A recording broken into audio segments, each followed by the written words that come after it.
Chapter 18, Dealing with the Fallout. Inoshi knew as soon as he locked eyes with her, that she was in trouble. The three ANBU members standing at every escape point in the room were only a stronger confirmation of that. And even though he was dressed in a hospital gown, and in a hospital bed coughing as Lady Shizen gently rubbed his back, his glare was still unnerving her for reasons her conscious mind couldn't work out. In his eyes was a predator that seemed to lurk, simply waiting for her to make a wrong move so he could tear into her throat and devour her lifeless body. He frightened her, and she didn't like it. "You intentionally disobeyed my orders," Naruto said sternly, though the coughing fit was making it hard on him to be an imposing figure. His irritation at the woman before him, having taken her mask as soon as she walked in, made his chakra flare up, and since his chakra was not at its best, it was hard on him to function with it. "I am sorry?" Inoshi said, not really seeing when she had disobeyed him. Well, she knew she had, but who had told him and why? "Don't play games with me, Inoshi Hirako. You directly and willfully disobeyed my orders of staying out of sight, and letting Sasuke deal with his own mentality. I said for you not to allow him to know of your presence. And what do? You make sure that both Tora and Ox have gone out to fulfill my orders to secure the village while you have a nice little chat with Sasuke," Naruto said as Shizen gave him some forms to fill out. "Yes, but it worked. His resolve and loyalty to the village and you are concrete now," Inoshi said, defending her choice to disobey him. "But that wasn't your choice to make. What if you had only drove him into insanity with that? What if he wanted revenge or something?" Naruto snapped as Inoshi crossed her arms and glared at him. "So it was your choice, then? The Sasuke I know would have never let something like the truth drive him toward something so stupid." Inoshi shot back as Naruto glared right back at her. "That's just it. You don't know Sasuke.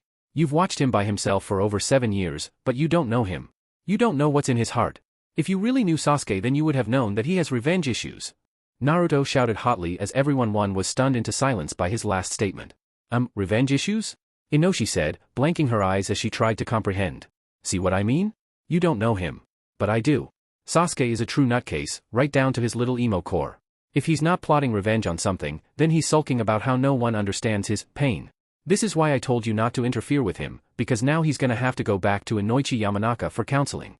This is the squirrel plot all over again," Naruto said, complaining more to himself than the other 5 people in the room. "Wait, I remember something about squirrels. He came home one day and added squirrels to his hate list about 3 years ago," Inoshi said as Naruto shook his head. "That isn't just a hate list, you ignorant girl. That list is comprised of all the people, things, and creatures Sasuke wishes to seek revenge on and kill," Naruto said in a condescending tone, as if talking to a child.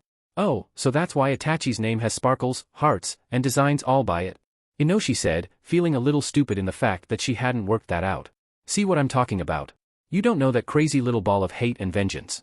You heard him cry to himself, or mutter words of hate and whatnot, but you don't really know what's inside of him. Sure, he probably has a few little secrets that you know, but I know all of them. It's me he talks to. It's me that he feels that most comfortable with. You're just like his crazy ex-girlfriend that stalks him even though you both love each other," Naruto said as Inoshi's eyebrow twitched. She was really getting fed up with being talked down to by this brat, and she finally had enough. "Listen to me, you too short little bastard. I don't need your tone, and I damn well don't need you telling me how to do my job," Inoshi yelled aloud as Shizen gasped, and Jiraiya's eyes hardened as the ANBU held their weapons at the ready. Naruto shook his head as he kept his gaze on Inoshi. "I've had it up to twice your height with you. All I hear is about how much you accomplished, or how you've protected this village. Well, I don't give a fuck. You're not the only one that's protected the village. You're not the only one to accomplish things. You're not the only orphan to grow up and be recognized," Inoshi shouted as tears welled up in her eyes. Naruto cocked an eyebrow but didn't move a muscle as she went on. He had no clue where this was coming from, but he figured it was best to let her get it all out. "All the damn attention the third Hokage gave you. And for what? Supposedly treating you like everyone else while he took you out for ramen? That's bullshit. All of us watched you walk by, him holding your little hand while he took you out for meals while we were stuck inside an orphanage watching. Why didn't we get to be around him? Oh sure he would visit, but do what? Say hello to each of us, talk to us, and play with us, but that was twice a year, if we were lucky. He took to you like you were his own family, but the rest of us got nothing. He kept you protected from the worst of life, while we got beaten in an alley just for being orphans. At least you have an excuse for the crap you faced," Inoshi said as she broke down and cried for the first time in 7 years. "Why were we beaten, huh? Because our families died? Because we were left with nothing? You always used to say that you had nothing, and no one, but you did. You had the one person all of us wanted to have, Grandpa Sarutobi. Yeah, that's what we called him. He was our only family because he treated us all the same and loved us like his own grandkids, but you were always his favorite grandchild. It was always about little Naruto, from birth to now. He'd always have to break time with us in order to get you some food, or get you to a hospital. We never got a walk to the hospital while he held our hand, all we got were bandages from the matron of our orphanage. Then we grew up. Most of us were already older than you, but that didn't matter, we were all still jealous. Most of us had trained every day to become ninja, and we did, all of us. You may know some of us, like Irika, Tenten, and little Ami from your class. I rose above all of them though. I strived to become the best, and I did. I trained until my hands bled, and became an Umbu Black Op 10 years ago. And guess what? He was so proud of me. He told me that he saw greatness in me, and that I would achieve it. I'd never forget the smile on his face when he told me that he said that he was proud to call me family. I almost cried, but I didn't. He hugged me and told me that now I was among the best. Inosi said, drying her tears with the backs of her hands.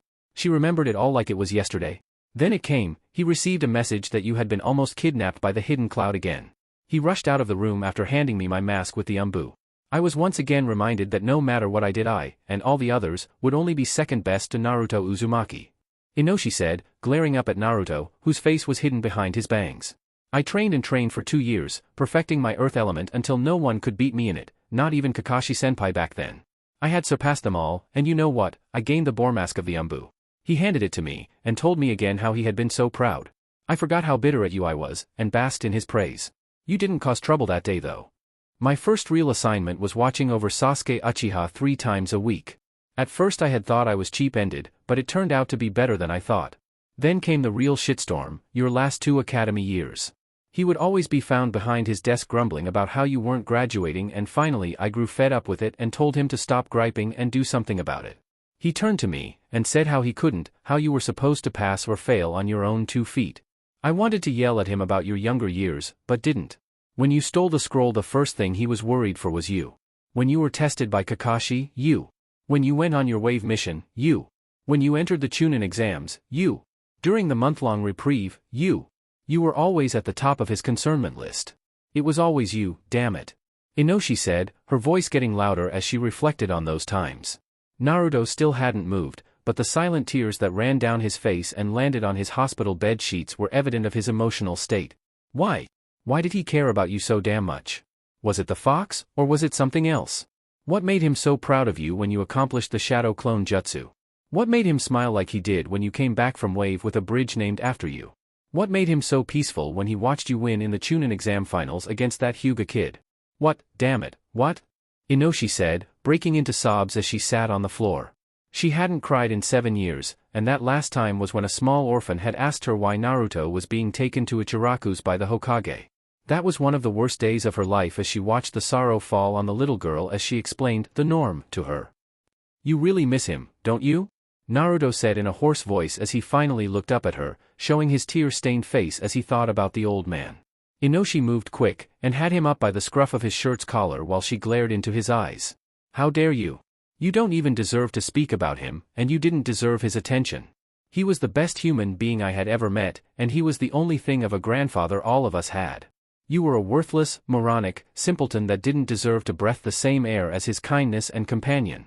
You were so disrespectful, and still are. You don't deserve the same title he held, and you didn't deserve his praise. You don't deserve anything, you ungrateful, immature, bastard. Inosi yelled in Naruto's face as she breathed heavily.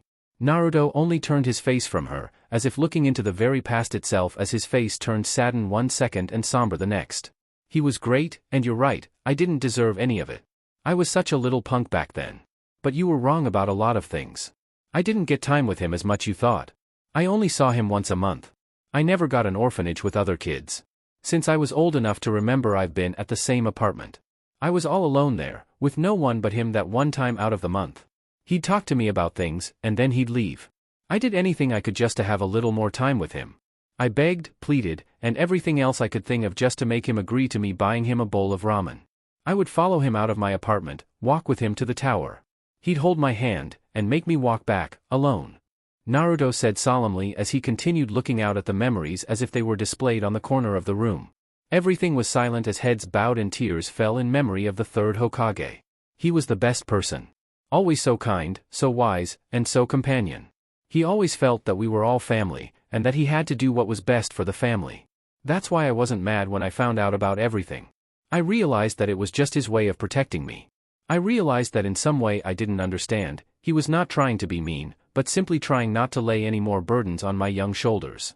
He was the best, and I was so stupid back then. You're right, I don't deserve the same title as him.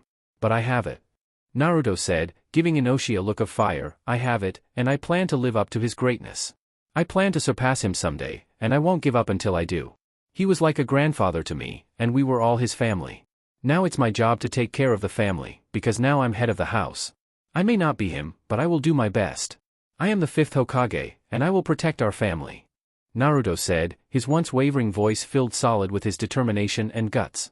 You stupid little bastard. You're not him. You're not, and you never will be. Inoshi shouted, dropping Naruto as he fell back to the bed while she dropped to her knees. He readied himself, and sat at the edge of the bed, taking her head into his lap and caressing her hair as she cried. I know I'm not, but I can try to fill the void. He was our grandpa, our old man, and we loved him. We only have each other and our memories of him left. Let me help fill the void he left, let me help ease the pain. Naruto said gently as he smoothed her long black hair. I hate you. He was my grandpa, and you took him away from me, from all of us. I hate you. Inoshi said between sobs as she cried into him while he shushed her and patted her back. I know. I loved him too. Okay, kids, we're done for the day. Kakashi said as he got up from behind the large desk and shut his book. Sakura closed the scroll she had stamped while Sasuke looked at the ninja who was with his genin team. Sasuke gave them a shrug as the guy sighed. We never get any screen time. The Jonin sensei said as his kids hung their head while they walked out. I feel kinda sorry for Team 3. They're never mentioned or appear in any of these stories. Sakura said as she rolled her scroll up and handed it to Irika. Yeah, neither do Teams 2, 4, 5, or 6, but you don't hear them griping about it. Besides, they're in the games I think. Sasuke said as Kakashi reopened his book as he turned in the paperwork to Irika. You could always give them your screen time, Sakura. If you feel so bad. Kakashi said lazily as he flipped through pages. Oh Kami, no. I barely get any as it is, but enough of the fourth wall breaking, let's go see Naruto. Sakura said as Kakashi shook his head. Not now, kiddies. Naruto seems to be in a meeting of sorts, so it'd best for you two to get in some training and then hurry on home. Kakashi said as both his students gave him a look. You're not gonna train us. Sakura and Sasuke both said, the flat tone of their voices nearly forcing Kakashi to choke on the sarcasm from under his mask. That hurts, you know. I taught both of you something. I gave Sasuke an entire month of individual training, and I taught you, Sakura, basic first aid. And I taught Naruto? Yeah, you're a real inspiration, Kakashi-sensei. Sakura deadpanned as Sasuke gave her a look. You still call him sensei. I've stopped that I don't know, after the wave mission I guess. Sasuke said as Sakura looked appalled. But he's still our sensei. Just a really half-assed one, Sasuke. Sakura said as Sasuke scoffed at her and her reasoning. Yeah, so why call him a sensei then? If he's so half-assed? Besides, he doesn't mind. You don't have any problem with it, do you, Kakashi? Sasuke said, turning to his mentor only to find that the man had gone to sit in the corner of the room where gloom lines hung over him in a depressing blue tone. I wish Naruto was here. At least he loves me, and I've never done anything for him, you two ungrateful little. Kakashi muttered as Sasuke and Sakura watched him before blinking. Sasuke turned to Sakura with a raised brow as she shrugged. Wanna go get some food and then hang out? Sakura suggested as Sasuke shrugged in return. Sounds better than this. But, just so you know, this isn't a date. Sasuke said as Sakura raised a pink brow. Who said it was, you emotastic pyromaniac? Sakura said with a cheeky grin as Sasuke gasped. That was supposed to be a secret. Sasuke whispered harshly into Sakura's ear, her giggling like a schoolgirl as she ran from him.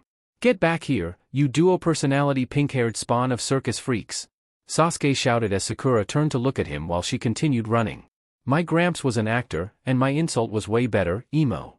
I don't give a damn, Pinky. Hinata sighed as she wiped the sweat from her forehead. She had just perfected her advanced chakra control exercises, and now she was going to work on creating her own gentle fist technique. She had everything she needed for its creation, and more. All she really needed now was a relaxing spot to train. Maybe a hot spring or a waterfall? Alright team, good work today. Tomorrow we'll be working on the advanced stealth tracking, so be sure to bring your packs. Kurenai said as she clapped her hands while approaching her team. Shino stooped his insects from engulfing Kiba while Akamaru barked from the sidelines. Kurenai-sensei, can we do a mission tomorrow instead of stealth training? I hate all the skulking around in the dark and stuff. Kiba whined as Shino sighed and pinched the bridge of his nose from over his sunglasses. Kurenai mirrored Shino's gesture as she gave Kiba a deadpan look while she shifted her weight to one leg before placing her hand on the hip of that leg. Remember when you asked how Naruto painted the Hokage mountain that day before the Genin exams? Kurenai asked rhetorically as Kiba nodded. Yeah. Kiba replied like a lectured child as Kurenai waved her other hand about in a vague gesture. And remember how you asked how it was that Naruto outran high-level ninja as an academy student and dead last, and how he beat you in the preliminaries? Yeah. Do you still want a mission? Kurenai asked bluntly as Kiba shook his head while lowering it in shame. No, I want stealth training so I can give Naruto a wedge for being cooler and more awesome than me. And also for using actual ninja tactics in battle. Kiba said as if it was a rehearsed answer while he hung his head, Kurenai patting it. Good boy, here's a treat. Kurenai said, tossing a candy to Kiba and a doggy treat to Akamaru, who barked in gratitude for the treat. May I have a candy as well, sensei? Shino asked in monotone as Kurenai looked at him and Hinata. Here you go, Shino. Would you like one, Hinata? Kurenai said, handing Shino a candy as Hinata shook her head. And no thank you, Kurenai-sensei. I'm WL. Hinata said meekly, mumbling her last part too low for them to hear. Sorry, didn't hear you. What did you say? Kurenai said as Hinata began poking her index fingers together while a healthy blush covered her face. I'm kinda, on a D-diet. Hinata said shyly as Kurenai blinked, but didn't ask. Shino did the same, knowing that logically he'd get his ass kicked by both female members of his team if he did. It was only too bad Kiba didn't understand girls nor logic of that level. Huh? Why diet? You're not that fat. I mean, I guess we can all stand to lose some weight, but you're not the fattest of us. That'd be Kurenai-sensei, but I think, guys, why are you coming at me like that? What did I say? Gee guys, come on, guys. Oh Kami. Shino, not the bugs. Ow. Hinata don't jab your fingers there. Kurenai-sensei? Wait, where am I? Oh Kami, no. No more Guy-sensei in bikini doing squat thrusts. The horror. Kiba learned a valuable lesson that day. Never speak to anyone about their weight ever again. Did you guys hear that? Tenten asked as she pet the Tora cat while Niji folded his arms and nodded. I felt that, Tenten. Someone was just subjected to horrors, unimaginable. Niji said sagely as Tenten gave him a look while Lee and Guy came up to them. Okay my wonderful team, we have completed our mission. Let us return this friendly feline to its owner and celebrate this wonderful day with some vigorous exercise. Yada. Guy said in his normal enthusiasm while Lee nodded animatedly, saluting his teacher with his crutches. Oh thank you, Guy-sensei. Perhaps we could even get in some mile-long sprints. Yosh. Lee yelled as Guy hugged him. Yada. Yosh. Lee. Guy-sensei. Pupil. Mentor. Shut up. And Lee, what are you even doing out here? You're supposed to be confined to your room in the hospital. Lady Tsunade and Naruto are both going to be angry with you if they find out you're gone. Tenten said as Guy sobered his expression upon hearing what she said. He gave Lee a stern look as he realized the boy was still in hospital garbs. She's right, my youthful student, you must return to the hospital. Tsunade-sama said that she'd have everything ready for your surgery in about a week, but you must stay in the hospital. Guy said, a more stern expression than they had ever seen him take when he spoke with Lee. Lee gulped as he lowered his head, but raised it again when he felt Guy's hand on his shoulder. Now Lee, this isn't for the sake of making you feel bad. It's a healing process. When your injuries occurred in the Chunin exams, it was said that you'd never be a ninja again. Guy said solemnly as Niji and Tenten gasped. They hadn't known his injuries were that serious. But now the best and brightest healer in the world says you have a chance to get that back. A 50% chance at that, but it's growing every day as she works on your case. So, when she says that you must rest and relax, I expect you to follow her orders with as much enthusiasm as you would mine. Guy said, uses his order hand and grasping Lee's shoulders in a firm hold as he looked his student in the eyes. Rest and relaxation are as much a part of training as the exercise you put into it. Rest and relaxation are important, and this is one of those times where you need them most. Because now Lee, in order to keep your dream, your goal of becoming a splendid ninja, you must not train for it. You must stay in bed and relax the day away. Guy said, his voice speaking no nonsense as he shook Lee lightly while all three of his students looking at him in a new light. I think you understand, Guy-sensei. Lee said, his voice wavering as his eyes downcast. Lee. Niji began as all attention shifted to him. Listen Lee, I know that I haven't always been a good teammate, but thanks to Naruto-sama I wish to change that. You, Lee, are most determined and unyielding person I've ever known. You and Naruto-sama are two of the only people I look up to in that respect. So with that said, I will not sit idly by while your dream is in danger. I will help you achieve your dreams, Lee, doing whatever I can to help, even if that means putting you in a hospital. Niji said, his voice never wavering as he looked at Lee with a determined expression. Lee and the others looked at Niji as he spoke. They had never thought that his battle against Naruto would have that much of an effect on him, but they were happy for it all the same. Though they were slightly apprehensive when he said that he would put Lee in a hospital. Niji? Tenten said as Niji turned to her. What is it, Tenten? Niji asked as Lee and Guy exchanged looks of uncertainty. That last line, about putting Lee in a hospital? What did you mean by that? Tenten asked, uncharacteristically meek for her as Niji blinked. I meant just what I said, Tenten. I don't see anything wrong with that. Niji said as they began walking back to the Hokage Tower, which just so happened to be located near the hospital. Yes, Niji, but you must admit that your statement was a little ambiguous. Guy said with his arms crossed as he gazed over to his eldest student. I don't know what you're talking about. I merely expressed my wanting to help Lee. I don't see any ambiguity to it. Niji stated as he gazed at Tenten, Lee, and Guy. Well, yes you did, but you see, your words having a double interpretation to them. One could take what you said and interpret it as you wanting to do harm to Lee, and physically put him in a hospital. Guy said, explaining what they thought to Niji, who only smirked as he walked ahead of them. As I said, I see no ambiguity about it. I meant what I said, and there was no misreading it. Niji said smugly, as the others stopped in their tracks watching Niji go off without them in a confident stride. Did he just? Tenten said, trailing off as she and the taijutsu duo exchanged looks. I think he did. Lee said, his mouth agape as he rubbed his arm in the spot Niji had last punched him. That had hurt, and he was sure that if he didn't make it back to the hospital before Niji, he'd be getting many more slugs to the arm. Gotta go, Lee shouted as he blazed down the street, passing Niji as he sheer anime speed kicked up dust in his wake. Niji chuckled as he watched Lee burn through the streets to get back to his hospital room. Works every time. And that's why Kunoichi Hina is a much better singer than Lady Shika. Asuma explained as Ino scoffed. Yeah, but at least Lady Shika is an actual woman. Ino said as she did a sassy hair flip. Sure, but can she actually sing? Shikamaru said lazily as he raised a brow. Ino only crossed her arms in a huff while Choji did push-ups with Shikamaru on his back. He was sweating worse than a pig around wolves as he looked to his Jonin-sensei. Asuma-sensei, see can I stop now? Choji begged as Asuma glanced at him lazily while Shikamaru yawned on his back. How many, Shika? Asuma asked as Shikamaru shrugged. So far, 7. Shikamaru said as Choji dropped in a heap. Good work, Cho. That's one more than yesterday. Now, if you can do 3 more we'll go get you some dango and artie bean soup. Asuma said as he took out his pack of smokes, taking a cigarette into his mouth and lighting it. Should I even bother to point out how counterproductive you are as our sensei? Ino said as Asuma turned to her, blowing a cloud of smoke into her face. Hasn't stopped you the last 375 times, so why would it now? Asuma said as Ino got up in a huff. She reached over and took his cigarette from him, throwing it into the nearby river as she dusted off her skirt and stomped off. Dismissed. Asuma said, not really sure how to respond to a woman taking his smokes that wasn't Kurenai. If Kurenai ever took his smokes, he could just sex her up in any random place that she did, however, Ino wasn't anywhere near Kurenai level. And then there was the fact Kurenai didn't like it the one and only time he had tried to sleep around with a younger woman. It was a shame no one else remembered Ikaria, she had been such a beauty. Hello Naruto, feeling any bet? Okay, what the hell is going on? It's like the new season of the My Suriname show in here. Tsunade said as she walked in with her lab coat on and her clipboard and pen in hand.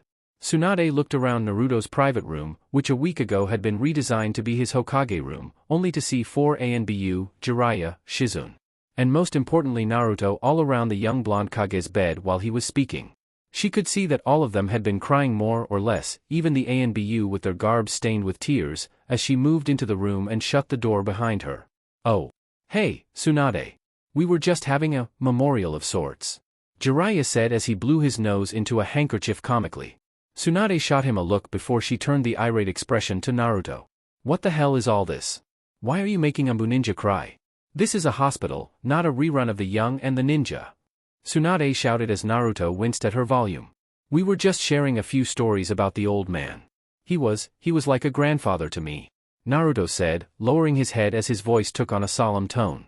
And me? 3 of the ANBU, mainly the one in his lap crying, said in unison. A father to me. Jiraiya said in an uncharacteristic tone of sadness. And me? Bird said as he lowered his head like all the others in the room. I never even got to really know him. Shizen said as Tsunade raised a blonde brow while she took in the solemn faces of the occupants. It was like a funeral had taken place and they were all getting in their post-funeral drinks while they remembered the dead guy that started their bender. Well, I need to check on Naruto's health, so get the hell out. Tsunade said before shouting at them as they all ran out of the room. Naruto only shook his head while he watched the door close shut.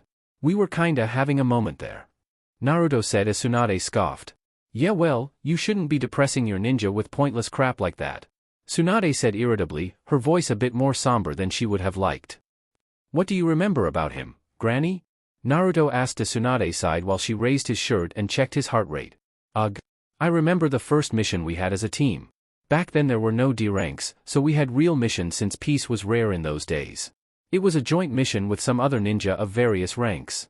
Tsunade said as she wrote in her clipboard, never looking at Naruto directly. The past was the past, people died, she mentally chanted to herself as she wrote. We were to aid in retaking a village outpost from the hidden rock. Naturally, since we were just fresh genin, we were made to carry the supplies and other stuff like that. Sensei gave us a useless lecture about how it'd benefit us in the long run, but I didn't pay attention. It was halfway through our mission that we were attacked. They made us take cover in a nearby cave while the real ninja did the fighting. Tsunade said as she checked various parts of Naruto ranging from his hearing to his reflexes. I'll never forget that moment. The smoke bombs and paper bombs going off. The kunai and shuriken whizzing through the air. Only one of them grazed Orochimaru's cheek and cut some of my hair. Jiraiya fell to the ground, and was squirming like a worm to get into the cave. I looked back for a moment, and saw a sight I'd never forget. Tsunade said, her voice going from somber to wonder as she put herself into her memory. What was it? Naruto asked with rapid curiosity. It was the look on Sarutobi-sensei's face. A voice said as Naruto and Tsunade snapped to the door to see only Jiraiya leaning against the doorframe. Yeah, that was it. Sensei's face was one of pure outrage, and yet, untold sorrow. His look spoke volumes to his emotions in that 1 second. It showed how he felt enraged from the attack and us being hurt, but also his sorrow for being made to take the lives of his enemies. Tsunade said as she sat at the edge of Naruto's bed while Jiraiya came into the room and stood at the end of the hospital bed. Sensei always did hate killing others. He would always ask himself why there was so much hate in a person's heart that would make them enjoy the destruction of others. He would always tell us to never judge a book by its cover, or to never leap before looking. It was always a life lesson with that old monkey. Jiraiya said as he leaned against Naruto's bed while Tsunade leaned her back onto him and sighed. This world is filled with the hate of its past generations. One clan kills another, and so the survivors of that clan hate the first. They plan, they attack, and they kill the first clan.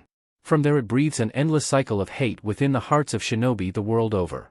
The formation of the 5 great villages is only another testament to that hate. The division of our continent only brought us to the inevitable power struggle my grandfather and the hour said was coming. Tsunade said, forgetting about Naruto's presence as she eased into Jiraiya's embrace. Yeah. Sarutobi-sensei did say that another great ninja war would be on the rise after the third one. I just hope he's wrong. Jiraiya said as Tsunade sighed. You know he isn't, what with his absolute truth and all. Tsunade said as Naruto decided to make his presence known once again. Those two geezers were getting a little too comfy with each other in front of him for his liking. What are you two talking about? Naruto asked as Tsunade and Jiraiya jumped in surprise. Remembering themselves, they straightened up and stood apart from one another as Tsunade went back to checking Naruto over. So, how bad is it, huh? Naruto said, trying to ease the tension in the room. Your physical health is perfect, like always. Now to check your chakra levels. Tsunade said as her palm began its green glow. She had Naruto lift his shirt while she placed her palm to his stomach, the seal of the Kyuubi coming up as soon as she had. Interesting, very interesting. Tsunade muttered to herself, breaking from her exam to scribble notes every now and then while she looked from Naruto's face to his seal. Does this seal cause any discomfort? Tsunade asked as Naruto blinked in surprise. No. Naruto replied as Tsunade muttered to her and wrote in her clipboard. Do you ever feel it when it comes to surface, or when it fades back into itself? No, not really. Do you ever feel like you're pulling chakra from it, or your mind? Both, I think. Most of the times when I use a lot of chakra I can feel it like a heat in my stomach, but sometimes it can feel like it's coming from my head. Naruto said, trying to explain the weird sensation of having two different chakras in himself. I see, understood. Well then, you're all good, brat. Your chakra is nearly back to its nearly limitless amount, so you'll stay the rest of the day, and then be back to your place for tonight. Until I give the go-ahead, don't use your chakra. The amount you used was too much, a massive drain on you at once, so it was lucky you're still alive. Until it's been fully restored, you could experience any range of side effects to using it. Hell, I've never studied a Jinchuriki before, so you might blow up for all we know. Tsunade said with a shrug as Naruto gaped at her. Really? Naruto said with comically wide eyes and horrified expression, kind of afraid if he could just suddenly blow up. Tsunade shrugged again as she glanced down at her clipboard before moving toward Jiraiya. Jiraiya, meet me later on in the Hidden Bottle Tavern. We need a drink. Tsunade said as she walked past Jiraiya and out the door. Jiraiya merely sighed as he looked at Naruto. One more night, kid, then it's back to real work, and the start of some real training. Jiraiya said as Naruto sighed aloud. Yeah, I know. Hey, can you give the Umbu this for me? Make sure you do it first thing before you go peeking in on girls. Naruto said as he hurriedly scribbled a note down and handed it to Jiraiya.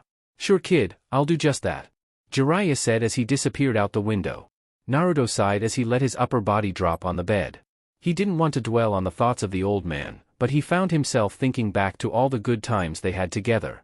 Then he thought of all the other good people that had died. Like Haku, Zabuza, and Heiei Gecko. He wasn't sure he wanted to think about them either, since it drew his mind to the question of who would be next to die because of some madman or midget tyrant. Naruto sat up in the bed and pounded his fist into the mattress. No, he wouldn't let another innocent pawn die just because some screwed-up person thought that they were in the way. He was the Hokage now. He had the power. Naruto flopped back onto the mattress as he thought about the old man again. The old man had been the Hokage too, but he had died and Orochimaru was still somewhere in the world scot-free. What did you die for, old man? What did you die for if that snake bastard is still running around free as a bird? Naruto said as he gazed up at the white ceiling. Mysterious wind blew through Naruto's window, and moved through the room as Naruto sat up. He glanced about as the wind moved around him, but for some reason, instead of being tense and on guard, he felt at peace and comforted by this phenomenon. To protect the family with your life, that is what it truly means to be Hokage.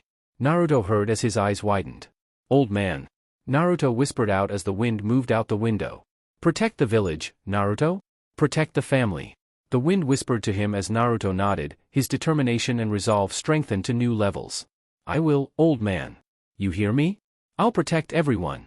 Naruto shouted as the wind blew into the sky and past the Hokage's mountain, the leaves that were dancing in it coming to rest on the face of the third Hokage, Hiruzen Sarutobi, before they scattered in the breeze of a new stronger wind. Naruto gazed out the window in wonder as he looked upon the Hokage faces. Then he was truly in wonder when he found that half the village was in darkness while the other half were bathed in sunlight. He turned his head only slightly and his jaw dropped as he saw the enormous tree towering over the village like something straight out of a comic book. Heh. I guess Yamato overdid it with my chakra, but still for him to make that is amazing. Naruto said with a shrug as he tried to see over the tree, and found that he couldn't stretch himself out of the window enough to do so. In fact, he was pretty sure that the entire building wasn't tall enough for him to see over the tree. Hell, he wasn't sure anything in the village was tall enough to match the height of the gigantic plant life that was now blocking out the sun on little more than half his village. Okay, what do I do now? Naruto asked himself as he went back over to his bed and sat at the edge of it. He knew for a fact that he would have to tell the villagers, ninja and civilian alike, what went on that night. He knew that he'd have to deal with this barrier team that Jiraiya had informed him over, and inquire why they had allowed the Akatsuki into the village. Now that he thought about it, this was the second time they had let Akatsuki slip past them. He knew he'd have to recall Itachi to the village and have him meet with Sasuke. He knew it was a risk, but Sasuke and the village as a whole deserved closure and to know the full truth. Naruto slumped into his bed as he thought more about what needed to be done. He had to let the village know that Yamato had protected them. It was a given, and Naruto knew that the villagers would be lined up to get a glimpse at whoever got rid of the giant tree. Oh, and he'd be dealing with Sakura and Neji soon, too. A knock was heard at the door as Naruto filed his thoughts away for later. Come in.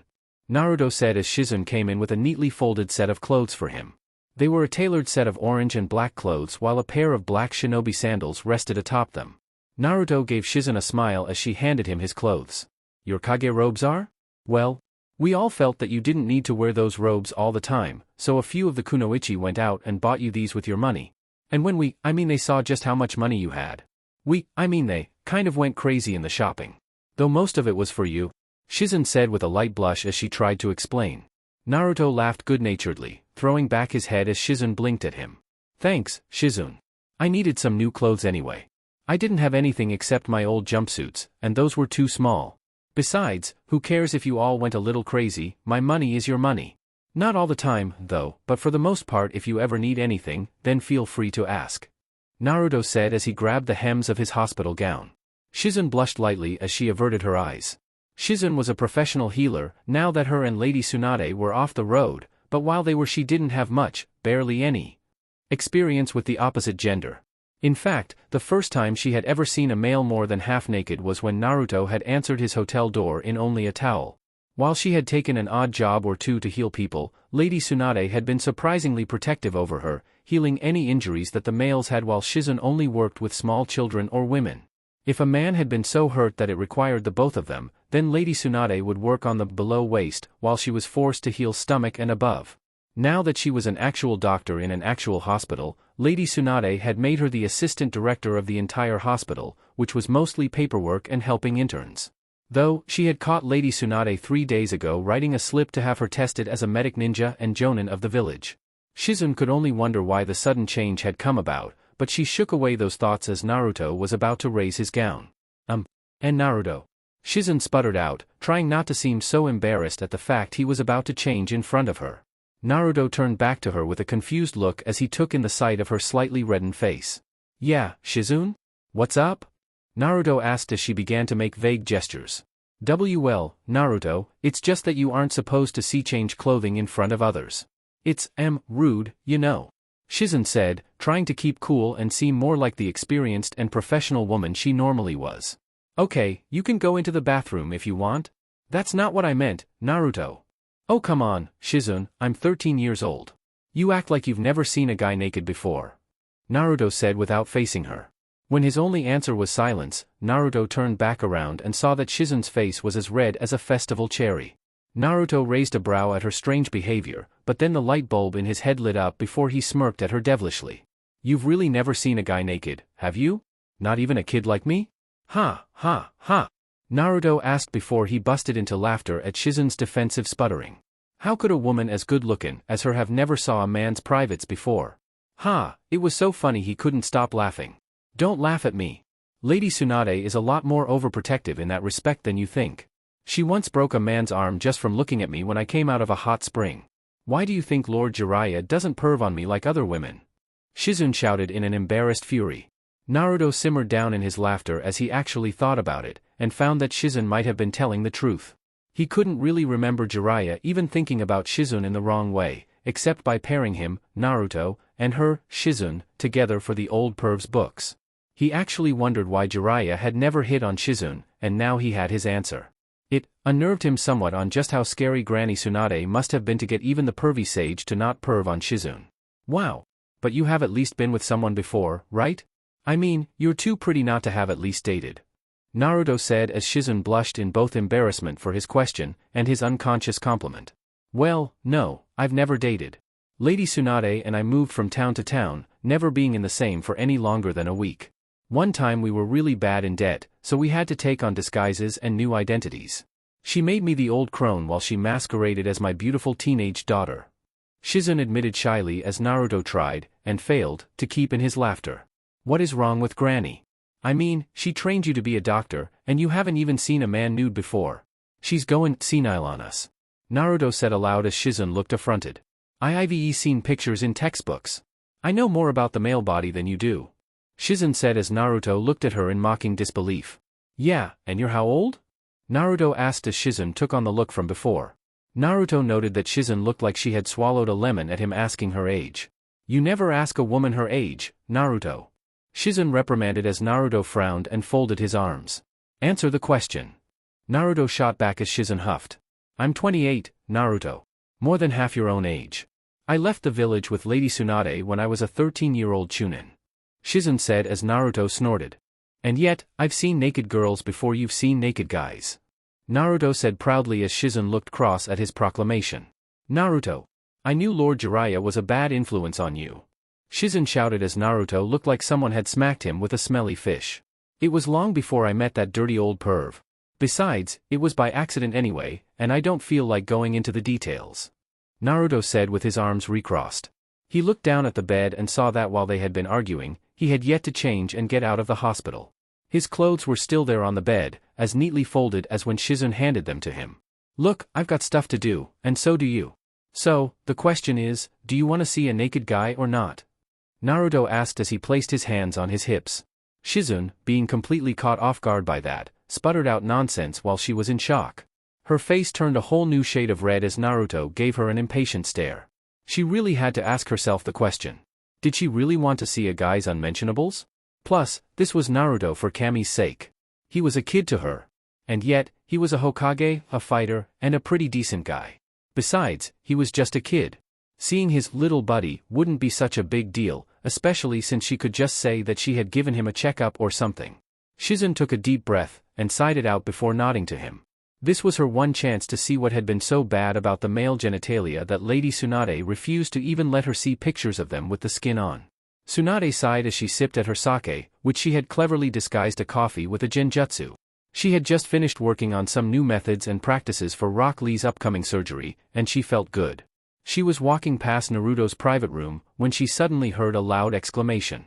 Now knowing Naruto, she wasn't really surprised by the volume of the yell, or the fact that it was coming from his room.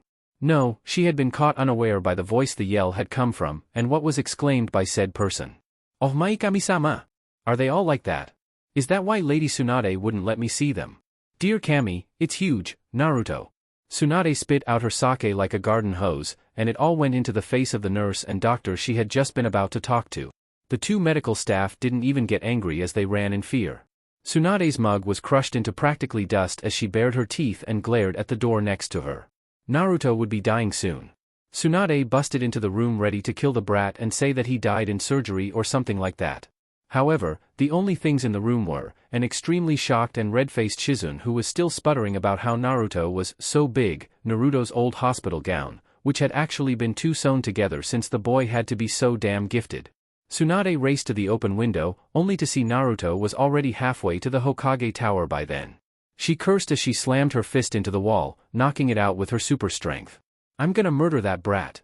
Tsunade roared as she rounded on Shizun, who snapped out of her stupor and flinched back in fear now that her teacher's anger was practically radiating in the room.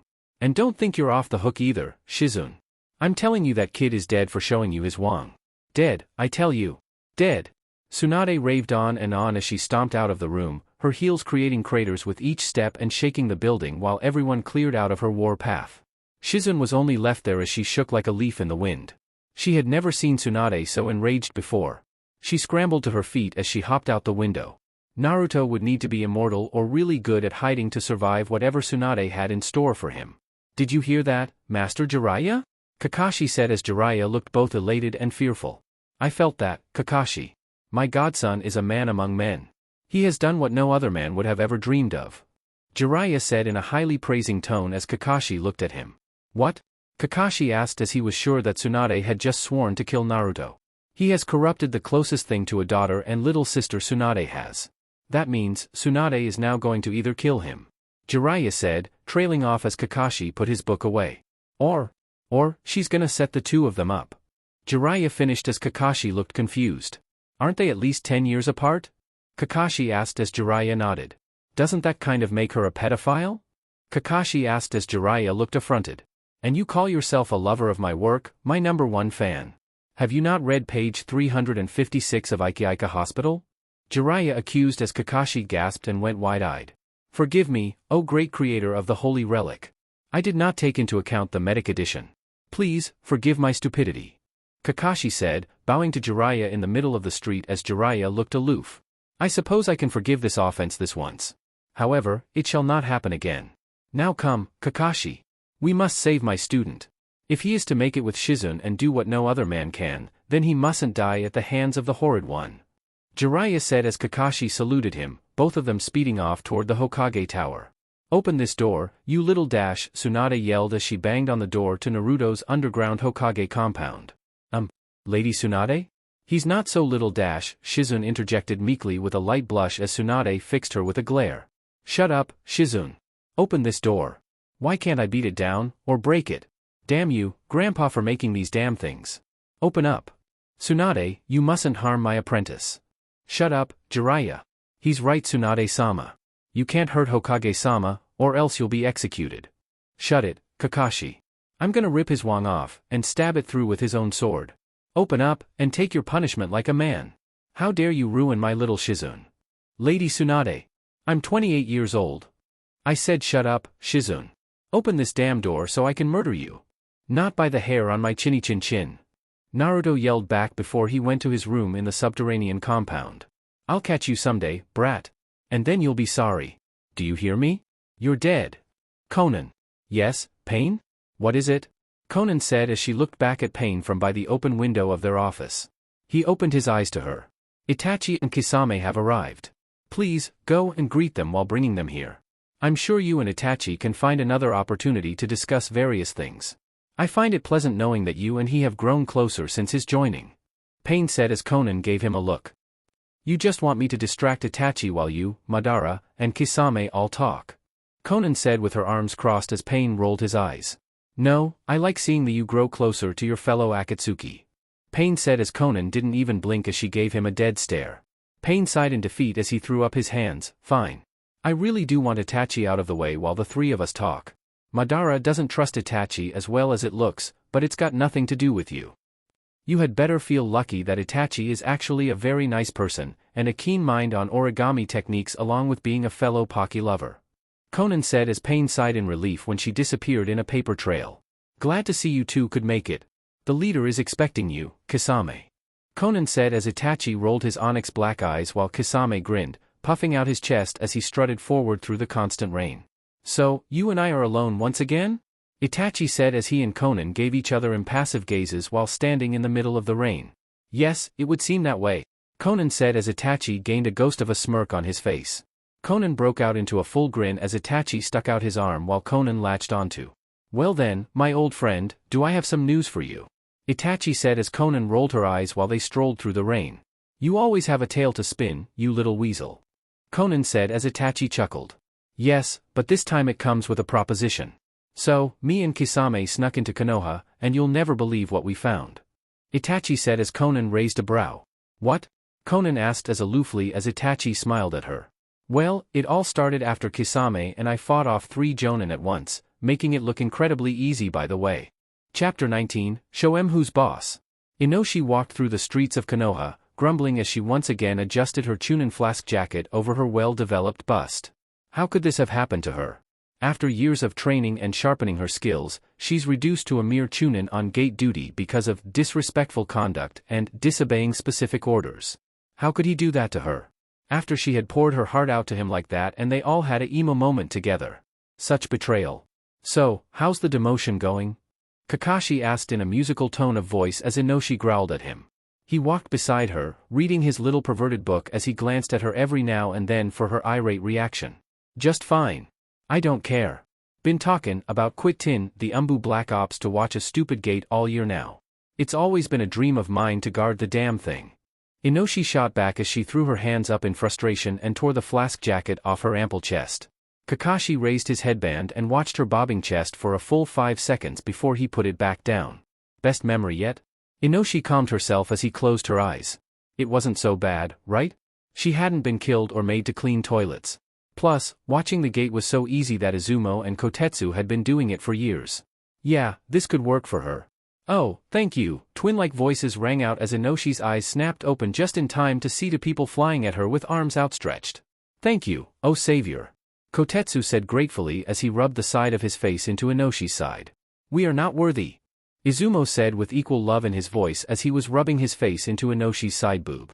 Inoshi blushed red and stuttered out embarrassed words while she watched the Chunin duo rub themselves into her body. Finally, after the initial good feeling of being rubbed was over and she had regained her senses, she clobbered the 2 over their heads with an annoyed expression on her face. What on earth is wrong with you 2 little perverts? Have you gotten into Ebisu's medicine cabinet again? Inoshi exclaimed as the 2 bowed to her, before taking her hands in their own. No, not this time. Izumo exclaimed as he cried animated tears. It's just that you've saved us from the everlasting torture that is this damn gate. Kotetsu exclaimed as he too cried tears of joy. Wait. Huh? Inoshi said as Izumo and Kotetsu didn't hear her, remembering that they hadn't exactly escaped yet. They ran down the street, handing together in joy as they laughed the whole way, shouting proclamations of freedom. Freedom! Sweet freedom! Praise Inoshi! Savior from boredom! Deliver from the gate of dullness! Inoshi and Kakashi only watched the two frolic off into the distance. Inoshi blinked before her eye twitched and she was back to her normal self. She crossed her arms and grumbled about little fruity boys making things up as she continued her walk to the gate. When was in sight of it, she saw that there was already someone sitting behind the desk of the gate. Kakashi closed his book as he and Inoshi walked up to him, only to see it was a Hyuga boy. Oh Niji, good to see you. Kakashi said in that same smug tone as he glanced at the Hyuga boy before looking Inoshi up and down in her new clothes. Inoshi must have wanted a new appearance, because she looked much different from what she used to. Her long black hair that had once hung down her back was now in a Chinese ball fashion that rested atop her head, while two long pink-colored straight bangs framed the sides of her face. Inside the ball were two steel knitting needles while her Konoha headband rested over her forehead. Her clothes took on a look similar to young Ino Yamanaka. Inoshi wore a black short, sleeveless dress which greatly showed off her figure with a giant shuriken strapped to her back, and bandages tied to her waist, thighs, and ankles. Well, I'm almost late to receive my next mission with my team. I only came to check on you too, and be sure you were having a good time here. I'll be passing by later with my team, so see you again soon. Kakashi said with a happy wave as he disappeared in a plume of smoke. Inoshi sighed and lowered her head in shame. This job was gonna suck so hard it'd give her mind. So, what are you in for? The Hyuga kid asked as Inoshi sighed and dropped onto the bench next to him. Disrespect to Hokage-sama, and disobeying a direct order from his command. You? Inoshi, deciding that jobs like this one would never happen again in her lifetime. Indirectly disobeying a direct order. I'm only here for 2 weeks, and then I'm back on missions with my team. Niji said as Inoshi banged her head to the head repeatedly. Is something wrong? I'm here for the next 3 months. Inoshi wailed in sorrow as she used her hands to cover her face. First being kicked out of the ANBU, and now babysitting a gate. Why her? It seems it truly is a bad idea to think, even for a moment, that our incorrect actions go unnoticed by Lord Naruto's watchful eyes. Niji said as Inoshi looked up. Think he's found the crystal ball yet? Inoshi said, trying to make her job easier by getting friendly with her cellmate, she meant, coworker. If not, then it is only a matter of time. Niji said with his eyes closed. He may not believe that strongly in fate anymore, but when it came to Naruto you could always stack money that the blonde boy would have the exact advantage you don't want him to. Inoshi resumed banging her head on the table. Niji wasn't quite sure, but he could have swore he heard her muttering things to herself. Life suck so hard. So, this Koyuki Kazahana is a famous princess that disappeared over 10 years ago from the land of snow, and has been living and hiding from the world as a famous lesbian actress named Yuki Fujikaze? Naruto said as he skimmed and flipped through the file Jiraiya had handed him this morning. All the information in it dated back as far as almost 20 years ago and was as recent as just yesterday. Naruto glanced up at Jiraiya, seeing the normally goofy man in a whole new light. Yeah, pretty much, Jiraiya said as he didn't bother correcting Naruto on the fact that the princess was a lesbian, mainly because it was too hot of a fantasy to end for now. Oh, he hoped that the girl accepted his offer to star in his movie. This is all fine, and all, but I'd like to know a bit more about her acting career. Naruto said as he shut the file and walked over to the Hokage photos. He gazed up at his father and the other previous Hokages while his hands stayed behind his back. If you'd like, my team has a mission to review one of Miss Fujikaze's movies later today, Hokage-sama. You could tag along with us. Kakashi said lazily from Jiraiya's side while he read through his orange book. I think I will. Naruto said as he glanced at Kakashi from over his shoulder, but only after Jiraiya and I stop over to see about this barrier team. Naruto decided not to wear his Kage robes today. Instead, he dressed in a black ninja jumpsuit with an orange sash tied around his waist. Over his jumpsuit was his white Hayori and his Kage hat hanging at the back of his neck. On his feet were black ninja sandals. Then see you at the movies, Naruto-sama. Kakashi said as he disappeared in a show of smoke while Naruto only sighed. I tell them they can call me just plain Naruto, and they still call me their lord. Naruto said as Jiraiya shrugged. It's because you are their lord, Naruto. Hell, mine too. It's just that you still don't realize what kind of power you truly have over them, over all that live in the village. Jiraiya said as Naruto sat back behind his desk. Like what? I get that I'm the boss now and everything, but could I really just command some random ninja that I've never met before who happens to be a loyal Konoha ninja to kill himself, and actually expect him to do it? Naruto said, mocking disbelief as Jiraiya smiled at him, but nodded seriously all the same. No, you couldn't, but that's only because you're too decent a kid for something like that. If you did, however, then they'd do it in a heartbeat. Loyalty is a very powerful thing, Naruto. Don't forget that. Jiraiya said as Naruto looked at his hands while they shook slightly at the thought of him going through on some of the threats he made to the civilian council or Danzo, or anyone really. He knew they weren't truly bad people, but for him to actually kill someone like that. He didn't think he could live with himself for simply killing someone because they didn't listen to him or had a different opinion. I think I'll be thinking about that for a while, Jiraiya-sensei. Naruto said, taking off his Kage hat and placing it on his desk. He handed the file back to Jiraiya and walked out of his office with a thoughtful look on his face as Jiraiya gazed at his retreating form with a sigh. You really are a more than decent kid, Naruto. Most in your position would have killed off all those that wronged you, and take no kind of disrespect, but you really are treating the people of this village like family. Sure, you may be a bit too lax in your rule, but you've taken Sarutobi-sensei's teachings and words to heart. Though we may have to correct that disrespect thing after this whole princess actress thing. Jiraiya thought as he held his hands in a hand sign and vanished in a cloud of smoke. And that's why I hate tuna. Choji said as he, Shikamaru, and Shino walked through the streets. I must admit, even I am a bit turned off by that. Shino said quietly while he suppressed a shiver. So wait, you actually caught them? Yes, and it was so weird afterward. I mean, I know about sex, but those two doing those things just made me want to vomit. Choji said as he pulled at his own hair while Shikamaru patted his shoulder comfortingly. Thank goodness my old man's lazy or else I might . Actually, I sort of walked in on them when you were on that mission to Taki. The door was slightly open, so I thought you had seen me coming, and when I walked in. Shino said, trailing off before he shivered, I didn't know shadows could be used that way, or that a woman could be so adventurous with them. I don't want to know. Shikamaru said as Choji looked at Shino. I feel your pain, friend. Choji said as Shino sighed. Ah, this is so great. All of us here at the hot springs together. Tenten said as Hinata nodded while Ino sighed in satisfaction. Yeah, this is the life, and we got some others here with us this time. Ino said as she gazed around at the other girls and women around them in the hot spring. Yeah, this is relaxing. Shizun sighed out dreamily as she sunk deeper into the spring. I know what you mean. No perverted old toad to see us, because Naruto would skin him alive for even thinking about being here. I knew there was a reason I didn't kill the brat this morning. Tsunade said as Anko looked at her with a grin. You wanted to kill him? Why? Anko asked, but Shizun covered her mouth, and shook her head while an evil aura wafted off of Tsunade. He showed me his, as you would put it, long sword. Shizun said as Moegi looked confused about what the two women were whispering about. You mean his striking shadow snake? His hidden anaconda? His extending python? His peppered viper? His . We get it. You're making allusions to his penis. Tsunade yelled as she glared at the waters around her while most of the girls blushed red at the thought of seeing Naruto's kunai. Lady Tsunade, what's wrong? Normally you're not this uptight over guys and their equipment. Shizun said as Tsunade relaxed back with a sigh. Naruto and I had a little chat this morning. I won't go into detail about it because of certain things we said, but I went to him and ended up learning a lesson instead of giving one. Tsunade said with a sigh as she rubbed at her arm in a nervous gesture. He was right in the end though, Shizun. Tsunade said as she looked over at Shizun with a smile, you really are all grown up now, and you're not me. You don't have to worry about guys coming after you for your clan status, or who your relatives were, or your own fame. They'll love you just for you, and I suppose that after I lost your uncle? I kinda forgot that, what with all the guys who would come up to me in bars and taverns, saying things like, aren't you Tsunade Senju of the Senju clan? I heard about your lost, and I'm so sorry. It must be tough having lost your B-brother and L-lover. Here, marry me and I'll take good care of you.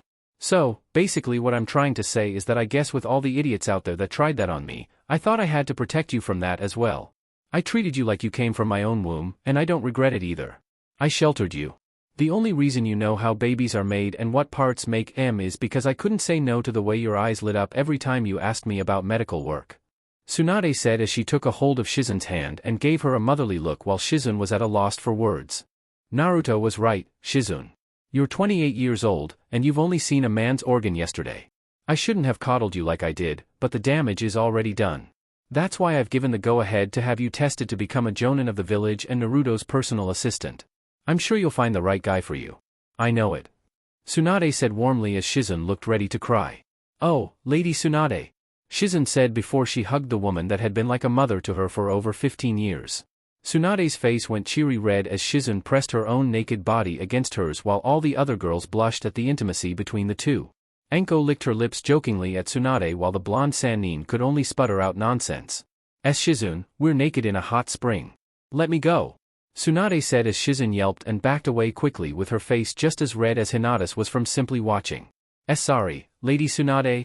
Shizune stuttered out as Tsunade sighed and leaned her back against the smooth rocks of the springs. It's alright, Shizune.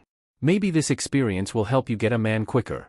Tsunade said with a sneaking glance at the woman she could now say was more like a younger sister to her. Yeah, because that would make it all a little less weird. Lady Tsunade. So, what bet do you think she lost? Anko whispered over to Ino, who looked up at her in mild surprise before shrugging. Making Shizune become Naruto's personal assistant? Had to be to Naruto. Ino said as Anko looked at Tsunade with a raised brow. Well then, her and Naruto must have done more than talk about Shizune's innocence the entire time they were alone. Oh my kami-sama. Anko said before it hit her. She began to cackle madly as Ino and Tenten looked at her in worry. Are you okay, Anko? Shizune asked as she too caught sight of the gleam in Anko's eyes. Oh, I'm just peachy. Anko said sweetly with a blatant look at Tsunade, who she winked at for good measure. Tsunade swallowed thickly as Anko nodded at the question in Tsunade's eyes. I know. Anko mouthed to Tsunade as Tsunade gulped nervously and sat lowly in the springs. Anko knew. So this is the barrier team headquarters, huh? Naruto said as he and Jiraiya gazed up at the large tower just outside of Konoha walls, but still well within the village's lands. Yup, this is it.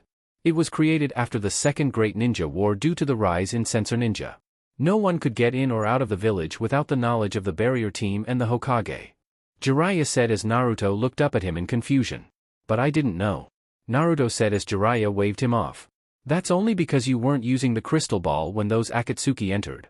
Jiraiya said as Naruto looked even more confused. The what now? Naruto said as Jiraiya blinked at him. You know, Sarutobi-sensei's legendary crystal ball. He spied on the whole village with that thing, and that's how he would always know stuff when he was nowhere near it. Jiraiya said as Naruto blinked back at him owlishly. I never knew that. No wonder I couldn't get away with watching XXX Ninja on cable that last year. Naruto exclaimed as Jiraiya looked at him before weeping tears of joy. So young, and already he's mastering the ways of the pervert. Jiraiya said as he cried animated tears of joy. After this, I'm totally searching that office and building for every secret it's got. Better have Hamura, Koharu, and Danzo show me the Hokage only ones first though. Naruto said as he walked up to the building with Jiraiya. There was no door to the large tower, but some form of handprint thing that Naruto was sure he'd never truly understand. This thing is the palm reader jutsu pad. It reads your palm and your churka. If you're in the Konoha registry, then you'll be let in, but if not it poisons you and alerts the barrier team and the Hokage to your presence by way of flashing lights and all kinds of other stuff. Jiraiya said as he pressed his palm to the keypad. The thing seemed to glow a blue light before it went green and announced that Jiraiya was free to enter. Naruto walked behind Jiraiya as they entered the barrier team tower. It wasn't much, quite bare of anything really, but it was rather spacious. Naruto looked about the large chamber that was the tower, and saw that it was split into 2 levels. Streams ran from the upper level into a large basin on the lower level. Above the basin was a large sphere representing the barrier. In front of the sphere were 4 conical pillars in a square formation. Behind those was a stairway to the upper level, shielded by a large screen with the barrier team symbol on it. On the upper level is a small lounge area. While behind that was an actual stairway to go up to the utmost top area, which must have been for observation or something. Naruto stood beside Jiraiya as they watched the ninja at work in their division. The ones dressed like priests were watching and maintaining the barrier while the normal ninja seemed to be playing a children's card game. Come on already, Hyuga boy. Pick a card. Kotetsu said teasingly as he held up his hand to the only Hyuga there.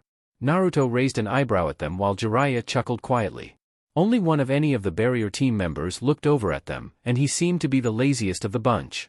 You boys might want to put the games away, the lazy man warned as Naruto made a shushing motion. Not now, Shunsui-senpai. I'm just about to show Hamachi why the Hyuga clan ain't all that in everything. Kotetsu said while waving his hands dismissively. The lazy guy named Shunsui only shrugged as the others were waiting for Hamachi to pick a card. Hamachi looked at the back of all the cards and sighed. Byakugan.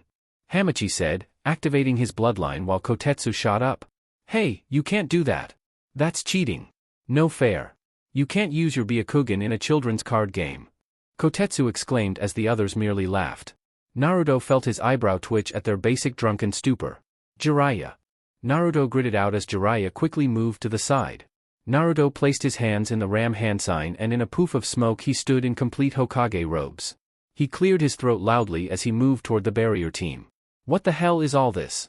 Naruto yelled, very loudly as everyone in the tower looked at him with wide eyes and gaping mouths. Well, I come here to see how 2 Akatsuki members attacked our village a few ago, but I find you all drinking, playing card games designed for children, and napping on the job. Hokage-sama, we can explain dash. I don't need an explanation from you all. I have been standing over there for the last 5 minutes with Jiraiya of the Sannin, and the only person in the entire room to notice me has been that guy over there. Naruto yelled as he pointed toward Shunsui, who merely chuckled uneasily as his team and superiors looked at him. Don't look at him. He's not gonna help you. I see now how our enemies have been invading our village like it was a horny schoolgirl. You all can't even tell that I'm in your very building. How the hell does anyone expect you all to defend the village? If I was an enemy Jonin, all of you would be dead right now because I could have left a poison cloud in here and killed all of you. Naruto said as the ones dressed like priest walked up to him. My lord, please. You must understand that yes, we have our lax moments, but if we had known that the bird was the Akatsuki dash. So you knew how they got into the village? Then why the hell did none of you try and intercept them? My time in the ninja academy might have been little more than total crap, but at least all of my teachers impressed upon me the need to take out any and all foreign anomalies, or at the least investigate them. If people who utterly hated me gave me that much solid advice, then why the hell couldn't any of you do it? I would have thought it would be drilled into your heads. Naruto yelled at the man dressed like a Shinto priest. The man stumbled back to his place where all the others were bowed to Naruto in both shame and embarrassment. Hokage-sama, the only reason we did not do anything was because of a previous incident involving a bird of paradise from Bird Country. It roamed free over the village and we spent all day trying to capture it while an enemy spy had invaded the village. We eventually caught both before they got out of the village, but it was a rather drawn-out incident. Shunsui said as he looked up to his leader. I don't give a damn. And why are there only 5 normal ninja as the interception team? I want 5 more members and at least 2 more Hyuga in this division. You, Hamachi Hyuga, go to Hayashi and enforce my demand. Naruto said as the present Hyuga nodded and vanished quickly to do as he was commanded. I will not punish you all for now, but only because you may be the only people who know how to work the barrier and such. Thank you for your mercy, Hokage-sama, the team said in uniformed unison with their heads still bowed while still kneeling before their ruler. I have a couple of more rules and such to enforce, though. I want one of you to go to the academy and teach an optionally class on this branch of Konoha protection. I want another of you to go on all ranks recruitment for this team as well, but mostly Jonin and Umbu if you can.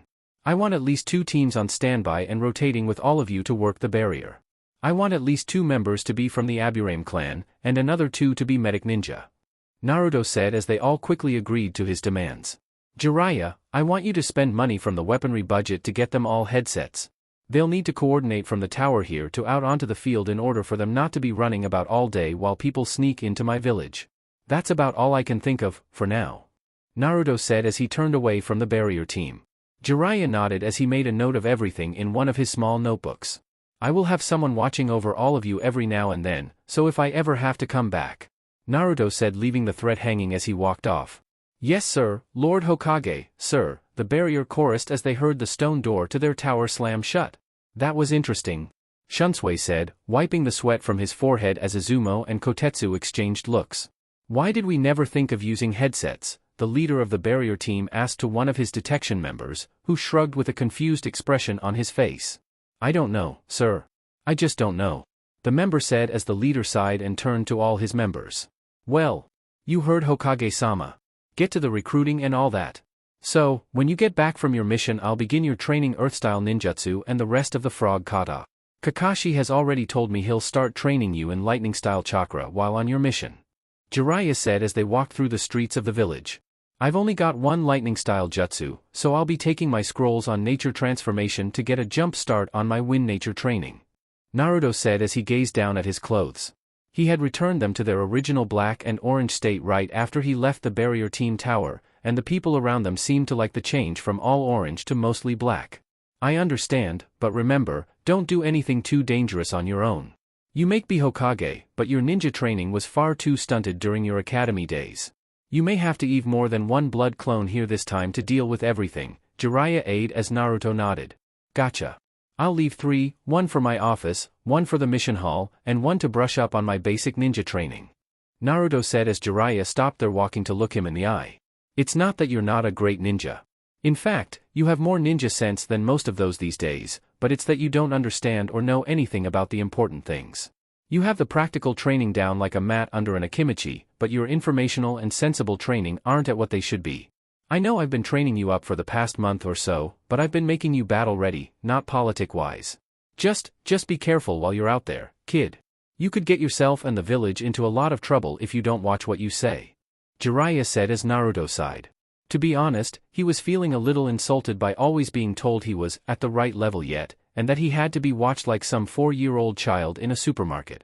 I'll be careful, Naruto said, knocking Jiraiya's hand off his shoulder as he continued walking up the street. Jiraiya only watched him go with a sigh. He knew the kid was trying, but making up for 4 years of book learning and applying it to situations readily wasn't going to simply happen overnight, not even with the shadow clone learning method. Though if anyone could pull that off, I'd bet money on Naruto every single time. He's just like you were at first, Minato, a little on the crude side, but I'm sure he'll shape up to be a fine man someday, and a fine Hokage too. Jiraiya thought as he gazed up at the stone carving of his former student. Someday, Naruto's face would be right alongside Minato, and then the entire village would speak of him with praise and glory, just the way both of them had always wanted. Kakashi-sensei, you're on time, Naruto said with a raised brow as Kakashi raised his eyes from his book to look at him. But of course, Naruto, why wouldn't I be? Kakashi asked as Naruto chuckled. Because most people think that you'll be late for your own funeral. Naruto teased as Kakashi looked offended. I'll have you know that I would on time for that. It is in my honor after all, I couldn't stand to disappoint my many fans and loved ones. Kakashi said as Sakura and Sasuke came from around the corner, though when they saw Naruto they both looked a little nervous. You two are in so much trouble after missions that you better hope you die on them, Naruto said as Sakura gulped and Sasuke was shaking slightly. Naruto's annoyed expression melted into a smile as he walked into the movie theater. Now come on, guys, we got a movie to watch. At least he's still our Naruto, Sakura said with a sigh of relief. Leave it to Naruto to scare them and then rush into a movie like nothing happened. Yeah, but that's what scares me, Sasuke grumbled as he crossed his arms and stalked into the building after his teammate and Kakashi. Hello, Kiba. We were looking for you, Shino said as Kiba came running up to them. Yeah, I know, but my mom, my sister, and I got into a debate. Tell me, don't you guys think that Jonin are little more than gloried and powerful babysitters? Kiba asked as Choji and Shikamaru blinked while Neji walked up to them. Of course they are. There are only about 50 Jonin in the whole village, and 20 of them are training genin, Neji said with a scoff as Choji looked at him. But they are our teachers, showing us the ropes so that one day we can stand alongside them as Jonin, Chunin, Anbu or some variation of those ranks, Choji said as Kiba shook his head. Yeah, but they don't actually give us any jutsu. I mean, most of us are clan members, so we have to go to our parents or family for our techniques, Kiba said as Neji nodded. The only reason Gai-sensei taught Lee those taijutsu moves was because he himself was a taijutsu expert and Lee could not use ninjutsu or jinjutsu. He helped Tenten with her weaponry techniques, but he never actually taught her anything to do with it, Neji said as Kiba nodded. Asuma-sensei says that it's our job to gain techniques, not theirs. They say that if we want jutsu we'll have to either be compatible with our sensei or make the effort to go to the Konoha library to get some.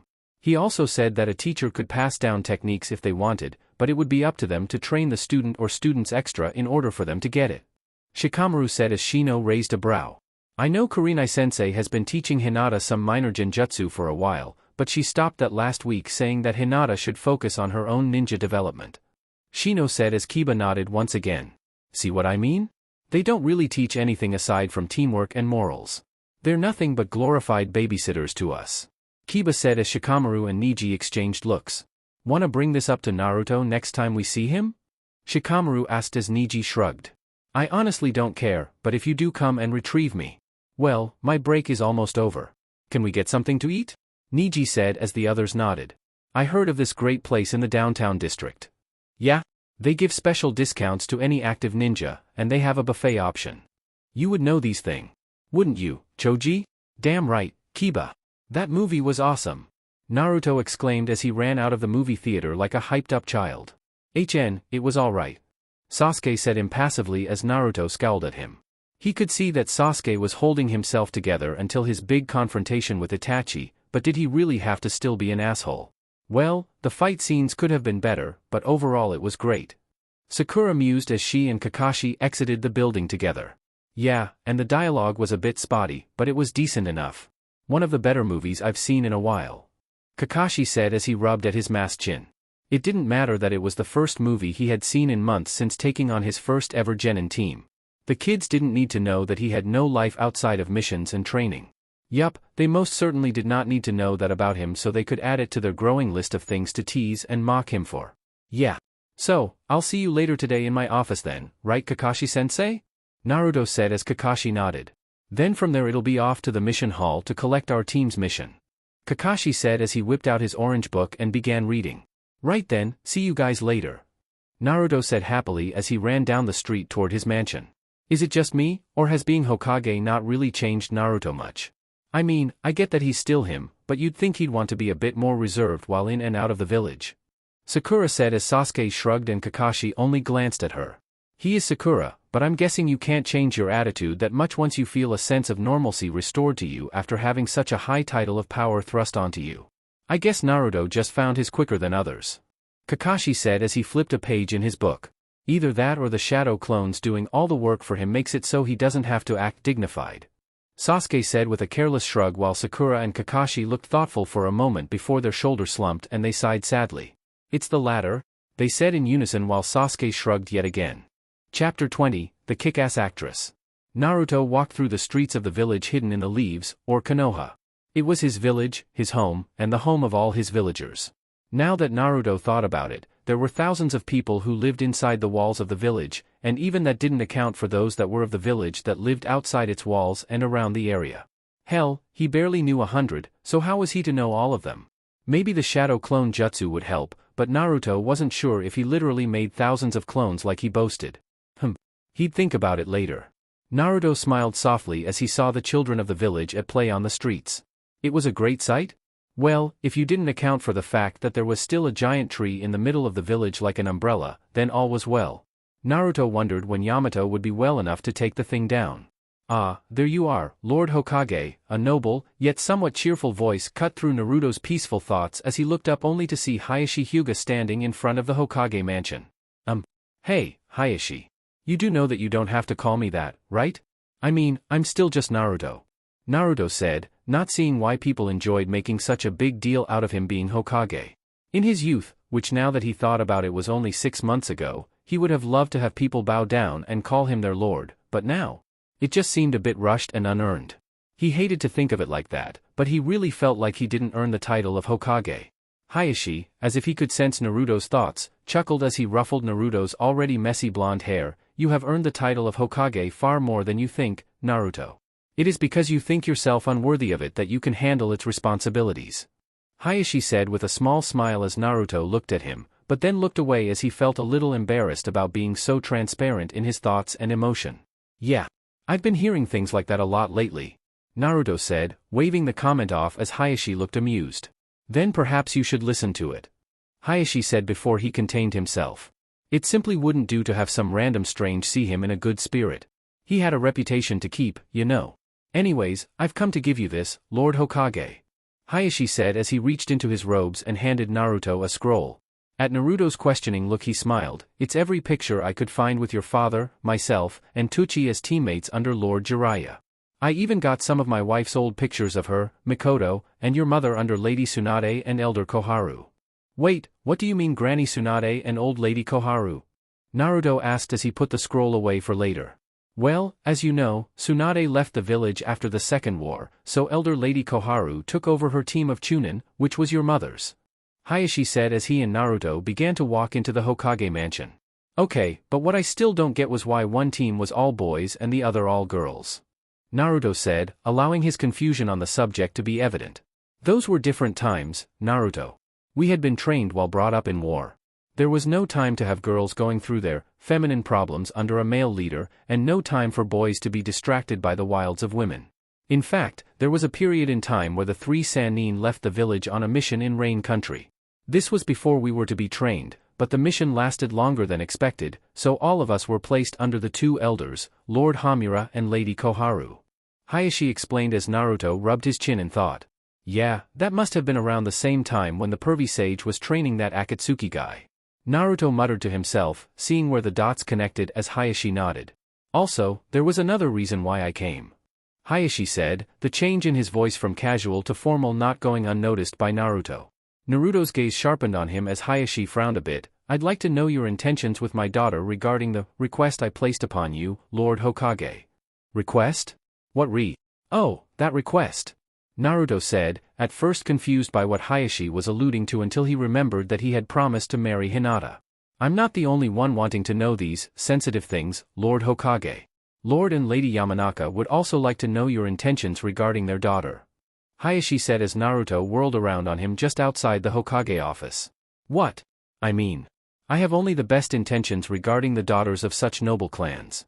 However, as you and they know my duties as Hokage keep me from interacting with the girls as much as would like to. I don't want a clone to do it, so I'll just have to hold off on anything until I can find some free time. Naruto said, a little embarrassed to be put on the spot by Hayashi's unwavering, stern, and slightly creepy, fatherly gaze. Then, might I make a suggestion? Hayashi asked, a smirk forming on his face as Naruto looked at him nervously. All around the village people were going about their day peaceful. That was, until three loud yells of, what, and one loud, yay, went out for all the village to hear. Who was that? One random ninja asked another. Probably just Lord Hokage finding out that those Lady Hinata Hyuga, Lady Ino Yamanaka, and little Tenten are all moving in with him at the Hokage mansion, the second random ninja said, not really caring as he used his binoculars to scan the village for threats. Finally, he was a part of the Konoha Protection and Interception Squad. He had applied 6 times over the course of his 10-year career as a ninja, and each time they always said that their team's placements had been filled. He was so glad Lord Uzumaki had demanded the barrier team to hire more ninja, because now he was living his dream. Soon, he'd be promoted to the barrier gazers, and then he'd be able to get in with the ANBU. Yup, his goals were finally falling into place. What? Why would they come and live with me? We're not that serious yet. I mean, we haven't even gone out on a date yet. Naruto said frantically, his hands flying from gripping at his hair to making wild gestures in his panic. Hayashi only raised an aloof brow as he mentally smirked. The boy was just like he had been when he learned of his arrangements with his wife from his father. Dating? I was not aware that such formalities were required for this. We are ninja, Lord Hokage, and as such sometimes live very short lifespans. So, you and my daughter would be better off hurrying things along. You're already 13 years old and not a father. Hayashi said in his most devoid voice. Naruto blinked at him, before narrowed his eyes. Hinata and I aren't doing anything like that anytime soon. Arranged or not, I want her to be as comfortable with me as possible, and so you can take your traditional ways, and shove M up a rice ball. She and I will do things when we're ready, and not a second sooner. Besides, have no intention of dying anytime soon. Naruto said as he glared at Hayashi, who didn't even look fazed by the action while Naruto huffed and was about to open the door to his office. But what will you do if she dies? Hayashi asked, and the very thought of that brought up his terrible time of grief after his wife had died. Hayashi watched as Naruto's back went rigid and stiff as a board while the young Kage's hand froze over the doorknob. Hayashi didn't need his Byakugan to see how Naruto's hand shook slightly while hovering over the doorknob. He could hear the boy gulp when the young blonde gazed over his shoulder to give Hayashi a look of defiance, one that made him believe the boy would defy fate itself. It meant protecting and saving those he cared about.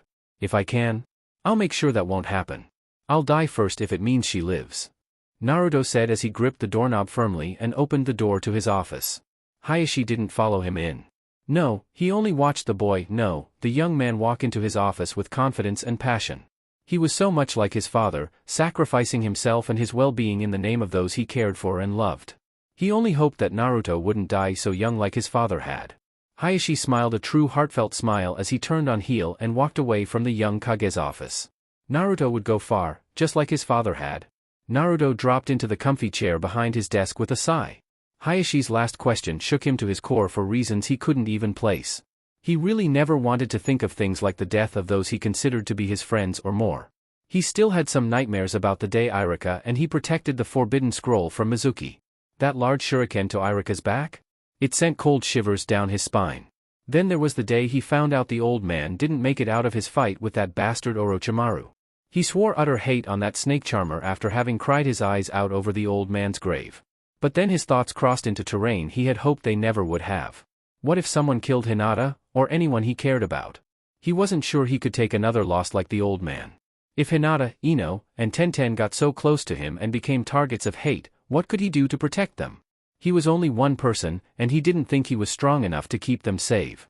The only reason he had been able to fight off that bastard Orochimaru was because Granny Tsunade and the pervy sage were there too, and because the man's arms were nearly useless to him. He had made Kabuto a slave to his will, so he wasn't sure if he could truly even take him. Hell, the only reason he was able to fight Deidara as long as he did was because he had formulated a plan while his clones were busy dying in his place, and even then he was stroked down while Yamato had to finish the fight. Naruto gripped the edge of his desk tightly as his thoughts deepened. He was weak. He didn't deserve the title of Hokage. He couldn't even beat an armless Orochimaru back without help. Naruto shook his head, as he thought about all he had gone through so far. He had trained hard. He was still training. He could improve, and then, he'd be able to protect everybody. He'd protect Hinata, Ino, and Tenten. And if he couldn't, his other friends would. Besides, Naruto mused with a small grin, Hinata and the other girls weren't exactly pushovers. Hinata had fought Neji better than he did, Ino was smart enough to trick Sakura, and Tenten. Well, the first time at the Chunin exams had scared Naruto a little.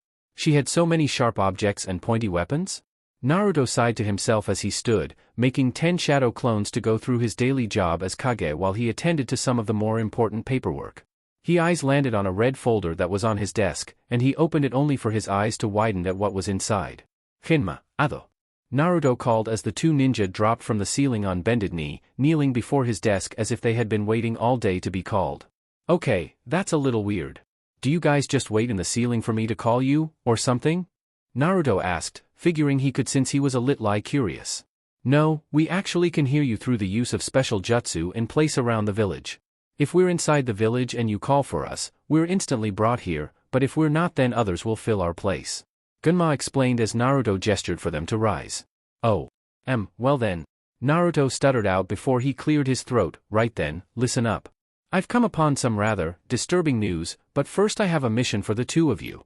Naruto started professional, his hands laced together in front of him as he leaned forward in his chair. A shadow blazed past the treetops in its flight from 3 others. Shuriken, kunai, paper bombs, and many other ninja tools were used at the person's attempt to outrun and outmaneuver their chasers. Explosions could be heard for miles and could be seen as well.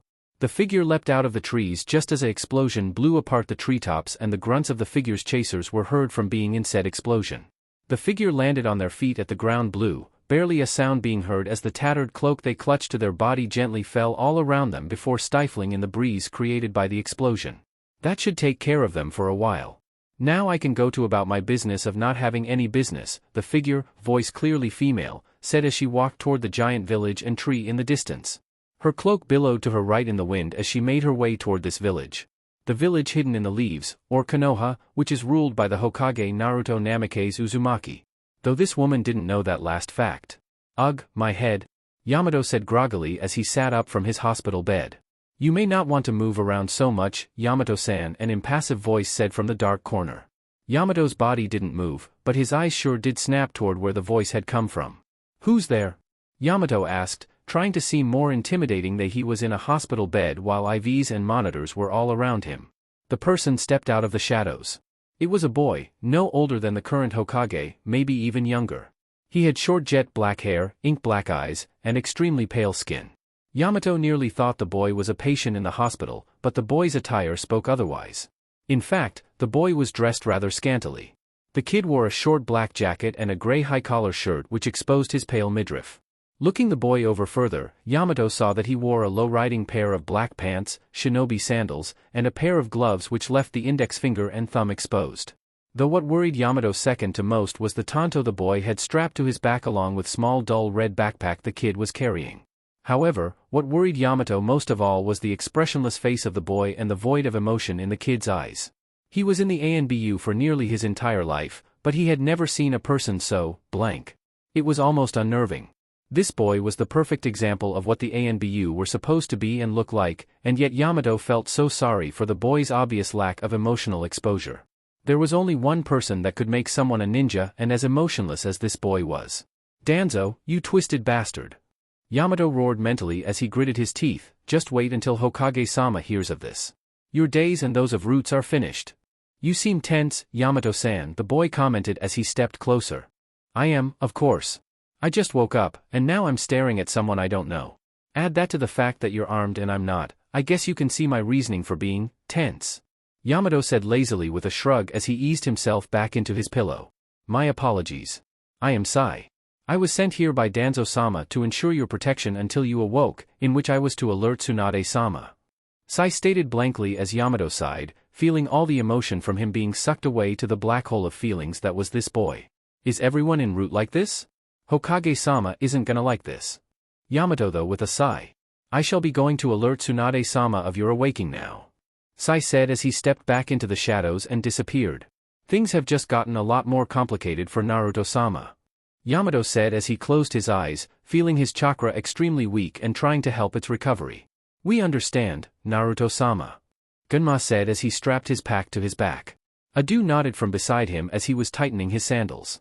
"Yes, Lord Hokage, we shall complete this mission to the best of our ability," Adu said as he stood. He, Gunma, and the three other Jonin bowing to their Hokage while Inoshi's eye twitched from her guard post. Naruto crossed his arms and looked over his 5 subordinates coolly before giving them a bright smile and a nod. He turned toward the carts that held the wave construction teams in them. He liked the fact that he didn't need conventional jutsu to create wooden objects from his wood nature power. True, he couldn't form a tree that was hard as diamond and big as Kami-sama-chan's fist, but he was proud of his little carts nonetheless. He looked back at the open gate of the village and then glanced over at Inoshi and Niji. "Good. Be sure they get home quickly and safely. We owe them a lot for being here so long and taking care of the repairs to our village," Naruto said as the 5-cell ninja team nodded and took up positions around and in the carts. "Oh Naruto, you don't have to be so grateful to us. You helped do the same for our country and our villages. This was the least we could do to repay you. Though all the people of Wave still know that we're in your debt," Tazuna said as he, Inari, and all the others from Wave bowed to Naruto. "What I did was nothing, Gramps. Now get home safe and sound. I'm sure Tsunami is worried sick about you. Inari, keep up the great work. Someday you'll be as great a constructor as your Gramps," Naruto said as Inari nodded vigorously while Tazuna smirked at the praise, "though I hope you never drink as much as he does." Naruto finished as Tazuna face-faulted and Inari chuckled teasingly at his grandfather. "Sure, big brother Naruto, I promise," Inari said as Gunma smirked at his Hokage's bratty attitude rubbing off on the kid. "Already, move em out," Gunma said as the horses began to pull the wagons out past the gate. Naruto stood in the middle of the open gate, waving to the convoy of carts while a large crowd of people from his village were shouting and waving their goodbyes and thanks to the people from Wave. Some were there to see off their new friends and some to blow kisses at new love interests. A few of the civilian girls younger than Naruto were sighing lovingly at the dreamy image of Inari, whose hair was blowing in the wind, while a few of the boys were still thinking about the picture of Inari's mom, Tsunami, that the boy from Wave had shown them. When the convoy was out of sight, the crowd of people behind Naruto dispersed while Naruto sighed. Naruto looked at Inoshi and Niji with a smile as Inoshi looked like she had swallowed a lemon while Niji seemed bored out of his mind.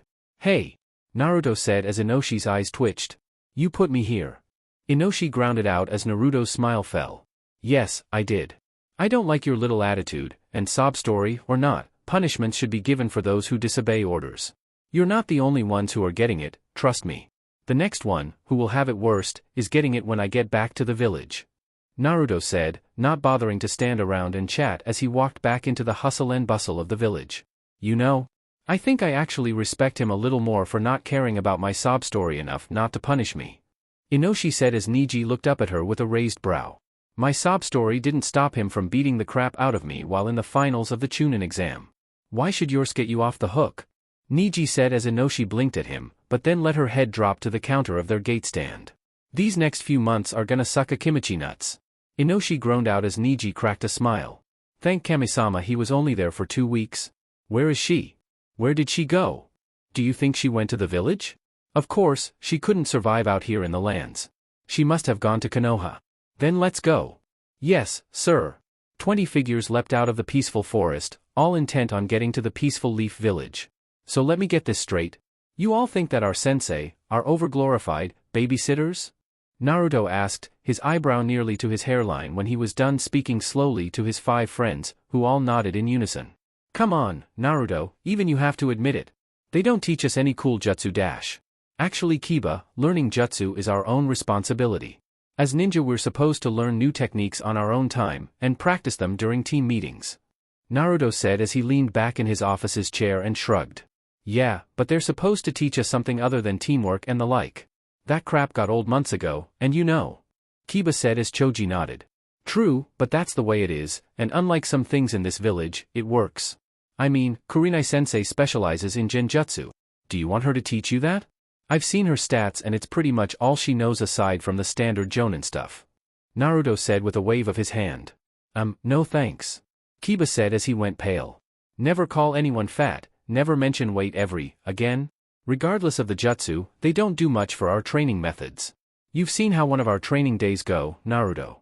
Shikamaru said as Naruto looked thoughtful. True, but like I said before, it works. You and Shino are Chunin dash. Actually, Naruto, my rank of Chunin has not yet been cleared. Shino said as Naruto quickly swirled to him, the others doing the same. What? They all yelled as Shino adjusted his sunglasses. The physical at the hospital, no one there would give it to me. Lady Tsunade has been business with Lee, and Lady Shizune has been doing doubles to help reform the medical system here and get it up to date with the rest of world. Shino said as they all stared at him, I did not wish to burden them simply for something as trivial as my rank. Only you, Shino? Kiba said with a shake of his head. No wonder you haven't been wearing your Chunin vest. Choji said as Shikamaru frowned. I'm sorry, Shino dude. I didn't know, not even about the workload Granny and Shizune had on them. Naruto said with a sad look before making a gesture with his hand. His friends all jumped slightly when an ANBU team of 3 came from the ceiling. Yes, Hokage-sama, the team said as they bowed before him. I want all 3 of you to collect any ninja we have doing nothing and have them report to the hospital.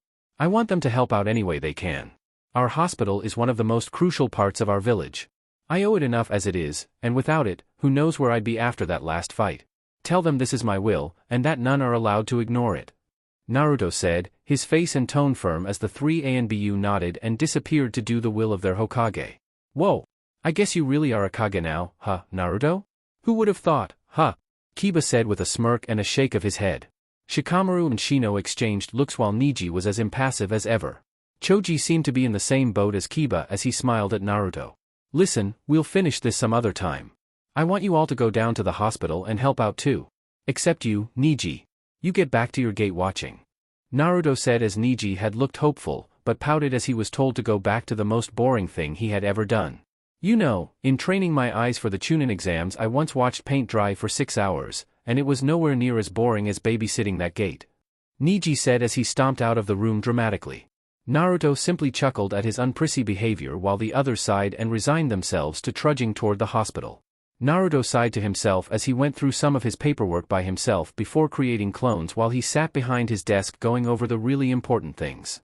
It was an hour later that Naruto's hand suddenly stopped moving to write, and the pencil in his hand was thrown at high speed toward the dark corner of his office. A hand shot out in the path of the pencil, catching it while Naruto's eyes never left the paper he was looking over and his clones never stopped doing their own work. So, Danzo-sama was right about you, Hokage-sama. You truly are a skillful person. I had only just arrived in the room and you sensed me immediately. You're somewhat frightening. Sai said as he emerged from the shadows. So, you're one of Danzo's pets, huh? Well then, tell him to get you some joy and liveliness, you look like you're fresh out of M. Naruto said as he glanced up from his paper to look at Sai. He didn't need to look at the drastically pale boy to see and feel all the emotion escaping the room go into him. The guy was like a black hole, the way he seemed to take in the emotions of others and cast them into an endless void of non-being. Yes, I am one of the root commanded by Danzo-sama. I am Sai, and I am to guard and assist you in whatever way I can. Sai said before getting into a kneeling position from across the room, I am at your service, Hokage-sama. Of course you are. I am in control of this village. In your serving old man Danzo, you're actually serving me. Don't forget that, Sai. You serve the village and the Hokage above all others. Naruto said, casting a especially significant look at Sai, who shivered for reasons he did not understand. Why yes, of course, Hokage Naruto-sama. Sai said, bowing his head lowly as Naruto sighed. Has Yamato awakened yet? How dash. My ninja know everything that goes on in the village, Sai. Especially since I've helped in the upgrade and upkeep of one of its most important features recently. As soon as they learned of someone being in Yamato's room with him, they notified me and told me your description. Naruto said as he took the paper he was looking at and placed it in a stack before taking up the whole stack and tapping it against his desk, and very soon, probably before this week is out, I will know of everything going on around, above, and below the village. Sai said nothing as he simply kept his head bowed low so Naruto couldn't see his wide-eyed look of panic. A poof of smoke caught Sai's attention for a second before he realized that it was only one of the many shadow clones dispelling. No need to panic, Sai. Naruto said as Sai looked up at him quickly, not bothering to school his features as he wondered if Naruto was all-knowing. Was this the power of the Hokage? To go from a useless genin to an all-knowing being? No wonder Lord Danzo had wanted it for so long? Sai was about to ask if Naruto really was omnipotent, but a knock at the door stopped him. Get that will you? Naruto said with a vague gesture as Sai nodded and stood. He opened the door only to see a battered ninja. He stepped aside as the ninja in and bowed to Naruto. Hey, you're from the barrier team. Naruto said as the ninja nodded and gulped in fear for some reason. Sai, step out for me, would ya? Sai bowed and did as he was told, closing the door behind him as the ninja took a deep breath.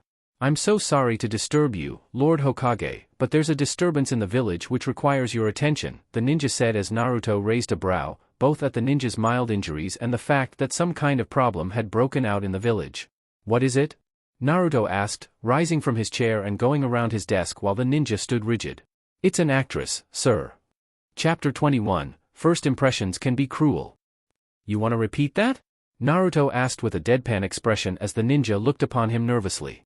It's an actress, sir. She's running amok through the village. Her and her film people. They're going through the village streets atop horseback and even causing a panic. When we tried to stop them, she fought us, and with us not wanting to hurt her, she got the better of us. I'm so sorry for this failure, Lord Hokage, the ninja said before bowing deeply to Naruto, baring his neck as Naruto blinked. Any civilians hurt? Naruto asked as the ninja shook his head, rising somewhat.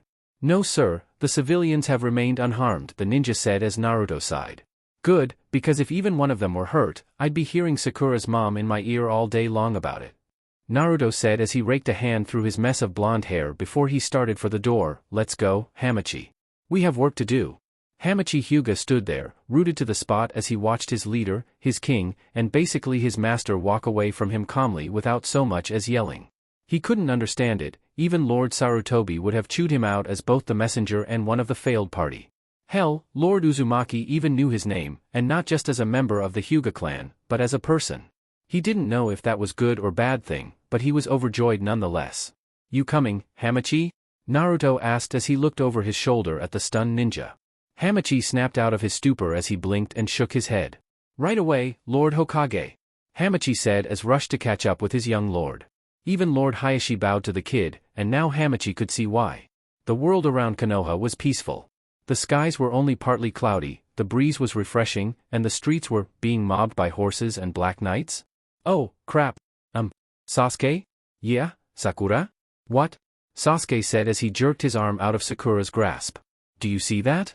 Sakura asked as she pointed at the stampede of horses and riders coming down the street while ninjas were clearing civilians out of the way.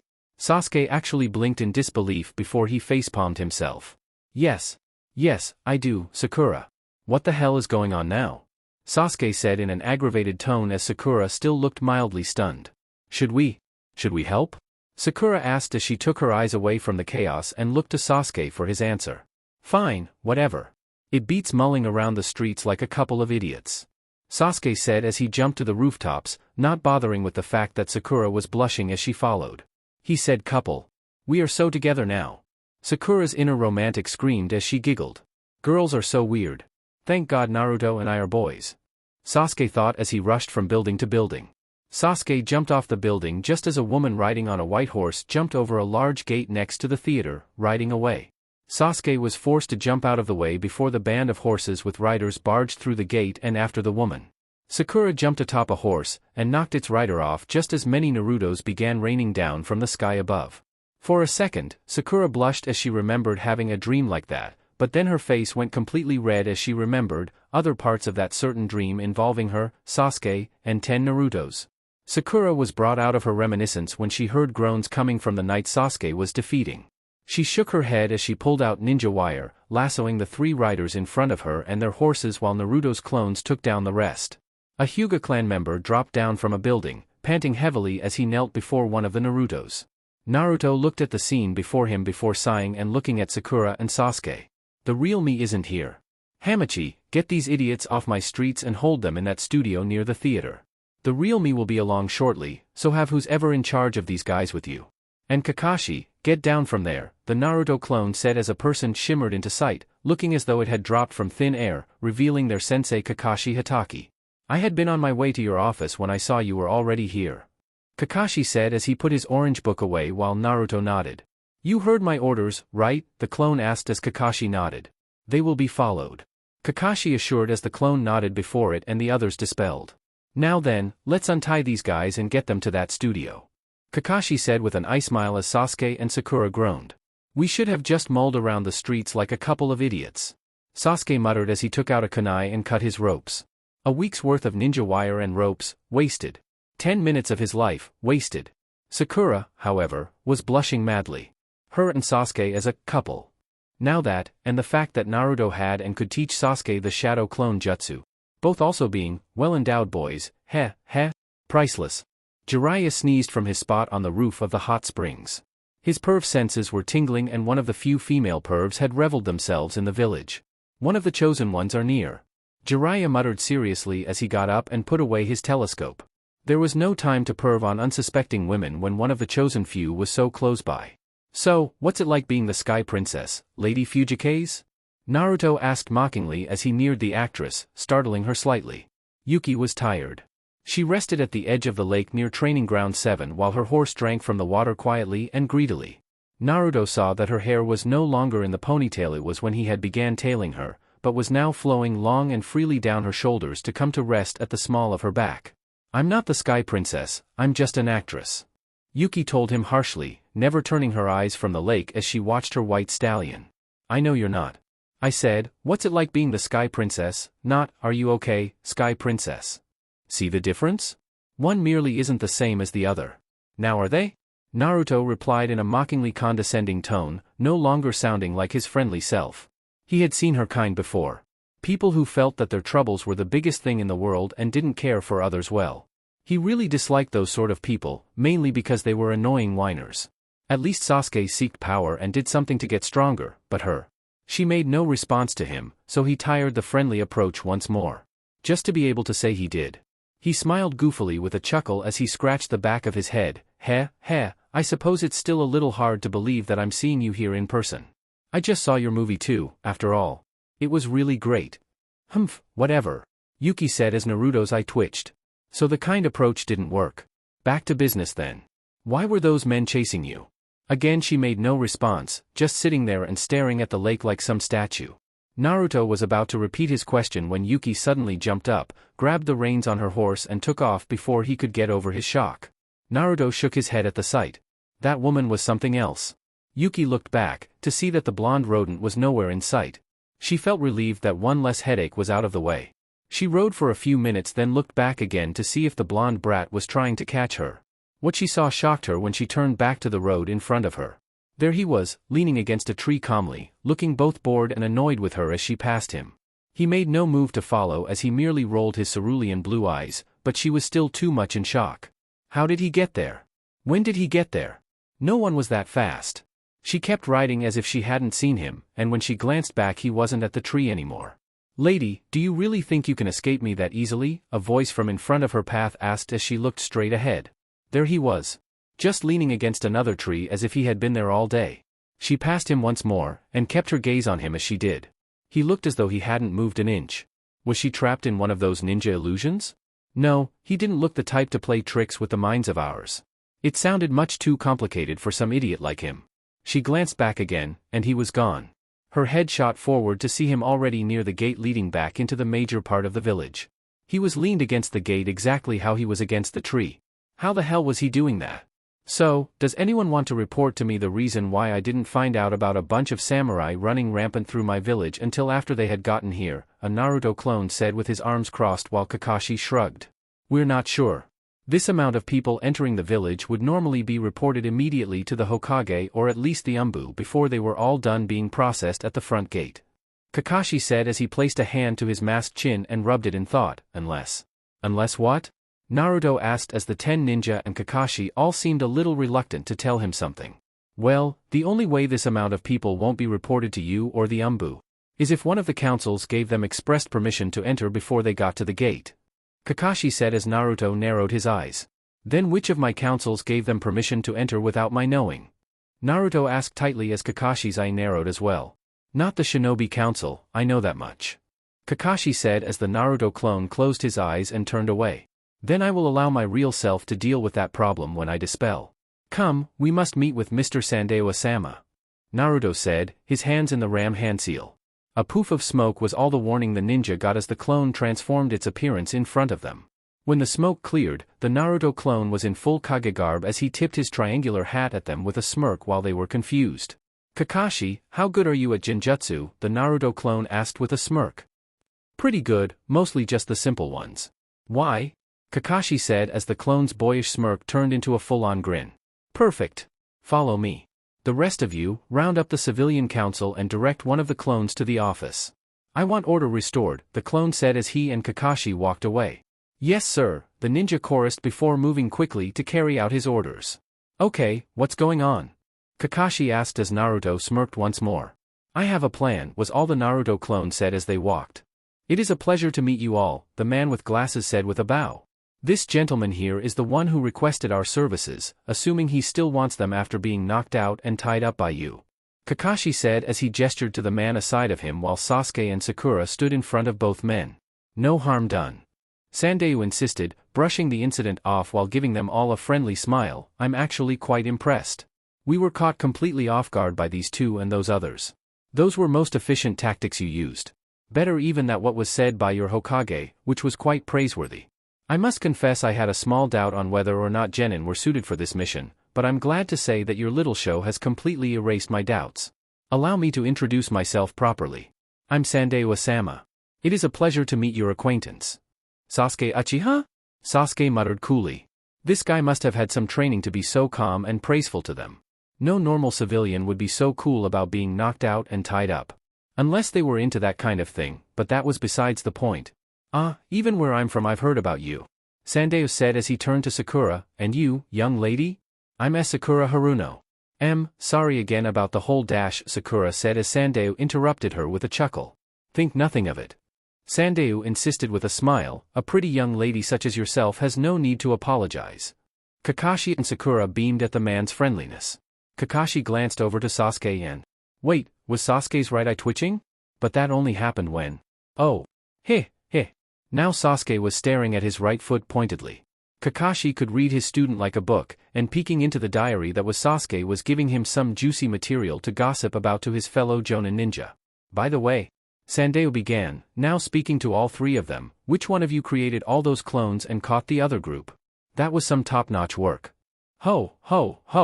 He's not here right now, but I'm sure you'd like to meet him, an energetic voice rang out behind the group as they all turned to see the Hokage. Dressed in the official Hokage robes and hat was a man who looked to be in his early 20s, though the full set of clothes hid most of his body from view. This man was the Hokage. His eyes and top half of his face were obscured by the shadows of his hat while his cool smirk seemed to be forever on his features. Yo. I'm glad you found them well, Mr. Asama. This bunch are a rather wildly group, the Hokage said as Sandae chuckled. They seem all right to me. Thank you for referring them to me, I'm sure they'll be even better if danger should arise. Also, I am looking forward to meeting this last member. Sandae said as the Hokage grinned. Good, because you'll meet him soon, the Hokage said as he turned and walked out with just as much energy as he spoke. Sasuke's left eye twitched over how stupid Naruto's clone had sounded. The only thing that kept him from putting a boot to the clone's head was the stupid elaborate plan which Sasuke could tell was going on. Even Sakura seemed to understand something was amiss as she must have detected and seen past the genjutsu over Naruto's top half as well. The only question left was, what the hell was going on? Naruto yawned into an open palm as he saw Yuki was racing down the street atop her horse. She had finally made it back into the village and he had to admit that using his flash step technique just to mess with her head was getting boring. He jumped to the rooftops before she had a chance to notice and followed her through the village as she looked for him, trying to find where he had run off to. He watched as she breathed a sigh of relief before she started mulling about the village. It wasn't longer before he gained a smirk as he saw her surrounded by a small group of children. Each of them had to be around 7 or 8 years old as they clamored for her autograph, all holding up pens and papers as they chanted the word. His amused smirk soon turned to a fond smile at the sight. Had it been even a few days earlier, he himself might have just gone over and joined them in asking for an autograph. Naruto sighed, maybe he had judged her too soon. Maybe she really was a good. Just stop it. I'm not giving any autographs. Yuki shouted, freighting all the children in a dead silence. Even all of the onlookers and those just passing by stopped and looked at Yuki in shock, wondering what had caused her reaction. What's so special about my autograph? Yuki said, continuing her tirade, if I give it to you, all it'll do is take up space and collect dust. What could be more worthless, more useless? It's just plain stupid. A good and total bitch.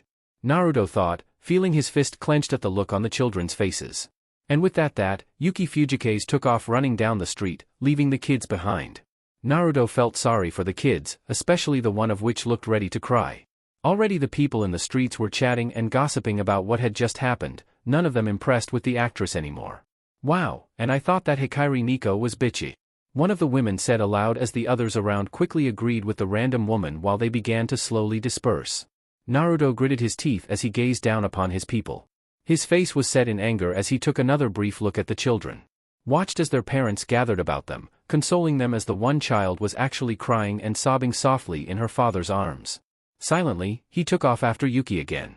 This time, however, he was not going to be taking it lightly on her. You're kidding. Yuki Fujikaze, here, in the village.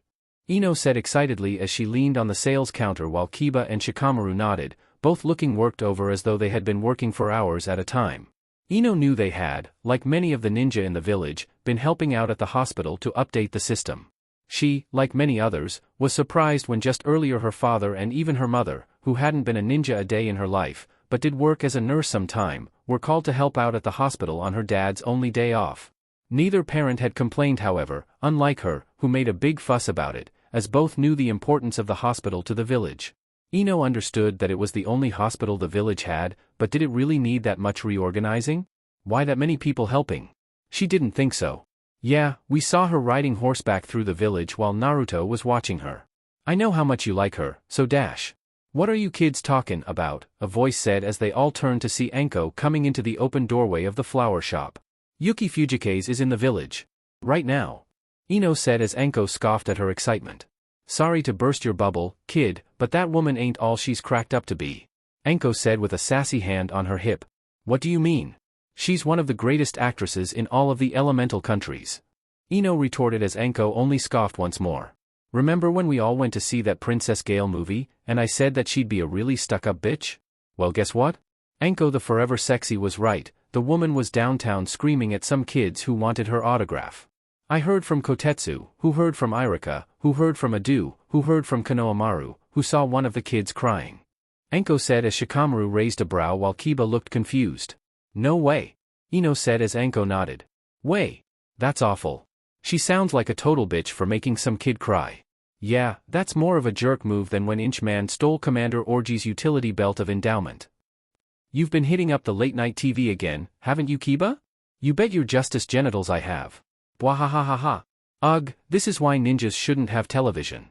I have to go tell Hinata and Tenten. This is big news. Ino said as Shikamaru gave her a look. Didn't you say your parents left you here to look after the shop? Shikamaru questioned as Ino blanched. Ugh. You're right, they did. Damn it. Oh. I know. Shika, go get them and bring them here. Ino said as she batted her eyelashes at the Nara air. I thought you were into Naruto? I am, you idiot. Women can use their feminine charms without having to like someone. Gosh, don't you know anything, Shika? Ino said, crossing her arms as she gave Shikamaru and Kiba a look after exchanging one with Anko. Boys, they're all stupid without us. I hear that, sister. I'll go get the girls. See ya later. Wait, Anko. Why did you come here in the first place? To spread gossip, of course. Oh, and to get some of those poison lilies. They do come in today, right? Yeah, but the shipment's late. Sorry. No prob. I'll just get M tomorrow. Now to get more women here. And that's our cue to leave. Coming, Kiba? Yeah. I need to see Choji and Shino about the manga they let me borrow. I still don't see why the Potter kid just doesn't kick his family's ass and move into that castle. You're into Harry Potter, too? Shikamaru asked in shock as he and Kiba exited the flower shop right behind Anko, who took off in the opposite direction. Yeah. I mean, it's so unbelievable and cool. Dude, just look at it. This kid suddenly finds out, all in one day, that an evil wizard is after him and that he has to go to a school to learn magic. It's almost as unbelievable as Bleach.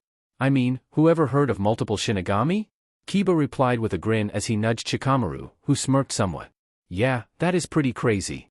Almost like being a 16-year-old pirate, and fruit giving you magical powers after eating it.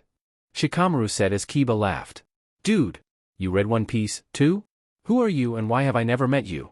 Kiba said excitedly as he threw an arm over Shikamaru's shoulder brotherly and grinned. I don't know, but I think Choji and Shino have been holding out on me. They both borrowed my Harry Potter and never gave it back. Now I know where it went. Shikamaru said as he and Kiba laughed. Naruto scanned the crowds from his position on the rooftop. He had to admit that this bitchy actress was no amateur in losing herself in a crowd, or in having methods to look about herself without ever turning her head. Naruto had noted that her favorite method of all seemed to be pulling out her small makeup kit to use the mirror to look over her shoulder while it appeared that she was checking her appearance. A nice trick, but not good enough on someone like him or any truly trained ninja. He followed her for about 2 hours, most of the time on rooftops, looking down on her as an assassin might do to their target. Sometimes, just to screw with her, he'd use his flash step combined with his transformation technique to pass her as a random townsman without her knowing. Though in the last 2 hours she had twice gone and changed inside stores, coming out with completely different outfits and hairstyles along with different fragrances from new perfumes. The first he had nearly missed, only finding her again by noticing her frequent habit to check over her shoulder with the makeup mirror. He continued following her until she made a stop at the bar. Naruto followed her in, disguised as a middle-aged man. He sat down at the bar itself, watching her from a few seats down. She had immediately placed a high order for sake, and lots of it. It was something he had learned from Jiraiya when they had been traveling around during their search for Granny Tsunade. He could still remember when the two had sat inside a restaurant watching a man who drank at the bar of it. Remember this, Naruto, because it might help you someday while on a mission or when dealing with delegates. When a person goes to a bar, always watch how many drinks they take. 1 means they're in a hurry and want things done with quickly. 2 means it's a quick trip, but that they regularly are the come and go type. That means they may stay, or they may not, and things could go either way with your presence there. 3 drinks means that the person definitely had time to waste, and are ready for if things get lengthy in talks or business. Now 4 or more drinks, that's when you know for sure that a person is dedicated and are going to stay for a long while no matter what. They'll be in the discussion or such for the long haul and will argue and compromise until they get at least as much as they can, no matter what came their way. Jiraiya had said as they had watched the man drink 4 drinks, and then rest at the bar. Naruto shook his head free of his thoughts as he watched the actress consume 1 glass after another. Once she got her 4th down, Naruto felt that was his chance. He pushed away the sake he hadn't even touched before going to the restroom. He dropped his disguise before walking out, making sure no one noticed him. He saw a few drunkards had noticed, but they didn't seem to care as. His sharp look toward them told them to stay quiet and unaware. Are you tired of running, Lady Yuki? Naruto said crispy from behind the actress as she dropped her glass in shock. Slowly, she turned around and gave him a look of surprise. You again? I thought I lost you. Yuki said airily as Naruto gave her a dour look. I told you already. Did you really think that you can escape from someone of my caliber that easily? Naruto said with his dour look. Yuki didn't answer as she merely reached for a new glass and took another drink. I guess not. Especially since you followed me in under some ninja jutsu and then changed back in the bathroom. Yuki said somberly as Naruto shadowed his shock and surprise with a raised brow. Oh? And how did you notice that? Naruto asked, slightly impressed and terrified that she had known about his movements. I've been watching everyone in here from the reflections of the glasses and other stuff. The guy went into the bathroom and didn't come out. You never entered, yet you came out of the bathroom. It was a bit suspicious. Yuki said as though it pained her to be so cunning and intelligent. Maybe I came in through the bathroom window? Coming through the front door would only give you the chance to see me and run. Naruto said as Yuki shrugged with a somber look on her face. Maybe. Yuki sighed out, staring at her glass as Naruto was sure she was truly looking at him. His face was set in a stern and emotionless facade as he stared at her back. He decided they needed a change of subject before he started asking questions that might make the drinking actress lash out. Why did you have to hurt those kids' feelings like that? All they wanted was your stupid autograph. Is that really so hard to give? Naruto asked as Yuki tensed, but sighed out as she looked set between annoyed and saddened. Why should I have given it to them? It's pointless and stupid. Yuki said, now looking at him beside her, it's one of those things where you get it, are happy with it for a few minutes and then completely forget about it. She said before she gave him an even more annoyed look, is that it? Are you bothering me for one, too? Is that why you won't leave me alone? There's no way that I would want your autograph, bitchy. Especially after what you've done. Naruto said sharply, letting a small amount of his annoyance seep out, and don't bother writing up a fake one. Naruto said as he glanced at her hand which had been moving towards a pen and paper, but he could clearly see the spray she had at the edge of her sleeve. I'm not the type to fall for you some pepper spray, again. After that incident. Never mind, just know that dash. Naruto Uzumaki. Yuki said somberly with a shake of her head, her hand moving away from the two items and back to her alcohol. It's pervert repellent, for pervs like you. Is that why you're following me, you perv? Naruto too stunned to reply, not even to retort to being called a perv. How did she know his name? He had never told her his name. And given how good she was at acting the part of shock, he wasn't sure just how much she knew or didn't know of.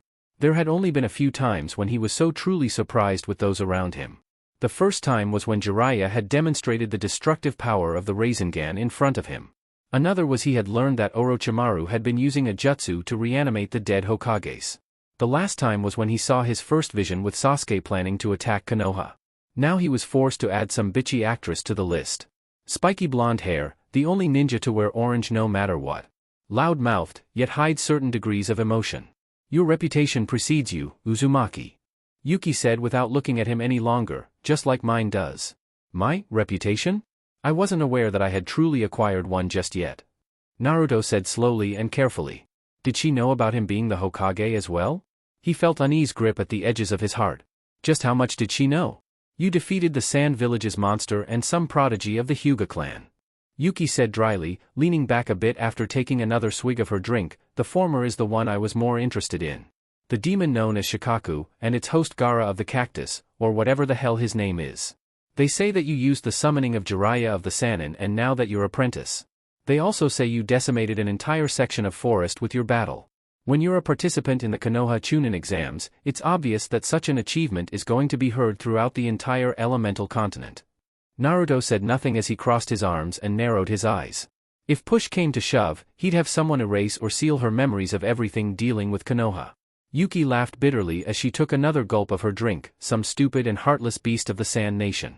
It makes me wonder who the real monster was, this Shikaku or that Gaara kid. Don't you ever talk about Gaara like that. You don't know one thing about him or what he's been through.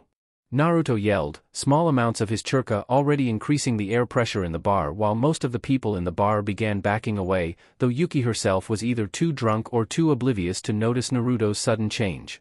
If anything, she didn't look impressed one bit. I don't care if you are the #1 actress. I'll still kick your ass. Naruto yelled before he stopped himself.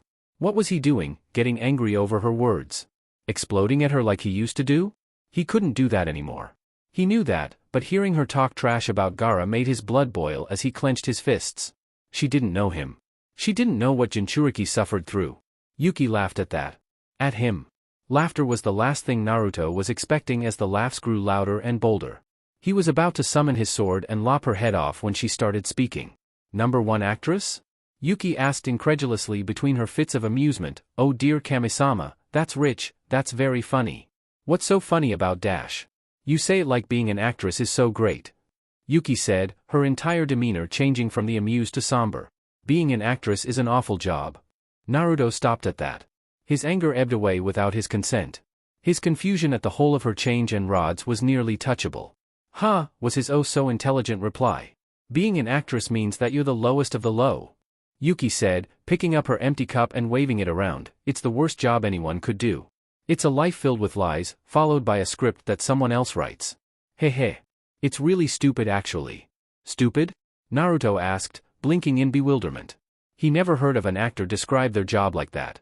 While the woman was a complete bitch, he had to admit that her talent for theater was good. Her acting was so real and convincing. He had figured she was just a stuck-up hag, completely engrossed in her own fame and fortune, someone who cared solely about her career and thought herself above everyone else in the world. But what was this?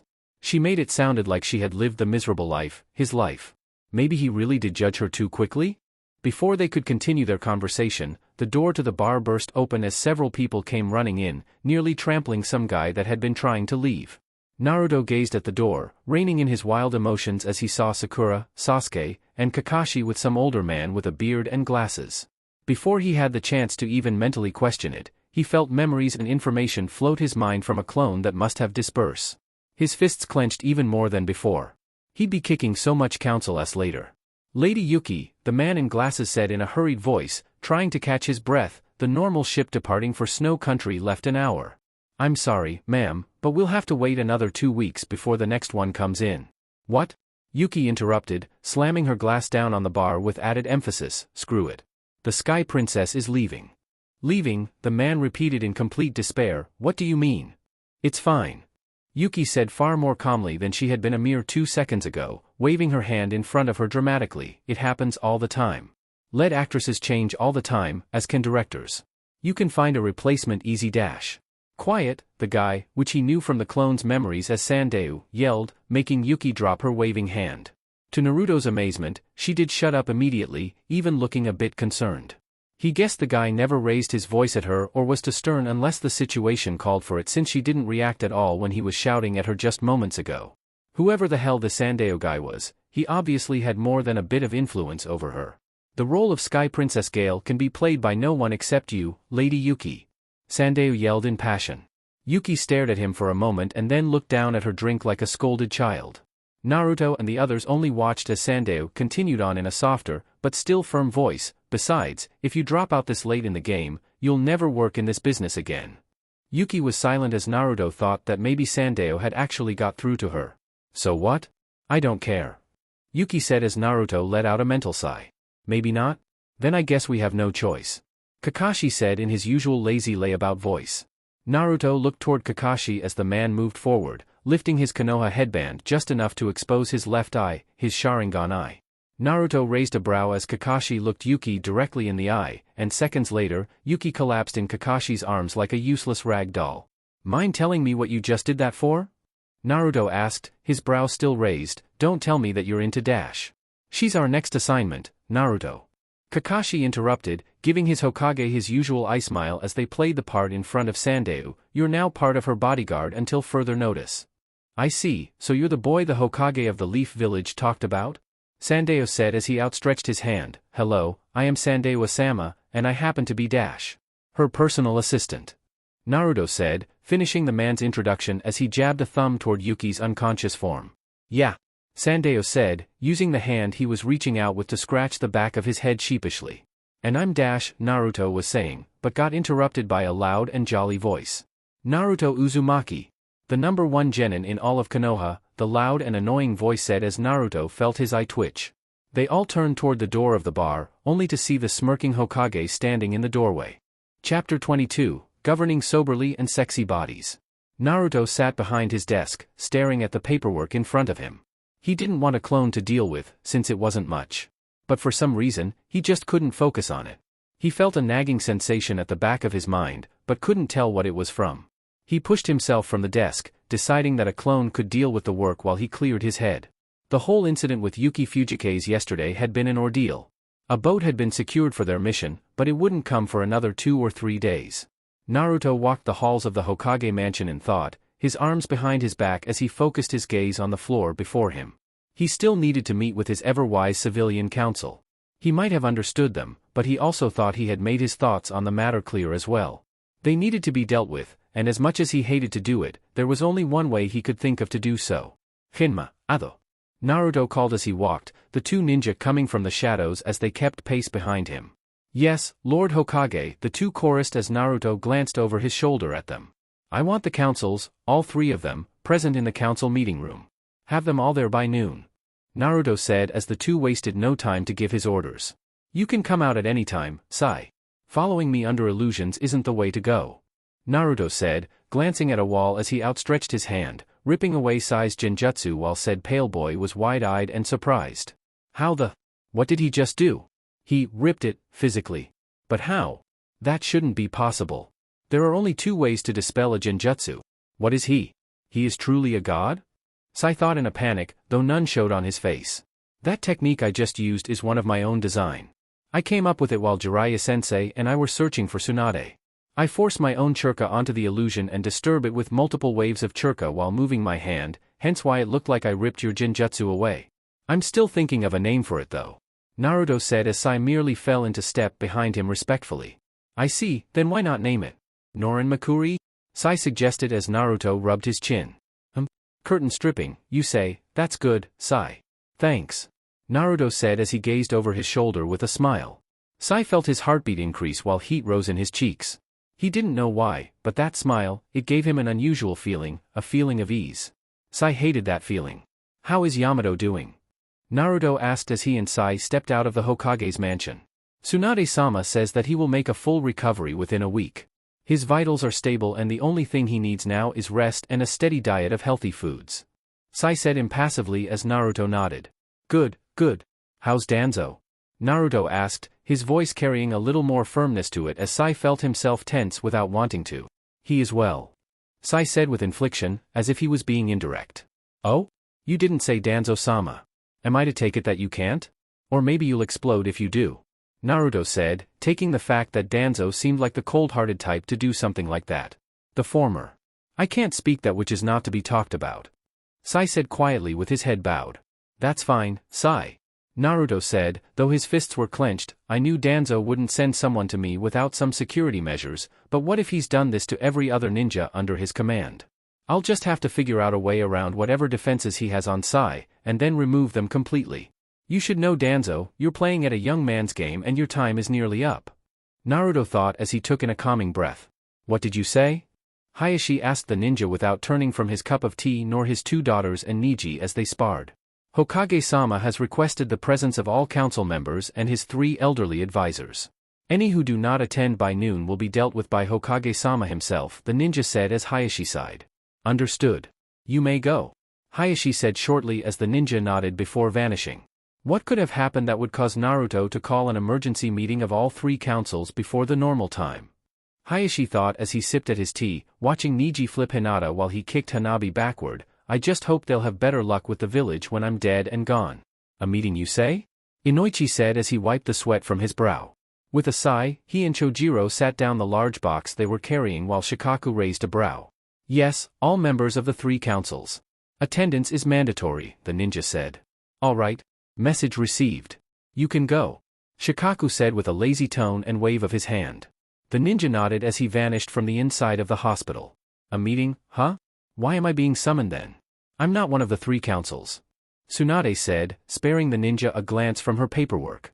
You are of the Senju clan, and have had your clan status reinstated with your being back in the village. You're also the head of the medical corps and the hospital. You are required to attend, the ninja said as Tsunade sighed. She had forgot all about that and those 2 old fossils' threats toward her. Fine, just get out of my office. Tsunade said as the ninja wasted no time in leaving. Damn paperwork. Sai, I need you to pick up a book for me from a person just outside the village's gates. They'll meet you there, so have it to me before noon. Naruto said, writing down what he needed as he handed the scrap of paper to Sai, who nodded in acceptance. As you wish, Naruto-sama. Sai said in monotone before he disappeared. All right, now I can finally get some ramen in peace. Naruto said with a stretch and a sigh. Oh, mind if I join you, a voice said as Naruto turned to see Ino. Ino? Hey, aren't you supposed to be living at my mansion now? Naruto asked, not having seen anyone around the mansion but Jiraiya as he did every morning. Yeah, me, Hinata, and Tenten are there. We're roomed on the level above you and Lord Jiraiya. I didn't know the Hokage's mansion extended below ground or that it was so extensive. It's amazing, Naruto. Ino said as she and Naruto walked onward to Ichiraku's ramen. Yeah, neither did I when I first moved in. It's all still so new and exciting to me. Naruto said honestly as he rubbed the back of his neck. Yeah, but you've accomplished your dream. I mean, you're the Hokage now, Naruto. You did it. Everyone said you wouldn't, and still you did it. Ino said with her arms behind her as she glanced over at Naruto. Yeah, but I think the reasons for my dream changed along the way. Naruto said, looked up at the giant tree in the middle of the village with a smile. I first started that dream just so people would stop ignoring me and take notice, but along the way, I didn't care if people took notice of my existence. I just wanted to protect those I cared about. I discovered that while on my first C-ranked mission. Really? Ino asked, turned to him fully as they came up on the ramen shop, which seemed to be very busy while Naruto nodded. Hey, Naruto. I mean, Lord Hokage. Come around for another world-famous bowl of Ichiraku ramen, huh? Tucci said as he gazed back at his customers. Hey you squatters, make room for the leader of our great village, and his girl. Thanks, old man Tucci. Naruto said with a chuckle as he gazetted Ino to her seat. You're welcome anytime, Naruto. And who is this young lady who's accompanying you today? Might I add a beautiful one at that? Tucci said as Ino began to blush. Huh? Oh, it's just Ino. Naruto said, casting a quick glance at Ino while Ayam was taking his order. Naruto, both girls, Ayam and Ino, yelled at him in embarrassment while Ino was blushing from such. Huh? Something wrong? Naruto asked in confusion as Ayam grabbed his ear harshly. You can't just introduce her so commonly, like she's just some old friend that's been with you forever. You have to be respectful and gentlemanlike, say her full name, be polite. Ayam admonished as Ino nodded firmly. I don't get what the big deal is. She's just Ino, I've known her since forever. We went to the academy together and everything. In fact, we were even friends before she started caring about popularity and all that. Naruto said, looking bewildered while Ino grabbed his other ear. So? That doesn't matter. I am a lady, and as such, you have to be extremely polite. You should always guide the lady to her seat, ask her what she wants first, and then introduce her like she's the best thing in the world. You got that? Ino yelled in embarrassed anger as Naruto started looking a bit fearful. Oh okay. Got it. Naruto said, though he still looked confused, but I don't get it. We've known each other forever. Why should I be overly fancy for you? Ino sighed tiredly, knowing that it would be a long discussion, because Naruto, I'm a girl. If you want a girl to like you, you have to be a gentleman. Girls like being treated like princesses and such. Get it? I know that we've known each other for a long time, but we don't really know that much about each other. That's why you have to be polite. Yeah, but you already like me, and I like you, somewhat. Why go through all that trouble? Why not just be ourselves and be comfortable around one another instead of putting on an act? Naruto questioned as Ayam, Tucci, and the other customers watched on. Because that's the way it is. When you're on a date with a girl, you have to be polite and a perfect gentleman. Don't get me wrong, I do like you, but when you're dating someone, you have to show them the best of you. Ino said as a woman beside her nodded. That's right, Lord Hokage. I remember when I was your age. Those bad boys could never get past the first date if they didn't know how to behave.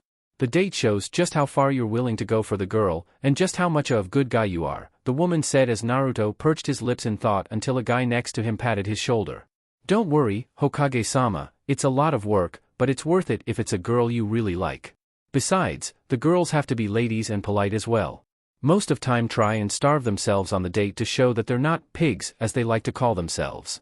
They'll almost always be quiet and timid, never leaving your side unless one of you needs to go to the bathroom, the guy said with a chuckle that Tucci and some of the other guys joined in on. It's like this, Naruto, the date is like a mission. Your mission on the date is to please the girl while also being polite and kind. You don't have to put on an act to do it. You can be yourself, but you just be a bit nicer in public. Tucci said as he leaned over the counter, plus, it's all worth it if you get a kiss in the end. Or a little something else, if you know what I mean, the guy next to Naruto said as he and Tucci high-fived while all the guys started laughing. Ayam sighed at the confused look Naruto had while she hit her father over the head with a frying pan. Don't mind these idiots, Naruto. Just behave on the date, and you'll be happy in the end. Ayam said as another guy chuckled.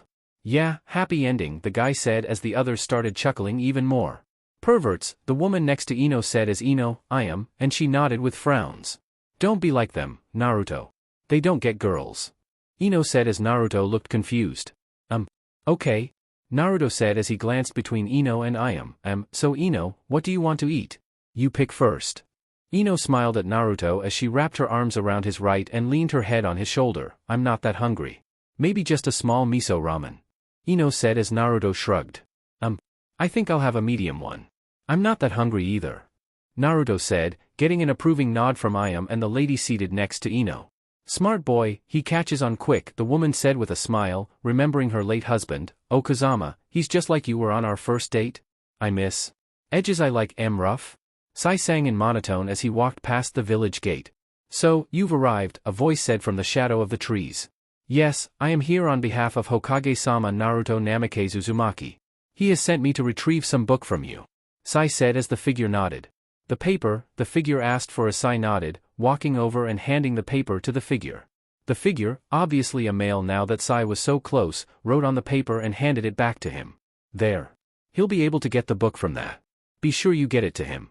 I must be going now, the male figure said as he slinked back further into the shadows, disappearing. Who was that? Sai whispered to himself, but then looked down at the paper, number 365? I wonder what that could mean. Sai pondered the thought as he pocketed the slip of paper and turned back to the village. And that was how I beat Gaara. So I guess, I didn't really do much. Gamabunta did most of the real fighting. I would have never won without him. Naruto said as he and Ino walked through the village. That sounds amazing, Naruto. To think, you fighting on that big of a scale, and you won. You beat a fellow Jinchuriki without really having to use the power of your own tailed beast.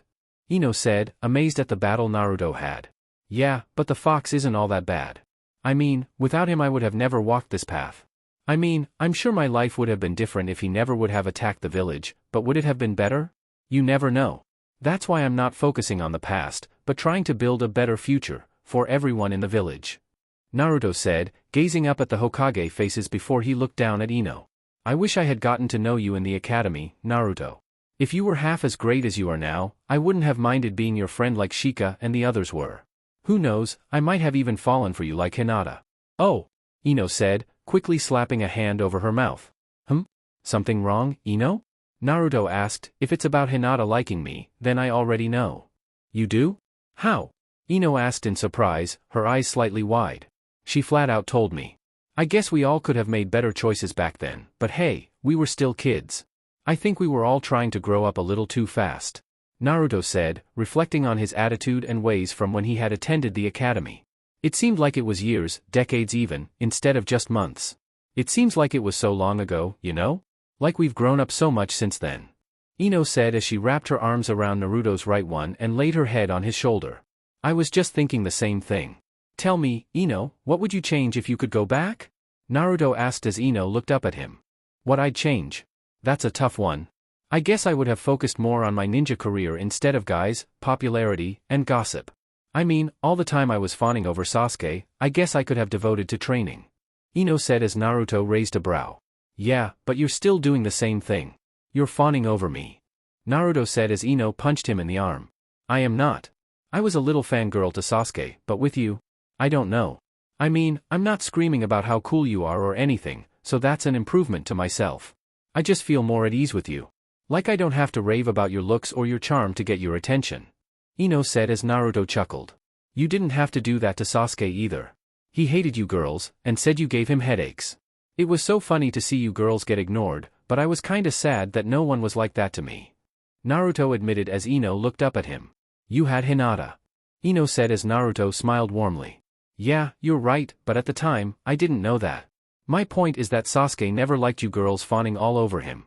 What he really wants is a girl that'll prove to gain his attention through being herself, or a hard worker. Even said that he'd marry a civilian girl if she got his attention. Naruto said as Ino sighed. Oh well, that's all in the past now. My point was that I do devote more time to training. I've already got 3 new clan techniques mastered, and now I'm working on another. I've even improved my taijutsu and jinjutsu a bit. I'm working hard. Ino said, feeling a fire burning in her and a swell in her self-pride as she spoke. That's great. You should know, I always did have a small crush on you, but you were always fawning over Sasuke, so I didn't bother with it. And now that I look at it, I don't even know why I chased after Sakura by that same logic. Naruto said, rubbing his chin as Ino chuckled at him. Because Sakura was the only one who bothered to pay attention to you and your stupidity while the rest of us didn't care. Ino said as Naruto chuckled himself. Yeah, you're right. I can't believe I was so desperate for attention that I let her beat me up. Oh well, I still like Sakura. I mean, below Sasuke, she's one of my best friends. But, do I actually still like her the way I thought in the academy? I don't think so. Naruto said, more to himself than to Ino. Don't worry, I'm here. Ino said, jabbing him in the side lightly as he laughed, and Hinata and Tenten too. Besides, I think we all like the fact that you're not the same person that you were back then. Now that you're taking things seriously, you're a much better person for it. If you were like this back in the academy, instead of being loudmouthed and annoying, I think a lot of us would have been friends with you, and even looked up to you. Maybe, Naruto said, gazing off in the distance as the sun rose above the Hokage's mansion, but if I didn't start out like that, I might have never improved. I think it's because I was like that I'm here today, the 5th Hokage and the leader of Konoha. I'll take my past, and make sure no kid has to go through what I did. And I'll help any way I can. Ino said, gazing up at Naruto with admiration, "You're so firm now, Naruto, it's amazing. You're really training, and really doing everything you can to improve the village. I'm proud of you, and I'm proud to call you my leader." "Thanks, Ino. That means a lot coming from you," Naruto said, gently taking her hand into his own. Ino blushed, never having a guy be so romantic, or romantic at all, toward her. She laid her head back on his shoulder as they walked on, ignoring the gossip around them. "And by helping you, maybe I'll be able to help improve myself even more, Naruto?"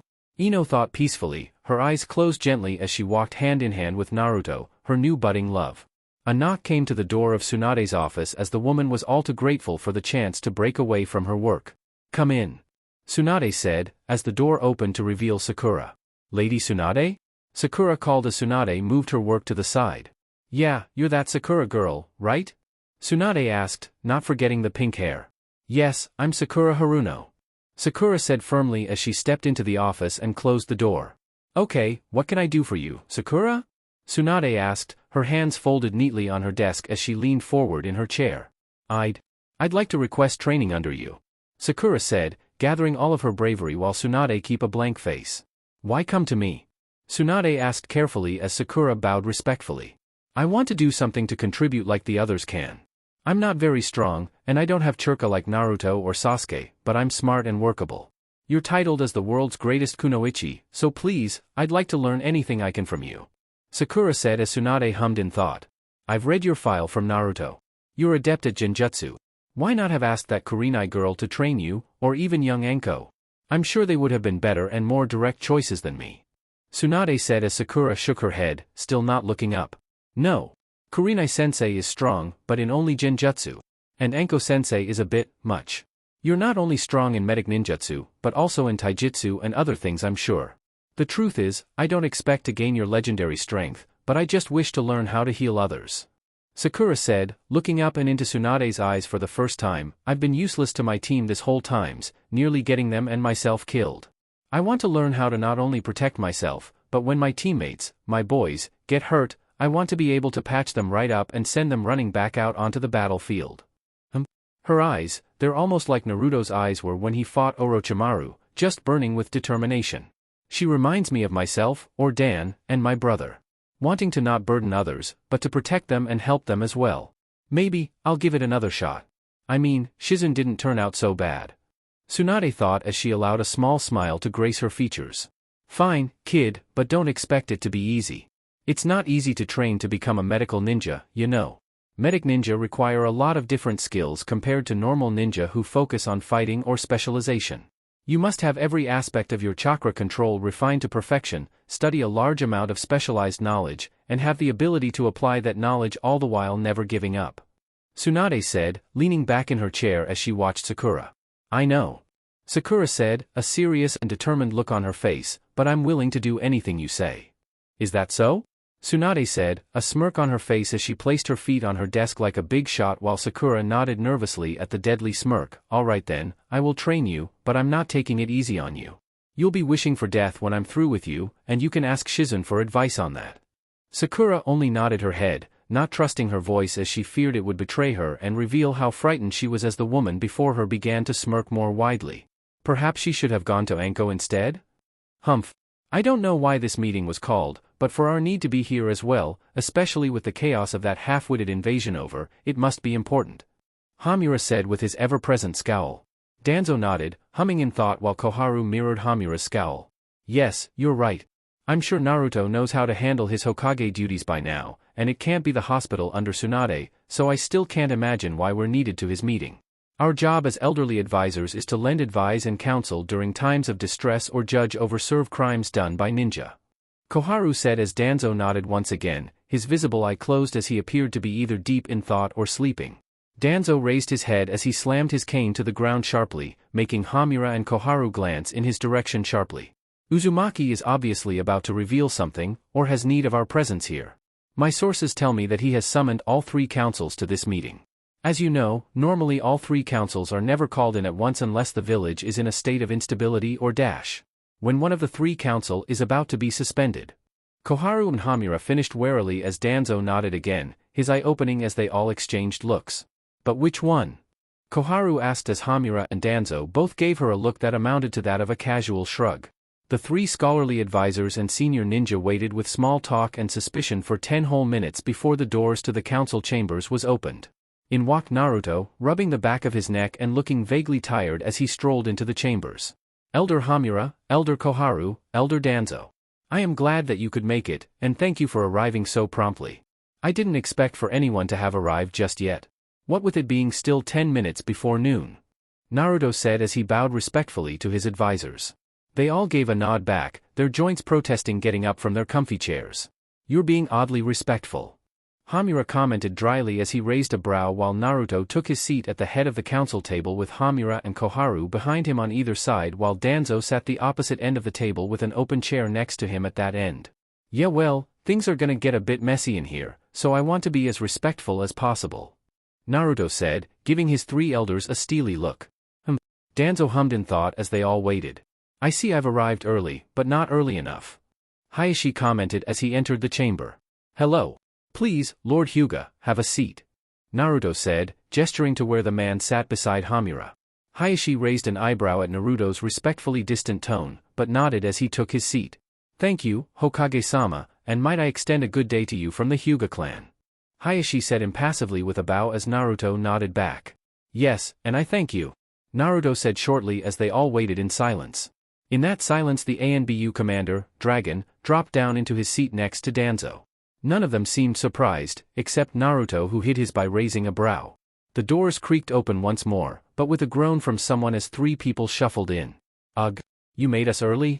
Shikaku muttered as Inoichi gave him an exasperated look while Choza merely shrugged. However, their playful banter ended at the look on Naruto's face. Hokage-sama, the 3 chorused as they bowed respectfully. Lord Akimichi, Lord Yamanaka, Lord Nara. Please, take your seats as we wait. Naruto said as the 3 nodded and quickly seated themselves. Boy, oh, boy. There's gonna be trouble today.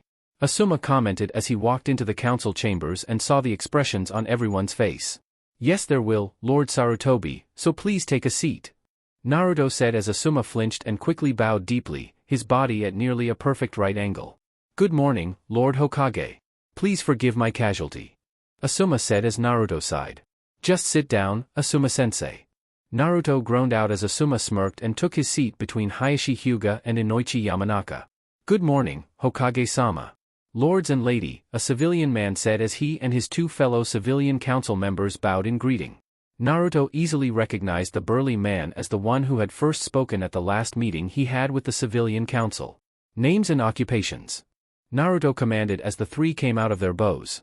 Hokage-sama, I am the head of Konoha's Department of Treasury, Tomokai Mistine, the robust man said with a bow as Naruto nodded to him before moving his gaze to the next. Sir, I am the head of Konoha's Department of Civilian Defense, Kazuma Hidari, the rather thinly man next to Tomokai said with a respectful bow, looking almost as if he had been snapped in half at the waist. Uzumaki-sama, I am the deputy head of Konoha's Department of Labor. My name is Gamichi Yoturu, the youngest-looking man of the group said as Naruto tilted his head to the side in confusion, raising a brow as he did. Treasury? Civilian defense? Labor? Why is that I've never heard about any of this until now? Naruto asked as the others in the room exchanged bewildered looks. Hokage-sama, they teach government in the Ninja Academy. It's one of the most basic of classes that are taught to any and all citizens of the village.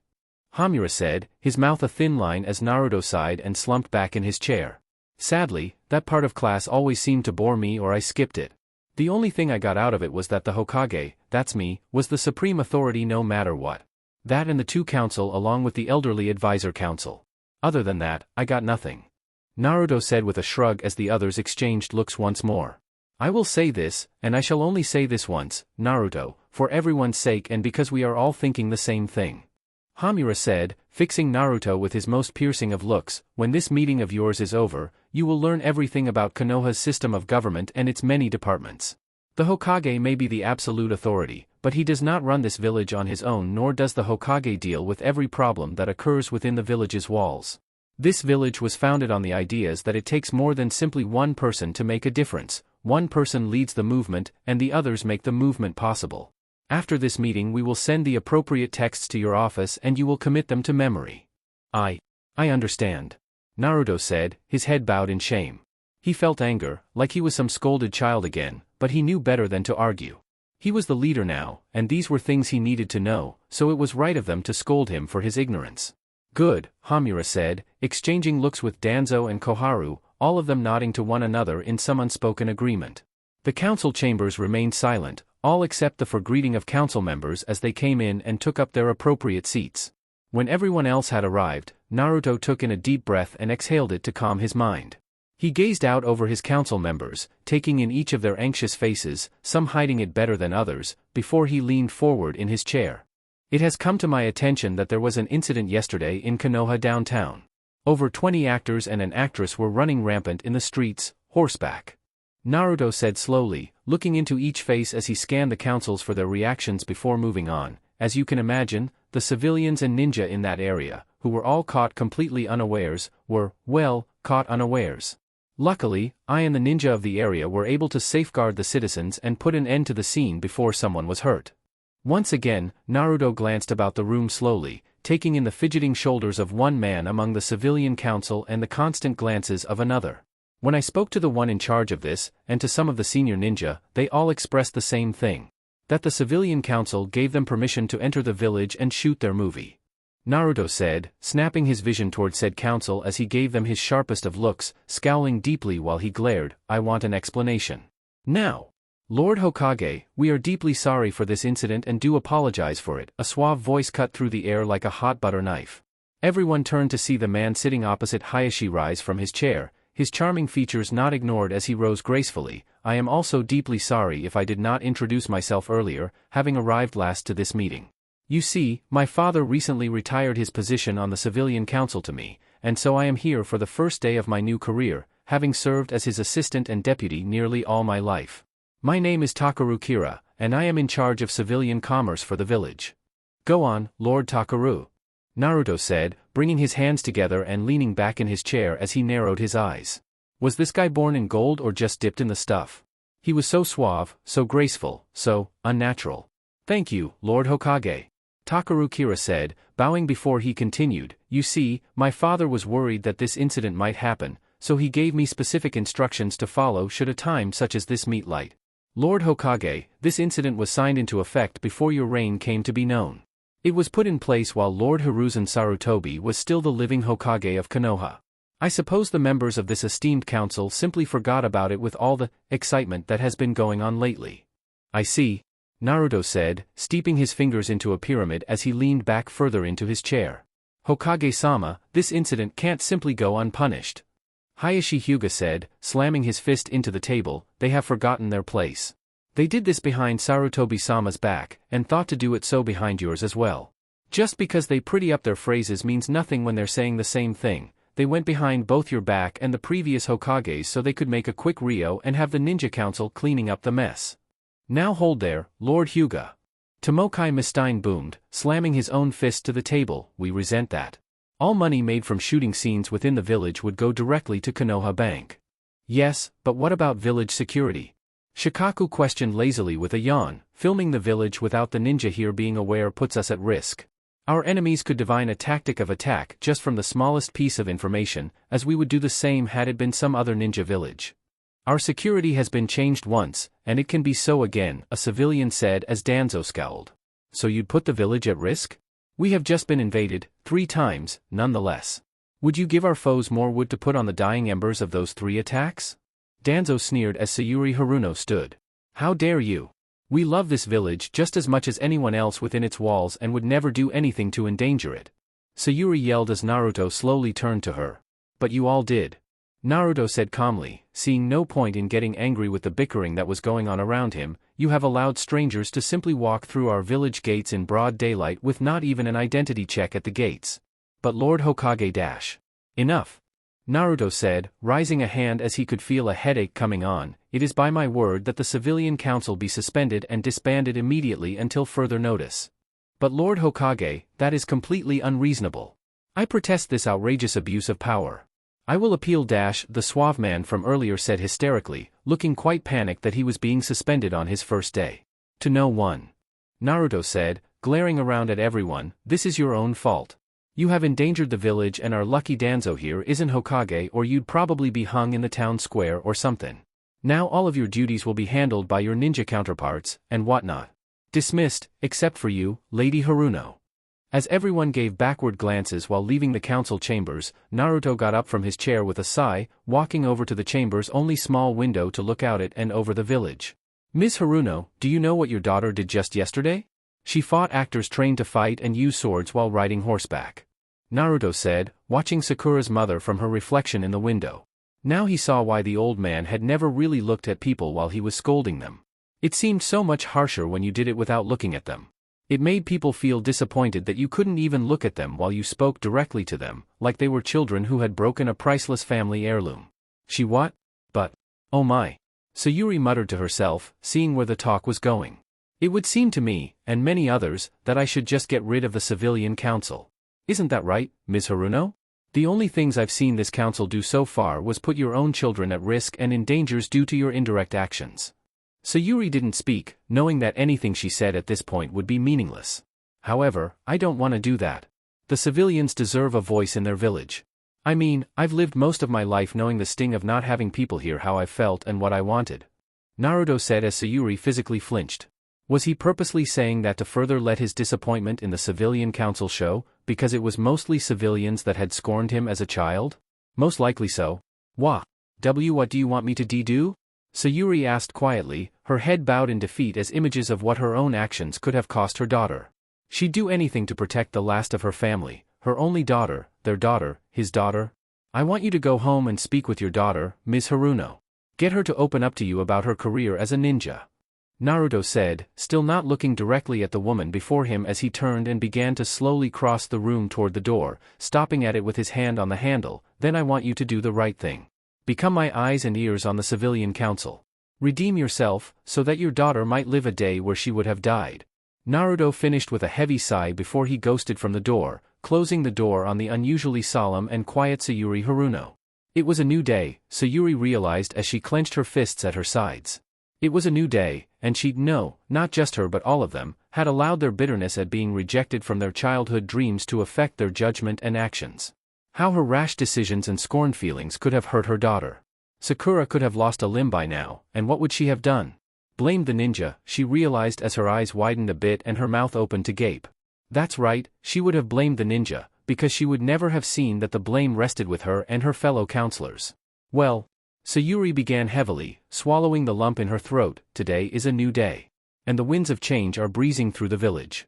Sayuri took a step toward the door. I won't make the same mistakes I made 30 years ago with my hate for Shugo-sensei when he told me I wasn't fit to become a ninja by their standards.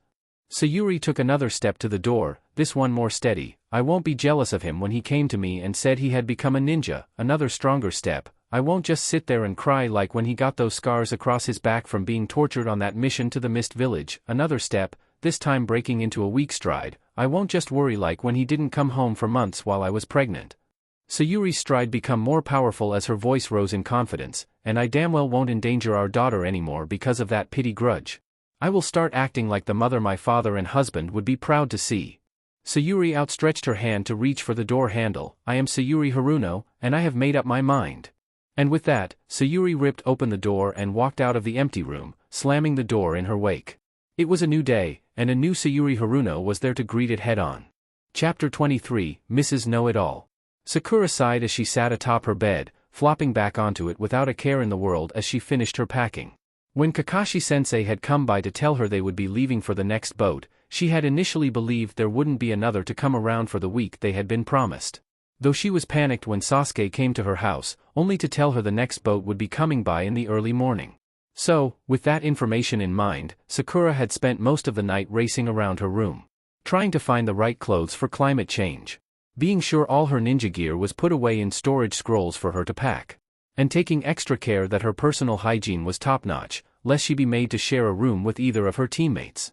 Truly, having allowed both Naruto and Sasuke to see her with a morning face was a bad idea, and one that had only been forgotten by the extreme dangers of the Chunin exams and sound invasion. Sakura, are you packed? Your teammates will be here any minute. Sayuri's voice sounded from downstairs. Sakura begrudgingly got herself up from the bed, grumbling that with all the hard work of her packing, her teammates could kiss her ass at the moment. Yeah, I'm packed. Sakura yelled back, checking herself in her bedroom's full-length mirror. Well, get down here. You need to eat before a big mission like this. Sayuri shouted, mirth in her voice. Can't protect the world's best actress on an empty stomach, now can you? Well, I guess not. Sakura mumbled, her stomach beginning to grumble its own hunger at her. Okay. Sakura grabbed her backpack and tugged, promptly falling down as she did. She grumbled under her breath as she picked herself up from the floor. Oh, come on. I am not this weak. It's just a bunch of scrolls. Sakura yelled to herself as she used both hands and barely managed to pull the pack a few inches. Hiya, Sakura's mom. Naruto's voice sounded loudly and energetically from downstairs as Sakura groaned. If Naruto was there, then Sasuke wouldn't be far behind. Hello, Hokage-sama. Welcome to my humble home. Sakura heard her mom greet, and you as well, Uchiha-sama. Oh no, Sasuke too. Good morning, Mrs. Haruno. Sakura strained to hear as Sasuke was always too quiet. Though she had to admit, Naruto was always too loud. Why couldn't she have normal teammates again? Sakura's mom. You don't have to call us that stuff. Naruto said, I'm just Naruto when on everyday missions like this, and he's an asshole, so call him Sasuke. Whap! Sakura winced from upstairs with her hands still clenched around the straps of her pack. She could practically see Naruto's face implanted into her house's clean floorboards while Sasuke's hand was still in the air from where he smacked the back of Naruto's head. See what I mean? Naruto yelled as Sakura barely heard Sasuke grunt at him. The months of working and growing closer to her teammates told Sakura that Sasuke's grunt meant for Naruto to shut up. Yes, well, Naruto. Sasuke. Sakura is upstairs packing. She'll be down in a minute. Sakura's mother covered for her as Sakura breathed a sigh of relief. That's okay. We'll help her.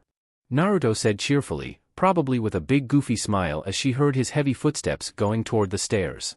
Naruto, you can't do that. Sakura has to pack her own things. Sayuri said, almost frantically as Sakura groaned and smacked her forehead, dragging her hand down over her face. Naruto was still a clueless idiot, even after Sakura had heard from Ino that she, Hinata, and Tenten were all living with him. Why? I helped Sasuke pack, and he helped me. It's no big deal, we're teammates. Naruto said, probably with an oblivious shrug. It's because she's a girl, dope. Mrs. Haruno doesn't want us to see her daughter's unmentionables by helping her. Remember, we have to treat girls different than boys. Sasuke said as Sakura felt her face heat up in embarrassment. Unmentionables? What that? Naruto asked, and Sakura banged her head against the mattress of her bed. Now Naruto was just being a bastard. You know. Sasuke said as Sakura began banging her head harder. So Sasuke was gonna play along. Sakura suddenly felt pity for her poor mother, probably standing there, gaping with her face clashing red with her pink hair, things like her bra and panties. Oh, those. Naruto said loudly, snapping his fingers, I hope she's packing the little green ones. I like those. I like the blue ones better. Sasuke responded as Sakura could hear her mother sputtering out nonsense, they're form-fitting. Like the biker shorts? Because, personally, I like it when she walks around in the boxers we got her for her birthday. The little cherries on them are so cute. Naruto said with Sakura feeling as though she'd die of embarrassment soon. Yeah, those are nice, but only with the sports bra we helped her shop for that one time. Sasuke replied while Sakura knew she'd die of embarrassment soon. Hey yeah. Sakura's bras are so cute. Especially the little pink one with kunai on it. Naruto gushed as Sakura groaned. She'd never live this day down if she didn't stop them soon. Naruto? Sasuke? Is that you? Sakura shouted, her voice curious as she heard her mother breath out harshly, as though the woman had run a mile. Can you two come up here? I need some help. Sure thing, Sakura. Naruto said as Sakura could almost tell Sasuke's only reply was to shrug. Letting go of the strap, Sakura heard Naruto quickly making his way up the steps. Knowing just how far her door opened, Sakura waited just outside of its swing length as she listened to Naruto hurry down the hall to her room. When the door swung open, and knowing Naruto would burst into her room hoping to get a peek at her unmentionables while she packed, Sakura quickly shot her fist out and punched Naruto between the eyes. Before he could fall back and collapse to the floor, unconscious, Sakura moved in and stopped his descent, covering his mouth to stop him from groaning. Throwing Naruto to her bed, Sakura heard Sasuke's footsteps coming down the hall to her room as she gently swung the door back closed. "Gee Sakura, you sure have a lot of stuff?" Sakura said, mimicking Naruto's voice and speech patterns with ease from her many times of being around the loud obnoxious blonde. "And what's this thing?" "Hey, Sasuke. Get in here." "I'm coming, you idiot." Sasuke replied as Sakura nearly chuckled at how easy it was to impersonate Naruto.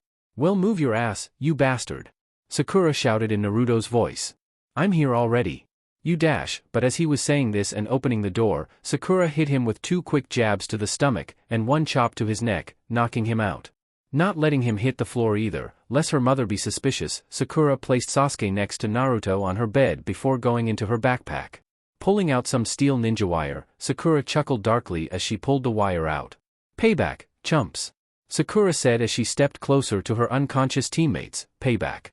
"Sakura, are you 3 okay in there?" Sayuri asked, even as she was moving toward her daughter's room. Opening the door to her daughter's room, Sayuri saw the window close as Sakura stood in the middle of her clean room, the only thing out of place being the backpack left on her bed for her mission. "Yeah, we're good. I was done packing and wanted to ask them if I had everything I needed. After that they said they'd meet me at the village front gate," Sakura said with a smile as Sayuri quirked a brow. "Really? And why did they use the window?" Sayuri asked as she leaned against the doorframe coolly. "Because while I'm eating breakfast and whatnot, they're going to go track down Kakashi-sensei and make him be on time," Sakura explained smoothly as Sayuri nodded. "Yes, well, better men have tried and failed to get Mr. Hatake somewhere on time," Sayuri said with a chuckle. "Once when we were young, the village thought him dead for some big mission he had to go and do as a spy against the Mist Village. At his funeral, they arrived 2 hours late with his false body." "Strangely, that makes sense," Sakura deadpanned as her mother laughed lightly.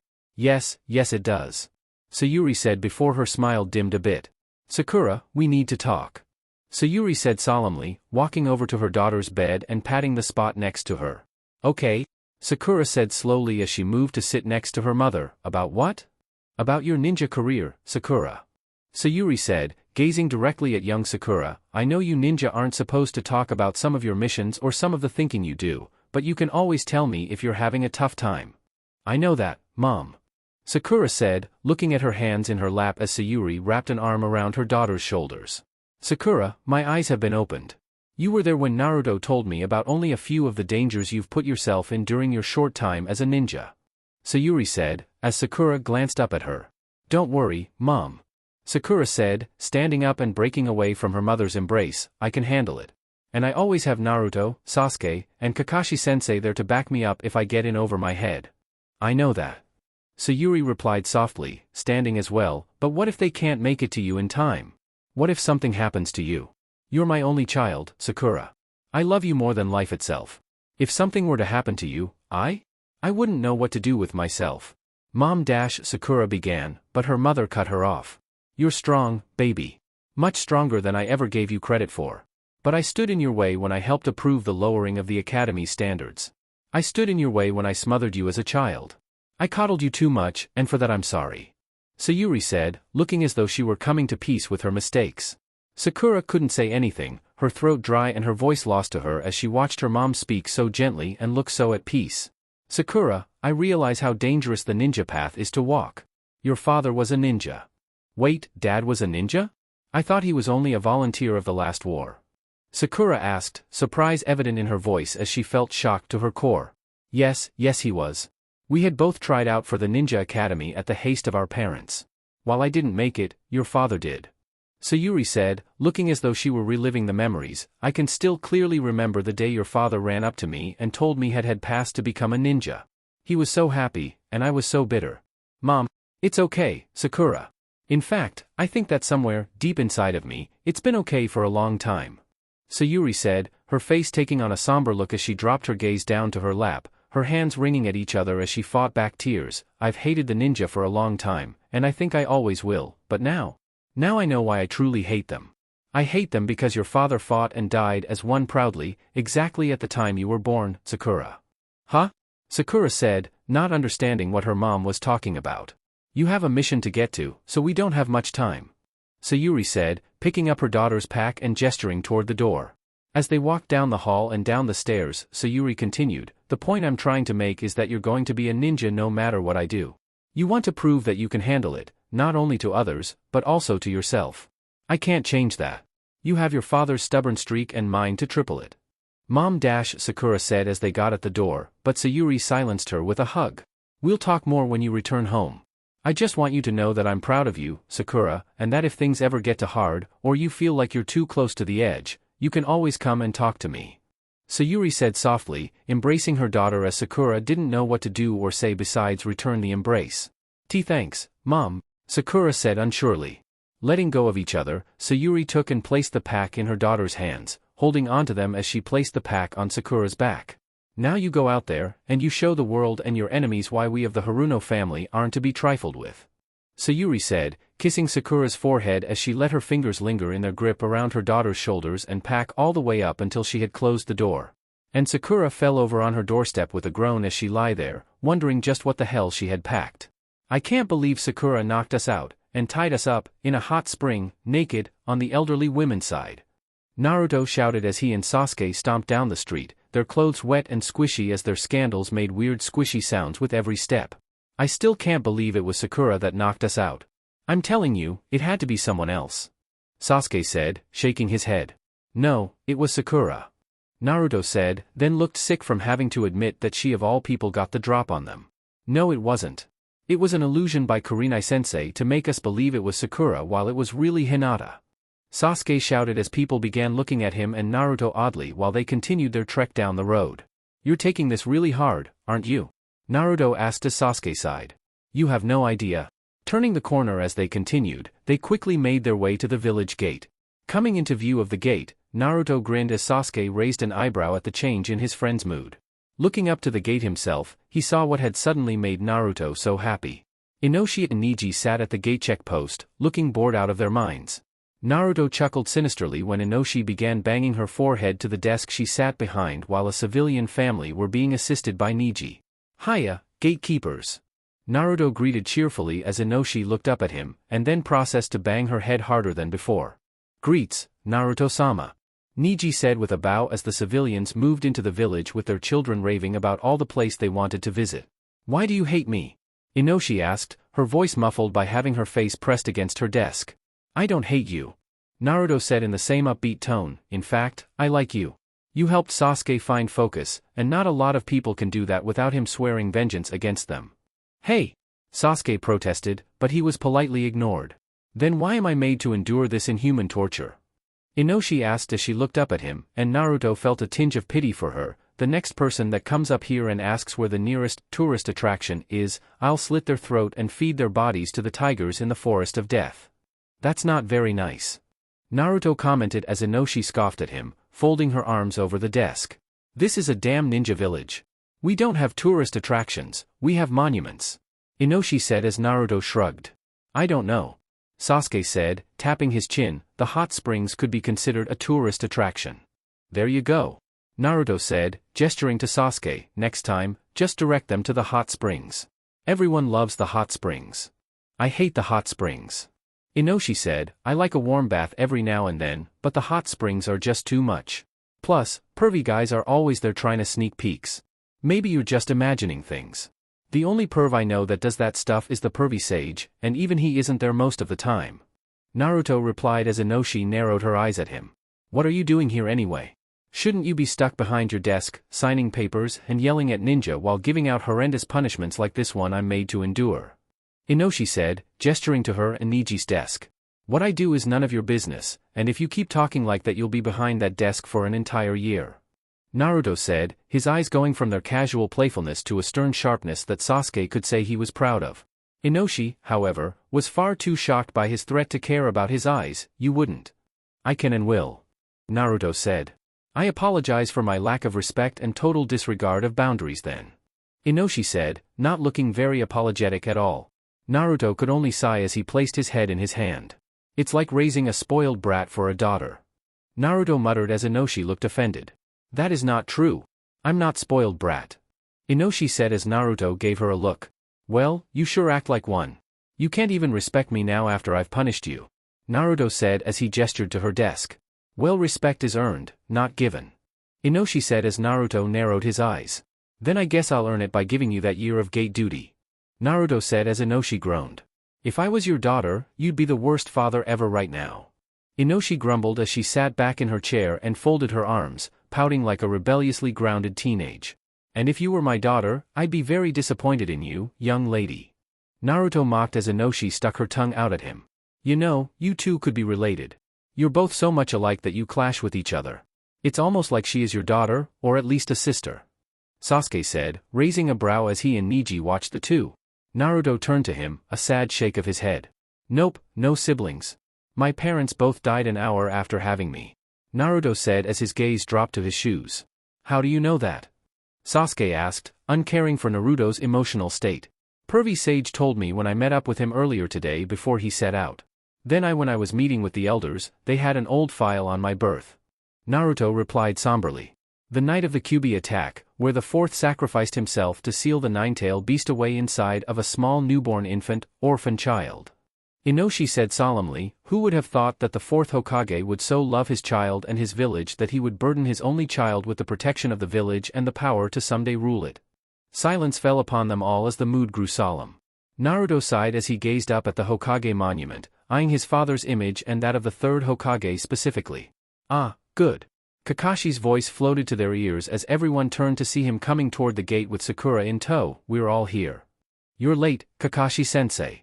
Naruto said flatly as Kakashi chuckled. Yes, but I have a good reason. Kakashi said, rubbing at the back of his neck, you see, I went by Sakura's place to see if she had packed yet, and what do you know, I found Sakura sprawled out on her front doorstep. It appears that she mistakenly activated a gravity seal on one of the training scrolls in her backpack. Really now? Naruto asked, raising a skeptical brow at his mentor while Sasuke did the same, though glanced at Sakura. Yes, it's true, I promise. Who knows what would have happened to poor Sakura had I not come along? Kakashi said, ruffling Sakura's hair. We could care less. Sasuke said with a shrug before he narrowed his eyes at Sakura, she dumped us in the hot springs with old women and stripped us naked of our clothes. I did no such thing. Sakura replied with an air of dramatic innocence, a hand over her heart, how could you even accuse me of such a vile thing? Because you suck at lying. Sasuke said blandly. I do not. Sakura denied as Naruto gave her a patient look. Sakura, you failed the lying class back at the academy. Even I passed that one. Naruto said patiently as Sakura looked indignant. Hey, that was not my fault. I always got stuck with Hinata or Shikamaru as my partners. Hinata couldn't lie to save her life, and Shikamaru is too lazy to care about coming up with a believable lie. Sakura said as Naruto and Sasuke exchanged looks. Yeah, but Hinata and Shikamaru passed the lying course while you failed. Hinata's super innocence cute, and doesn't need to make a big lie believable because she's, well, innocence. Naruto replied as Sasuke nodded. And Shikamaru only needs to summon enough energy for the first lie before all the others are easy. That guy could sell rocks to IWA. Sasuke said, sounding deeply honest in his opinion of Shikamaru's talents for lying while Naruto nodded. He can, because he already sold Gaara all the sand from his backyard's old Zen garden. Naruto said as he and Sasuke nodded approvingly of Shikamaru. He sold me a pinwheel. He said if I stared at it all day, my eyes would improve in being able to spot fast-paced movement. Neji said as Naruto turned to Sasuke. Didn't Shika used to have a pinwheel in front his house? Naruto asked as Sasuke nodded. Yeah, but Mrs. Nara wanted him to get rid of it because it looked tacky and clashed badly with the wind chimes. Sasuke replied as Naruto perched his lips in thought before shrugging. Anyways, on with the mission. Kakashi said as Naruto cast him a look. Don't worry, Naruto. He wasn't making things up for once. I actually was sprawled out on my front step. Sakura said, saving Kakashi from making his reoccurring nightmare about toilets a reality. Fine, but you'll slip up one of these days, Hatake. Naruto said, a finger pointed menacing at Kakashi while an evil grin broke out over his face, then it'll be straight to cleaning the Akimichi toilets for you. Bwahahaha. Naruto, you scare me sometimes. Kakashi said as Sasuke, Sakura, Inoshi, and Neji all nodded in agreement, all of them edging away from Naruto, who was still laughing manically while thunder and lightning raged in the background. 20 minutes later, after Naruto's little episode, Team 7 found themselves standing in front of a ship as big as the Hokage mansion surface levels. In fact, the ship appeared to be even bigger than the mansion, and stood just as proudly while Naruto and the others gazed up at it. This is the ship that we'll be taking to Snow Country. I hope you all find it accommodating. I realize it's a bit small, but Sandayo said, bowing gratefully as Naruto gave him a look. Small? Are you freaking kidding me? This thing is as big as Sasuke's ego, and Naruto yelled as Kakashi cut him off while Sasuke elbowed him in the side. It'll be just perfect, Kakashi said, giving his infamous eye smile to the man while they made their way onto the boat. You do have to admit, Kakashi-sensei, if this is what they call small, I'd have a heart attack at what's big. This ship is huge. I mean, it's just so, wow. Sakura said, taking in the sight of the enormous vessel, and we'll be traveling on this for how long? Kakashi glanced back at Sakura from his own inspection of the ship. He was a little surprised that the film crew had been able to gather and arrive at the ship before they had, but wasn't deterred by it. Even now as he glanced about, everyone was busy loading the ship with cameras, pieces of sets, costumes and all the other essential material to the movie-making process. Sandayo had already told him that Yuki was fast asleep aboard the vessel. Kakashi hummed in thought, well, it's a 5-day round trip from here to Snow Country. So, it'd be 2.5 days there, and the same amount of time back. I've been wondering about that, Kakashi-sensei. Naruto said, his voice taking a serious tone laced with thought. By my estimations, we'll be gone from the village for at least 6 whole days while on this mission. So I ask, just how long is this mission going to last? Are you asking because you don't like the client, or for other reasons? Kakashi asked as Naruto and his teammates got the message loud and clear. Both, but mostly the latter. Naruto replied as Kakashi sighed with a shrug. To be honest with you, Naruto, I'm not really sure. I suppose it depends on just how long they need to shoot the scenes with her. Theoretically, it could take as long as a few, maybe 6 days. Or, Naruto encouraged. Or even a month. Kakashi finished, wincing as the loud tone he had been expecting came, though at least he had time to cover his ears, unlike his 2 unfortunate students. A month? Naruto shouted, looking highly indignant at the thought of being away from his village for another month. He had barely gotten used to the idea of being a real Hokage to his people. Kakashi, Sasuke, and Sakura all looked at him, as did everyone else around them as Naruto chuckled sheepishly. Is there something wrong, Naruto? Sakura asked innocently, you're the one that really enjoyed the movie the most. Yeah, but that was before I knew what kind of person she was. Naruto shot back, crossing his arms and muttering beneath his breath. Don't let it get to you, Naruto. Kakashi said, his mask obscuring his grin as he enjoyed his student sulking, you just have to be mindful of the mission.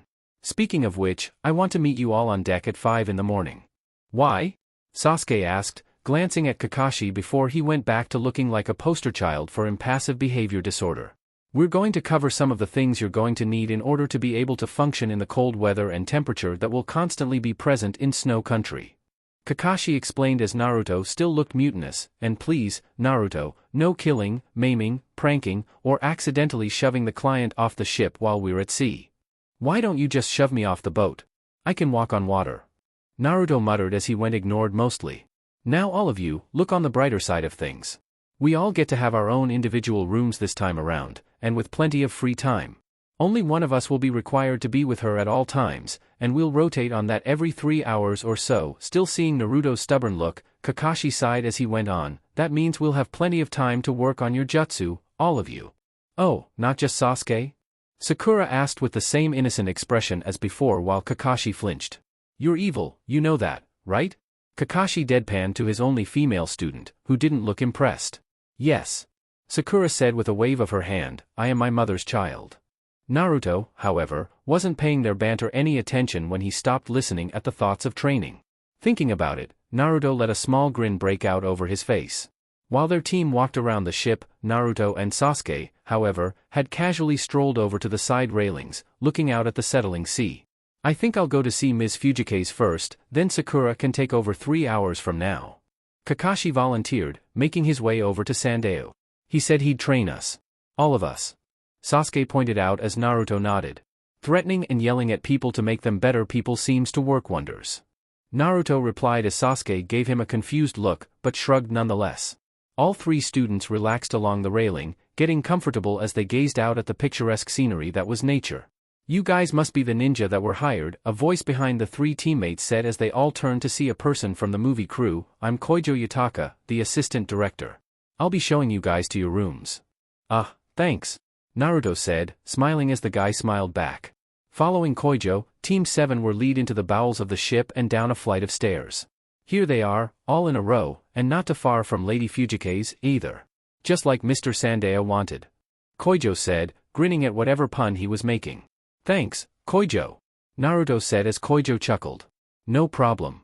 Most of us don't really expect any sort of trouble," Koijo admitted as they walked down the small corridor. "However, this is the first time that we're going overseas, so I guess we can't be too careful. We've all heard the tales of pirates and brigades across the sea, getting more and more daring by the day. Well, there's nothing to worry about with us around," Naruto said, puffing out his chest as Koijo chucked, feeling a bit more at ease with Naruto's bravo. "Good to know. Now then, all the rooms here are all the same, so you can take whichever ones you like," Koijo said before pointing toward the stairs. "The mess hall is up the stairs and to the right while the bathrooms are down the way." "Where is Kakashi-sensei staying?" Sakura asked, looking at her teammates who seemed as clueless as she was before they all turned to Koijo. "Mr. Hatake has a room right next to Lady Fujike's herself," Koijo answered. "We would have had your rooms there as well, but with the missing of our first ship, and then all the last-minute rearranging we've been doing," Koijo said, trailing off as he rubbed the back of his neck in embarrassment. "It's no problem, really," Naruto said quickly while his teammates nodded. "I'll take the middle one." Sakura looked to Sasuke for his choice, though he shrugged indifferently. "I don't care. You can have either one." "Thanks," Sakura said evenly, not looking at him as she tapped her chin in thought while glancing between the two remaining rooms. "I guess I'll take the left one then," and without another word, Sakura entered her chosen room and slammed the door shut. All three men looked at the door oddly for a second, before Sasuke sighed, shoving his hands into his pockets before muttering under his breath something along the lines of, "Damn women. Did I miss something here?" Koijo said as Naruto shrugged. "Nope, just some problems at home and our dear Sakura not being able to take a joke lightly," Naruto said as Sasuke was still grumbling to himself. "Huh?" Koijo said as Naruto waved him off. "Nothing at all," Naruto replied as he turned to Sasuke. "Jutsu training time?"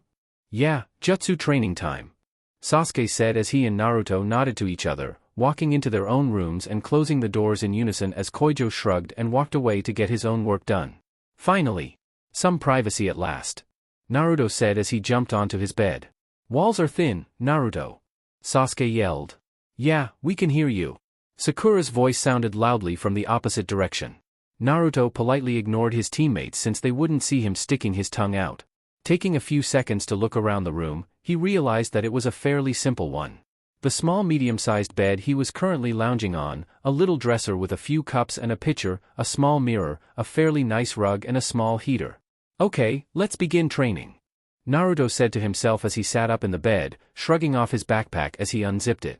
"Let's see here," Naruto said to himself, trailing off as he got up from the bed and sat on the floor. The young Kage grinned to himself as he pulled out a scroll, entitled Toad Subjugation, and zipped his pack back up. "I wonder sort of toad techniques are in here," Naruto thought as he unraveled the scroll. Jutsu name, hiding in a toad technique. Classification, ninjutsu and barrier ninjutsu. Rank, C rank. Class, supplementary. The user of this technique must first summon a special diving toad from Mount Mayaboku. Then, infusing the user's chakra with the toads, they are able to allow the toad to swallow them whole and hide within the toad's stomach safely. Side note: there is no need to worry about anything like vision or sliminess. Heh. This jutsu allows one to virtually become the toad while in use, and move around undetected. The frog is able to dive up to 100 meters in fresh water, making it especially useful for infiltrating enemy camps that are surrounded by a river or a lake. The stomach of the frog also has a special barrier that obstructs chakra, protecting the user from detection-type ninjutsu. Side note: toads are basically allergic to salt water, but if more chakra is expanded to the toad, then they will be able to protect themselves with natural oils from the harmful consequences of salt water interaction up to a full day. Okay, Naruto said after reading the jutsu and sighing. "I guess we all have to start somewhere." It took him about 30 minutes to get the hand seals down for the jutsu. Apparently, when summoning specific toads, the summoning hand signs were different than when you just wanted any general battle toad. After being sure he could summon the toad needed, and being sure it would work more than once, Naruto nodded to himself in satisfaction. He carefully rolled up the scroll and put it away in his backpack before he stood up, stretching and groaning from his time on the floor. Walking out of his room, Naruto made sure to actually lock his room door before he went up to the upper deck. No sense training on an empty stomach, Naruto said to himself as he made his way toward the mess hall, not having anything to eat since early morning, having quickly devoured 3 bowls of ramen as a light breakfast before leaving the Hokage mansion's underground compound. After a small meal, Naruto went out to the main deck, where he could see that several people were still up and working. Looking out at the skyline, Naruto realized that the sun was just barely setting, and that it truly was a perfect time for the second part of his training. He looked around and saw Koyuki again, who was directing several people to set up a house frame. Naruto walked over and cleared his throat loudly, making Koyuki jump in surprise before turning carefully to see only Naruto grin behind him. "Geez, kid, don't do that. You'll give someone a heart attack." "I'm a ninja."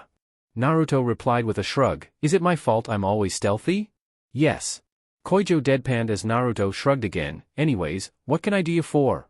Do you have any place on this rig where I could work alone?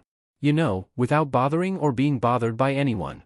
Koyuki looked at him for a moment while processing the request. Rubbing his chin in thought several times, Koyuki finally seemed to come to a decision as he nodded. "You could go to the very back end of the ship. We're not doing anything over there." "Thanks," Naruto shouted, running off even before Koyuki could finish, making the assistant director briefly wonder if he should have mentioned that the quiet, emo member of the ninja team had asked the same thing not too long ago. Koyuki shrugged it off, not seeing what could be so bad. Turning his attention back to the men, his eyes widened as he began flailing his arms, looking very alarmed. "I said slowly. Take it up slowly. That piece is crucial to the film, you morons. It's worth more than all of you put together. Take it up slowly." Naruto moved toward the back of the ship, dodging and ignoring the movie workers as he made his way to the stern of the ship. Finally, arriving there, Naruto briefly wondered if the sea was fresh water or salt water before he recalled one of Irika's geography lectures. "The sea is full of salt water? Crap," Naruto said as he frowned at the waters while gazing at them from behind the railing. "Oh well, just gonna have to use extra chakra then." Taking in a deep breath and gathering his chakra to the surface, Naruto bit his thumb and drew blood from it. Flipping through his practiced hand signs, Naruto slammed his hand to the metal floor of the ship, watching as the summoning matrix appeared almost instantly before a puff of smoke obscured it. Narrowing his eyes, Naruto eyed the small toad, which croaked at him in readiness for its task. "I'm so glad no one is around to see me do this," Naruto muttered as he began to complete his first trial of his new jutsu. So, without further hesitation, Naruto sighed as he channeled his chakra to be in sync with his toad's own chakra while the toad began to open its mouth. "Really glad no one is around," Naruto thought as he gazed into the toad's mouth with a repressed shudder. During all this time that Naruto was working on his own training, Sasuke had found his own secluded spot in the very front of the ship, working on his own skills. During his free time, which was mostly that month, Naruto had spent tracking down Lady Tsunade, which he was very grateful for. Sasuke had spent the time thinking over not only his own grief and his connection with those around him, but also his own skills and where they lay in comparison to Itachi's power. He knew his wanting to continue the hunt for his brother, even after Naruto assured him that he'd have Itachi brought in as soon as they had time to speak with him, was merely the manifestation of years of vengeance-seeking trying not to go to waste.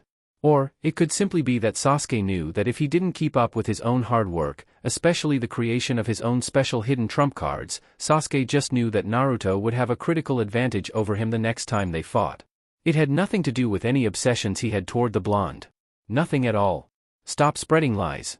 Plus, the blonde had mentioned that it was fun to create jutsu all your own and see the results of your hard work pay off in battle, something that Sasuke considered somewhat true ever since he had made the variation of taijutsu called the Lion's Barrage.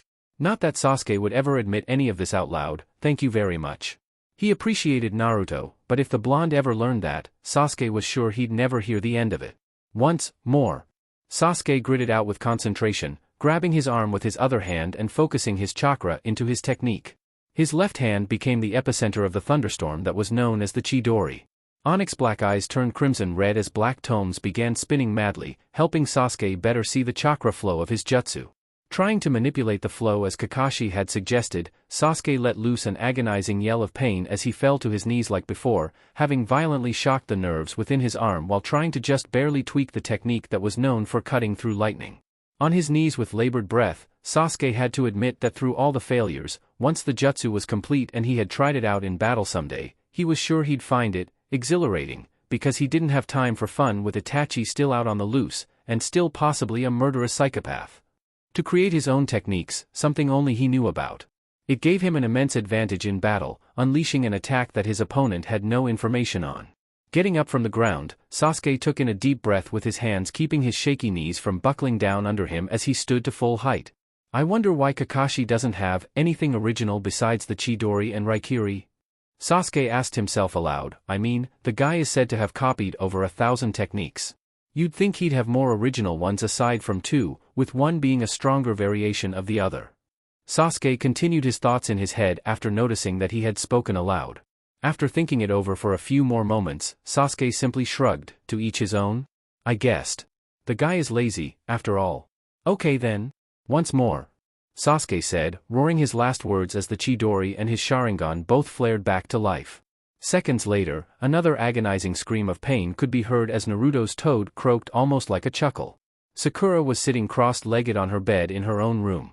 In front of her were several scrolls, most of which were the ones she borrowed from the Konoha library about basic theory behind medical ninjutsu. Two of them were from Shizune, who was no longer a mere member of the staff at the hospital, but now also taught the medical corps basic training course at the academy. Sakura hummed in thought as she read over a basic ninjutsu theory scroll from the library. The scroll covered just about everything they had learned in the academy. You know, all the general ideas, some basic concepts, tips on when and where to use ninjutsu, what situations you should avoid using ninjutsu in. All in all, a beginner's how-to guide, or the basic for years of ninjutsu theory classes she and her fellow academy class had sat through bored out of their minds. But hey, it was perfect for her needs. So, hooray! Though, Sakura had to admit to herself that she was a little dissatisfied to being an average ninja. What? You saw and heard of the extreme levels and feats that her team had accomplished over the last few months. Hell, Naruto had become Hokage. Wouldn't you be just a little disheartened to being the average, weak member on the team of heavy hitters? Everyone else looked to her like she was the sane one. The one that could relate to being held up by a normal ninja while out on a mission. To being the damn damsel in distress. Of course, unlike everyone else, it hit her more personally to being the weak link and weakling. She didn't feel jealous or anything of that nature. She knew that her team, especially Naruto and Sasuke, were strong. She probably knew better than anyone, even Kakashi-sensei. It had hit her personally because she was so far behind them, all three of them. Even with her beginning her training as a medical ninja, she wasn't entirely satisfied and could practically see the huge gap between her and the males of her team. She wanted to grow stronger, faster, better, and this time, she was completely determined to do it in her own way. Her genjutsu had always been an ace in the hole for her before the Chunin exams, but afterward, Sakura found herself curious to the ninjutsu aspect of the ninja arts. Especially the wild things she had seen/heard that Naruto, Sasuke, and Kakashi-sensei had done. She read a bit more, writing notes on a spare blank scroll she had packed. So far, she spent about an hour rereading the dynamics of ninjutsu, making sure she fully understood them. Given what it was, Sakura wouldn't be able to practice the technique she wanted properly until she got to dry land. Okay. I see. Sakura said, finally connecting the dots in her mind as she read on with haste.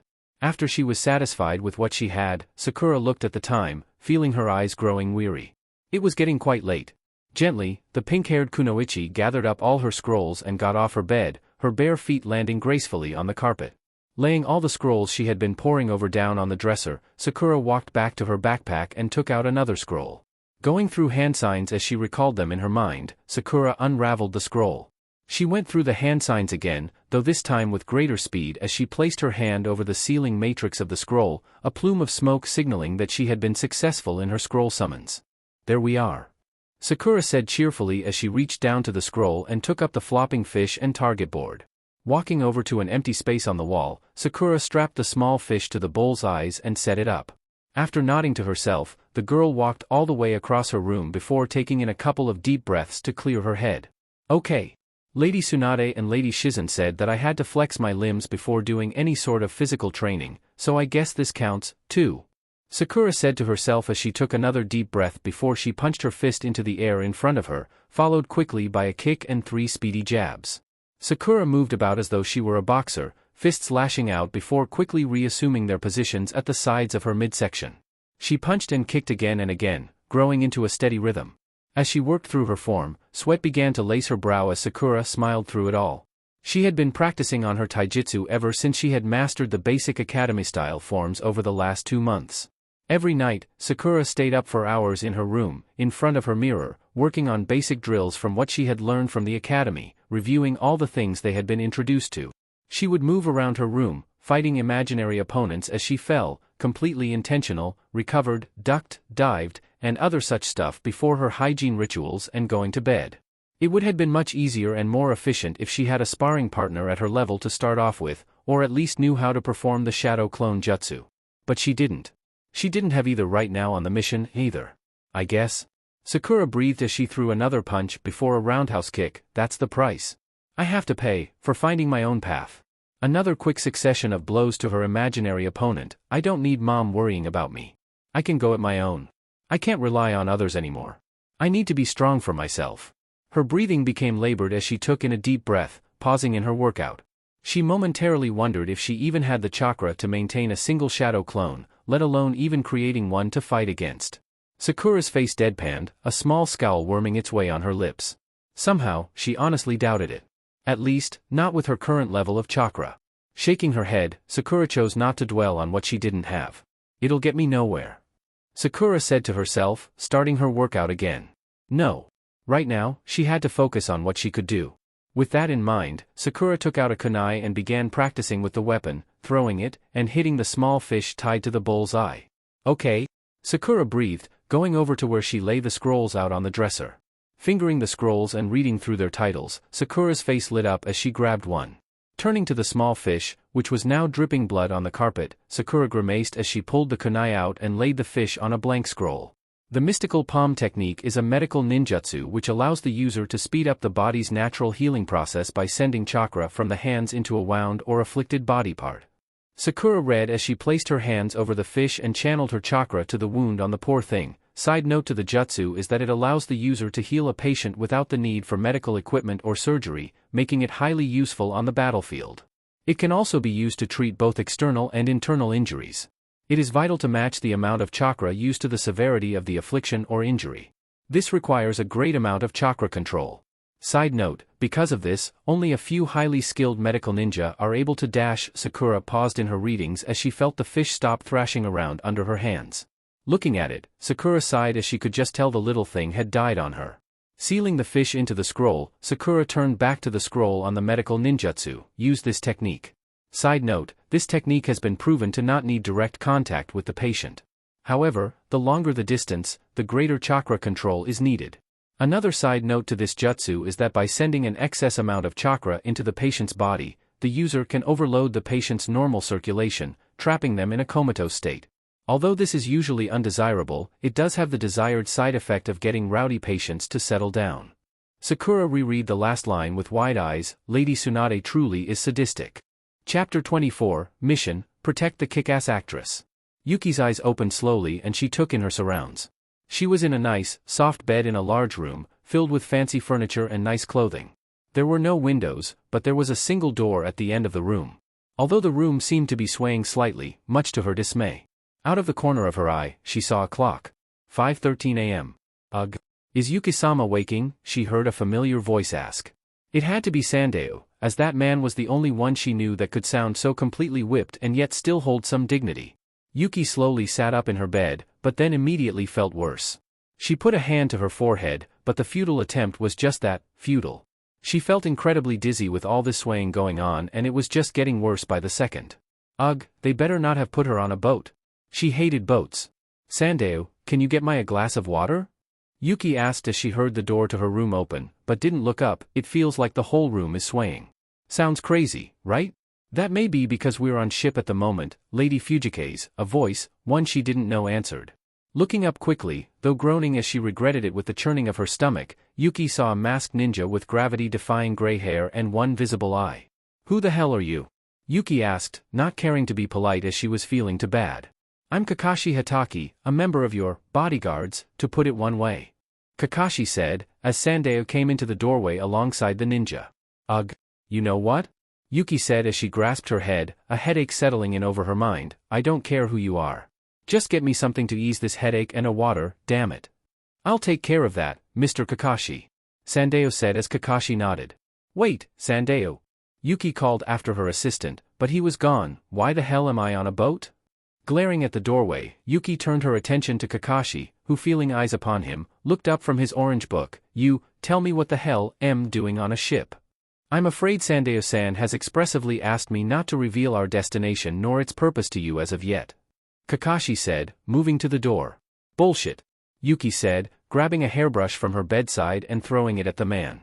Kakashi didn't even glance up from his book as he caught the brush, turning the page of his reading material before he giggled promiscuously. Princess Leia, you naughty girl. Kakashi muttered to himself before walking out of the room just as Sandeo was coming back. Damn that copy ninja. Yuki yelled as she slammed her fists into her bed. I'm so bored. Sakura whined as she dropped back onto her bed. We can't get any real training done while on this boat, and now we can't even do the bit we were getting in because the crew are setting up for a big scene they have to shoot right away. You know, I would have expected Naruto to be the first to crack. Sasuke said as he and Naruto sat at the foot of Sakura's bed while she sat up. Why didn't you crack yet, Naruto? Because the training I've been doing doesn't need dry land, a medic on standby, or that much room. Naruto boasted proudly with a causal shrug. These toad techniques are really weird and gross, but they're damn useful and a bit cool. In fact, I was helping the crew just earlier with one of them. Useful, you say? Sasuke said with a smirk, then I'll just have to copy them. Too bad for you. Almost none of them use hand signs, and only those with a natural affinity for toads can use them. Naruto said, smirking right back before he put a hand to his chin in thought. In fact, now that I think about, all of them require you to have signed the toad summoning contract first and have the approval of the toads.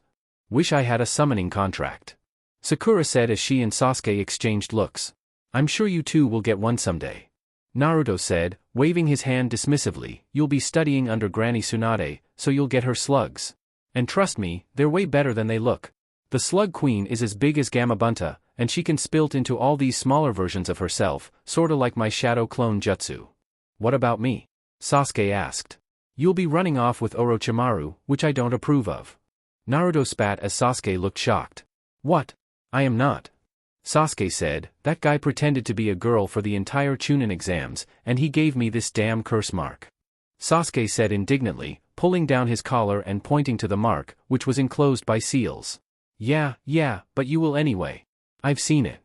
Naruto said, looking thoroughly disgusted with Sasuke's choice in men. Stop it. I don't have a choice in men, and if I did, I certainly wouldn't pick Orochimaru out of the lot of them. Sasuke said as Naruto blinked. You can hear my thoughts? Naruto asked in surprise as Sakura scoffed. Naruto, you were still speaking out loud. Sakura said as Naruto shrugged. At least I'm honest. Naruto replied before he turned to Sasuke, but seriously, why couldn't you pick anyone else? I'd even be happy for you if you chose to go Kankuro and his soulless puppets for power and vengeance instead of the murder of the old man. Well, if I do go to him for any of that, it'll end with me killing him. No one messes over the third Hokage and gets away with it so long as I'm concerned. He was the only person that treated me like an actual person. Sasuke said, and then caught the looks of his teammates. Well, aside from you two, Kakashi, and the other genin we know back in the village. Good to know. Naruto said, nodding as Sakura shrugged. So Sasuke, what did you do while training? I was trying to create a variation to the Chidori. Something like the Sanban which Haku used against us on the wave mission. Sasuke said as Naruto shivered, remembering what Sasuke had looked like after Haku got through with him. I really should have taken being a ninja more seriously from the start. Naruto said, his head lowered as he stared into his lap. If I did, maybe they wouldn't have died. Or maybe I would have been able to help the old man. Naruto, none of that was your fault. Sakura said, laying a hand on her friend's shoulder, even if you had been stronger, you can't possibly know if that would have changed things. I know, but what's the use of having a fox sealed away inside of me, giving me near unlimited power if I can't save those I hold precious? Naruto said, his eyes squeezed shut tightly as he tried not to cry. Just because you didn't save a few people, doesn't mean you haven't changed things for the better or protected anyone. Sasuke said, not caring to be as gentle as Sakura because he understood that Naruto needed brutal honesty right now. Stop whining. You helped change Haku and Zabuza in the end before they died. You changed Neji and helped him and Hinata grow closer as well as their family. You changed Gaara for whatever better he may be doing in his village. You're the damn Hokage now, man up. Naruto felt the tears slip past his eyelids as he opened his eyes. He wiped them away quickly, smiling to his two teammates as he did. You're right, both of you. The past can't be changed, and I do need to man up. I'm the Hokage now. I can't dwell on what could have been. I need to keep moving forward, because now it isn't just about me, it's about the village, and the people who depend on me. Good for you, Naruto. Sakura said as she patted his back encouragingly. Yeah, dope. Sasuke agreed. I was afraid my rival had become a little pansy for a second there. Rival? Naruto laughed. I'm now titled as the strongest ninja in the village and you're still a genin. I think I won our rivalry. He's got a point there, Sasuke. Sakura pointed out as Sasuke looked to her in shock and surprise. Traitor. What happened to the days back when it was you and I against Naruto's idiocy? What happened to your overwhelming infatuation with me? Sasuke asked as Sakura tapped her chin in mock thought. I think that all went out the window back when we first fought Orochimaru in a little place called the Forest of Death. Then it was kicked down the street by the sound invasion at the Chunin exam finals. And then it was knocked out of town by my near-death experience at the hands of that puppeteer of the Akatsuki. Sakura said as Naruto narrowed his eyes up at her while Sasuke sighed aloud. Speaking of which, allow me to remind you that when we get back to the village, you are so grounded. Naruto scolded as Sakura pouted, crossing her arms. Damn it. Mr. Director. We've got a problem, a voice on deck shouted. This is where Naruto was very rudely awakened from his sleep-time fantasies, having to get dressed as he and his team sluggishly made their way up to the boat deck. Sasuke's hair was a mess, Sakura was without her makeup, and Kakashi's normally gravity-defying hair was as limp as a, well, you know. However, once they had reached the deck, the four quickly took note of the chaotic scene before. Men running about under orders, others barking out orders, and today it seemed something with just a touch more ominous about the day. Oh, that was it, Naruto realized as he raised a brow, finding himself staring up at a gigantic iceberg in their ship's path. Just look at it. It was just floating there, mocking them with its ability to block the channel the ship would have normally used to arrive promptly at Snow Country. It would take some very careful navigation to get them around it, and Naruto saw that his teammates had readied themselves for orders. So, what are we gonna do? Naruto asked, stifling a yawn as he scratched his belly from the inside of his unzipped orange jacket. Do you still have those cloaks we picked up from the merchant on the way to the ship? Kakashi asked as Naruto nodded. Yeah. Naruto replied excitedly, the guy said that it was elfin magic, or something. Said it would shield me from attacks or something. And you believed him? Sasuke inquired, his brow raised as Naruto gave him a confused look. Yeah, why not? Naruto shot back, it's not like the guy would just lie to make a sale. Besides, he said he himself was an elf that helped make the cloak. And elves don't lie, Sasuke. Did the guy also tell you that? Kakashi asked as he himself raised a brow. Yeah, why? Naruto replied as his team sighed in unison. What? Naruto, you are too gullible. Sasuke muttered as he walked away, Sakura following him. Oh, don't say that, Sasuke. It's cute, and a good thing. Sakura said as she followed her teammate.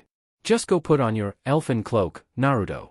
Kakashi sighed out, at least it'll protect you from this cold. This is brilliant, the director shouted, you moron, grab the equipment.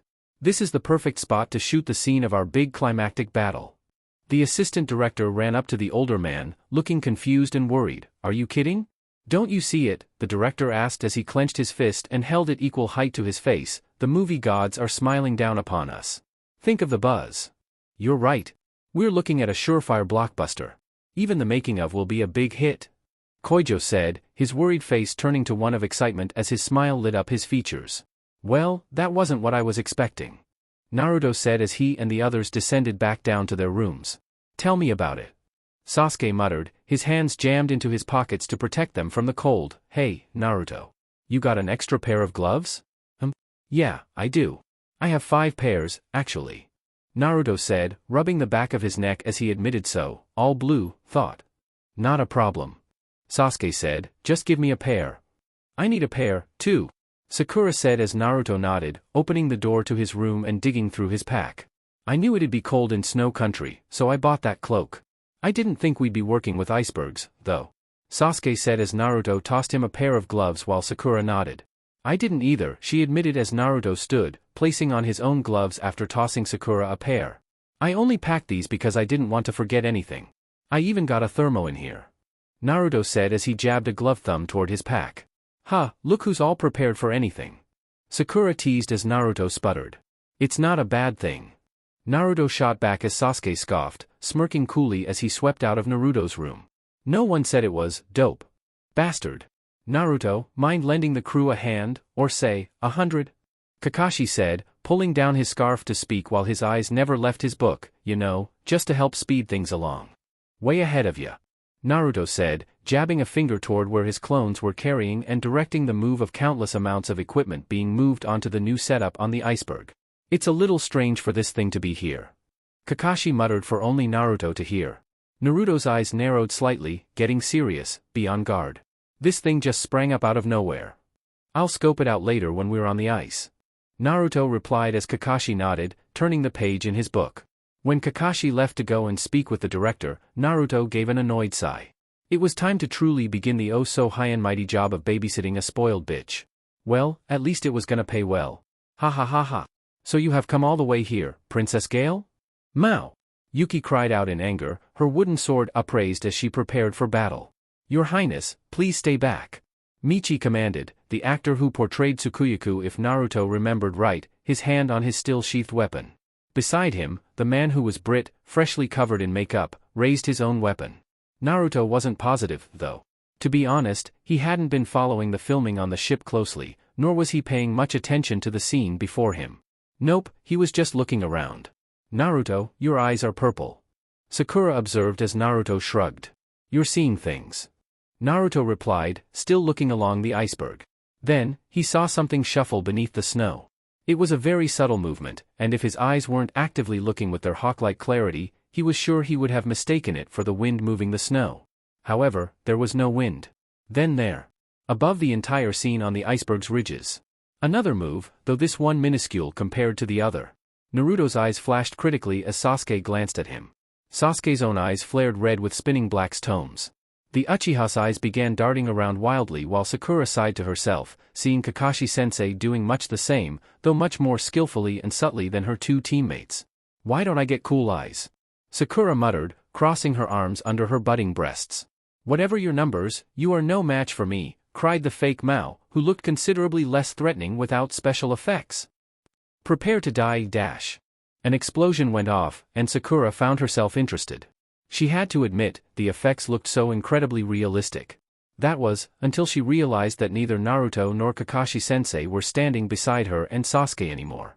It was almost like they disappeared. Then she saw Naruto and Kakashi. They were in the middle of the trio of actors, back-to-back with kunai already in their hands as Naruto faced them and Kakashi faced the iceberg. Kakashi, take point.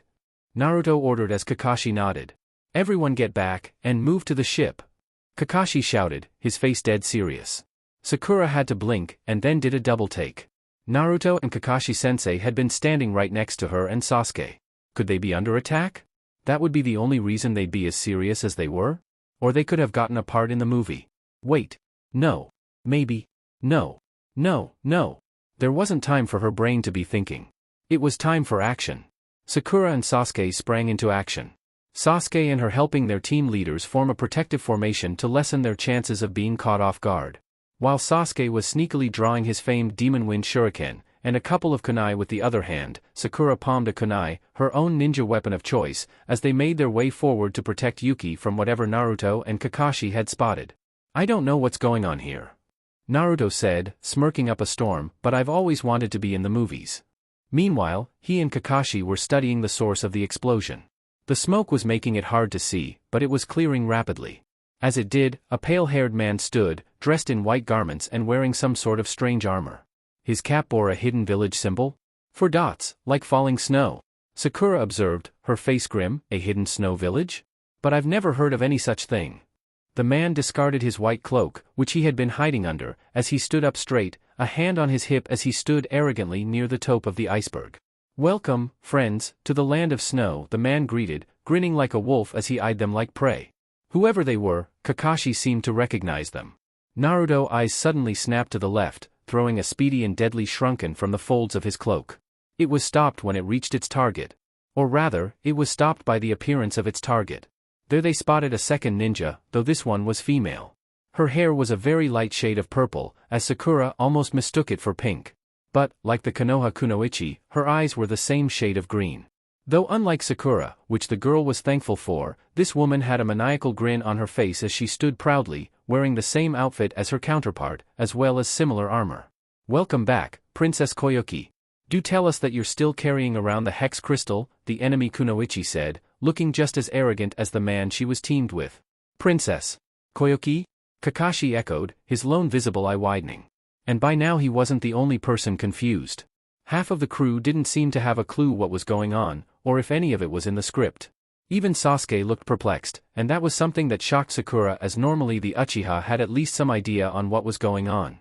In fact, Sakura noted, the only people who didn't seem to be completely shocked were Sandayu, who still looked highly worried for Yuki, and Naruto, whose eyes narrowed dangerous as the grip on his kunai tightened. So, things are finally revealing themselves. Naruto muttered to himself as Kakashi tensed behind, "Stay sharp."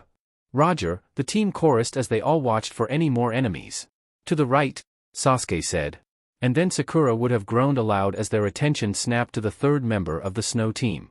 She literally did groan aloud when she got a good look at him. He was a huge giant of a man, with an ugly face and short, dark black hair. He too wore the same armor and outfit as they did, and had some sort of wide bar secured to his back. Sakura was sure what it was for, but she did know it was something to be used against them. He'd been trying to sneak up on them under the snow, as the first two had, but not many could hide themselves for long against Sakura's male teammates, all of them true masters of stealth, especially Naruto. "You're as good as they say, Kakashi." "Fortunately, it won't be good enough," the large man said as Sakura was having a hard time believing him capable of intelligent thought with his size.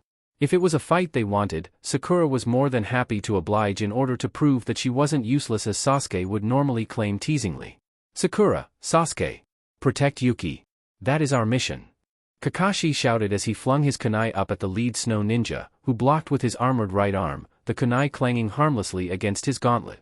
"Everyone else, back to the ship," Naruto shouted, and seeing that they weren't moved fast enough for his liking, which should have been the second he opened his mouth, his eyes darkened. "Now." And, when Naruto spoke like that, people had a tendency to heed his words. As one, the actors began to run for their lives back toward the ship. All except Yuki, who was still frozen, still in shock. "Fubuki, Midori, get the princess," the lead snow ninja snapped lazily even as he dropped down lightly to the base of the hillside, Kakashi having raced to meet him there before he even touched ground. The man gave Kakashi a feral grin. "I remember you, Kakashi Hatake," the man hissed. "I hope you're not planning to run away, like the last time." Kakashi's one visible eye narrowed in both disgust and annoyance. "Nadar Roga. You remember," Nadar said lightly, smiling widely. "I'm flattered." They wasted no more words on each other, hurling another pair of shuriken at the other which only collided midair. Kakashi hurriedly snapped his hands together in a quick series of seals. And as he watched, Nadar blurred and vanished from normal view just as Kakashi had. His grin didn't diminish though. No, it only grew wider, emphasizing his sharp canines. After all, the hunt was half the fun. And he could afford to take his time with the cool, Sharingan-eyed shinobi. Fubuki and Midori would tear apart his little team of genin brats in no time flat, and then they could all make their way back to the castle and see their master, complete with both the princess and the hex crystal. Kakashi and Nadar met with the force of a small explosion, trading powerful punches and kicks in the middle of the air. Leaping their way further up the hillside, but being mindful that the slightest slip of ice would not only leave them open to attack, but could also send them tumbling down to the jagged ice below. Not a desirable position to find oneself. The pale-haired Nadar launched 2 punches at him, but Kakashi easily knocked them away with a couple of backhand swipes.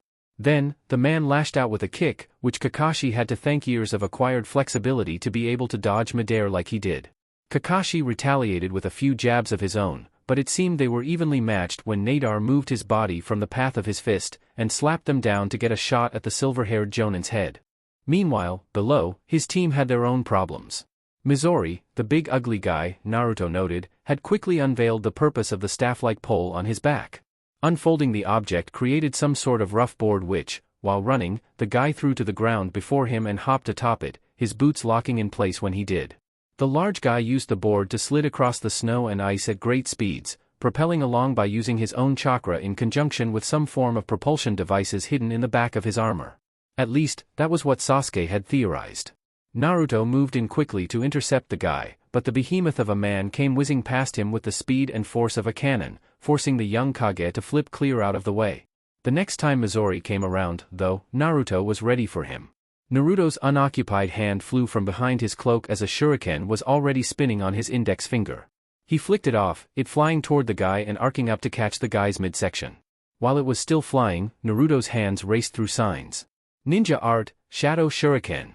Naruto enacted as one shuriken become 50. However, this proved near useless as they all broke harmlessly against the big lug's armor. He was practically unstoppable once he'd been set into motion.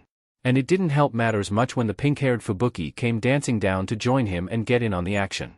Sasuke, however, came in as he lazily threw a few kunai from the side to distract the giant man, and then even his demon wind shuriken at the girl, who dodged it midair before she drew back her hand and thrust it out, releasing a jutsu of her own. Ice style, Tsubame Blizzard, the girl incanted. Crap, Sasuke muttered, flipping away from the flurry of razor-sharp swallows that were made of ice which came hurtling through the air toward him. Sasuke nearly lost his balance, not used to fighting atop snow, sleet, and ice as his feet slid along such. However, the Uchiha cursed under his breath as the birds changed course in mid-flight and came around for a second pass. Before they could slam themselves into him, Sasuke's hands flashed through hand signs while he took in a deep breath, filling his lungs to their max. He hadn't wanted to use his jutsu so early in the fight, but desperate times called for such measures. Fire style, Fireball Jutsu. Sasuke echoed in his mind as he blew out hot flames, which when in contact with the ice birds, caused them to melt into steam and vapor.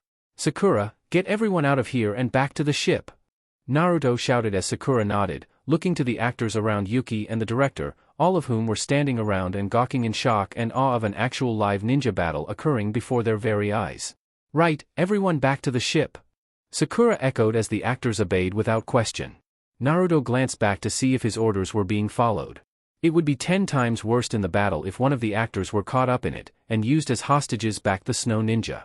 He cursed mentally as he saw some of the actors were near the ship, but still regarding the clashing shinobi in shock, watching from afar as though it were all a part of their movie.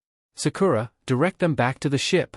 Naruto shouted, kunai in hand as he tried to help his teammate by giving her fewer things to worry about, like the battle itself.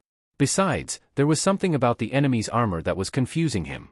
He was trying to puzzle it out as quickly as he could, but he couldn't figure out what was making the armor so effective. Glancing back once again, Naruto sighed in relief as he saw Sakura guiding all of the fleeing actors back to the ship and onto said vessel. Well, all except for Yuki Fujikaze. Koyuki Kazahana? Princess Gale, whoever the bitch was. No, the woman just had to be the stupid one.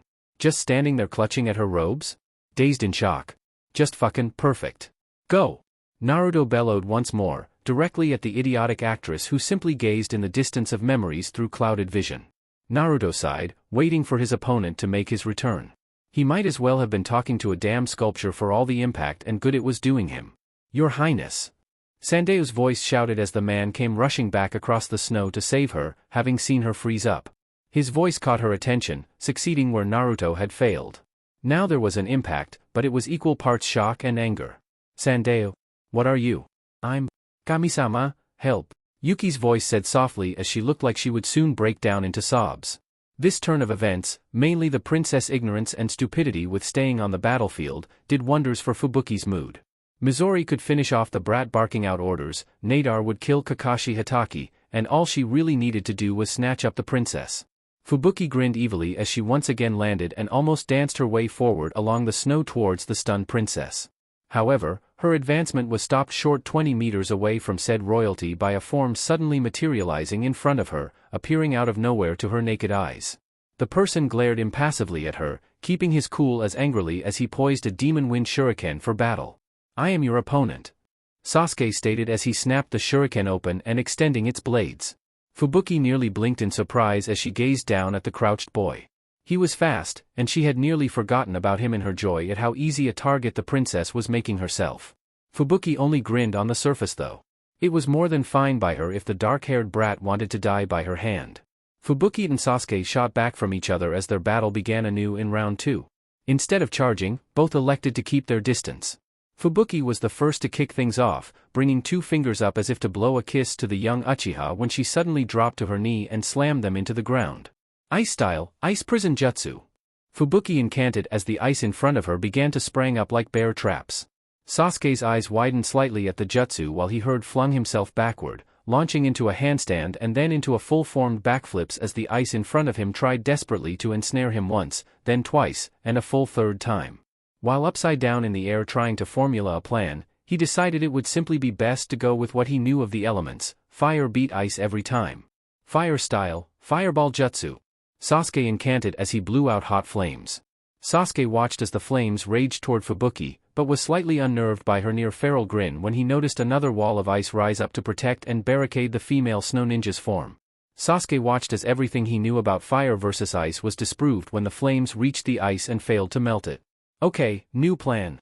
Sasuke thought as he continued to survey his opponent for a moment of weakness.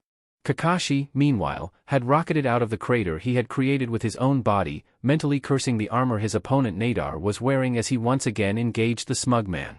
Kakashi wasn't aiming to win any victory as that was near impossible at the moment with so many people to protect and the mission to think about.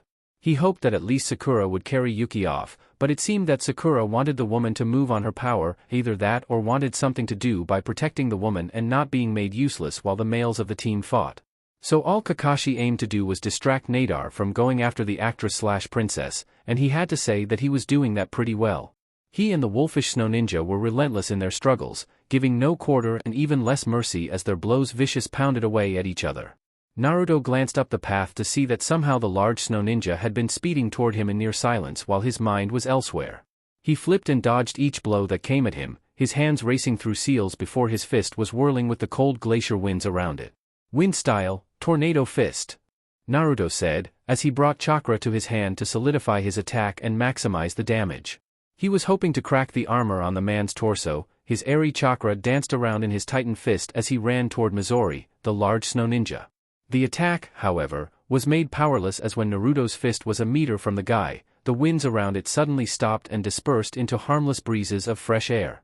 The overweight man chuckled at the display before punching Naruto with all the might of a mountain while Naruto went rocketing backward.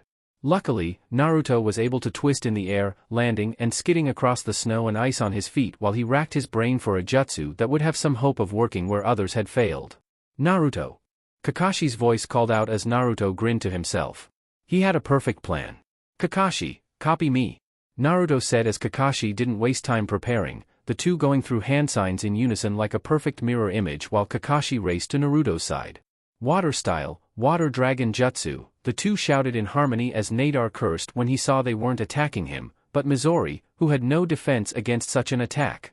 The water dragons danced out of the waters near the edge of the glacier together before racing toward Midori, whose eyes widened in fear. Unfortunately for him, that was the only action he was able to take before he was washed away in the sudden flood of freezing cold water slush. Because jutsu or not, a huge amount of water was not to be stopped. Kakashi landed next to Naruto, who stood with a calming breath as he tried to assess the situation at hand.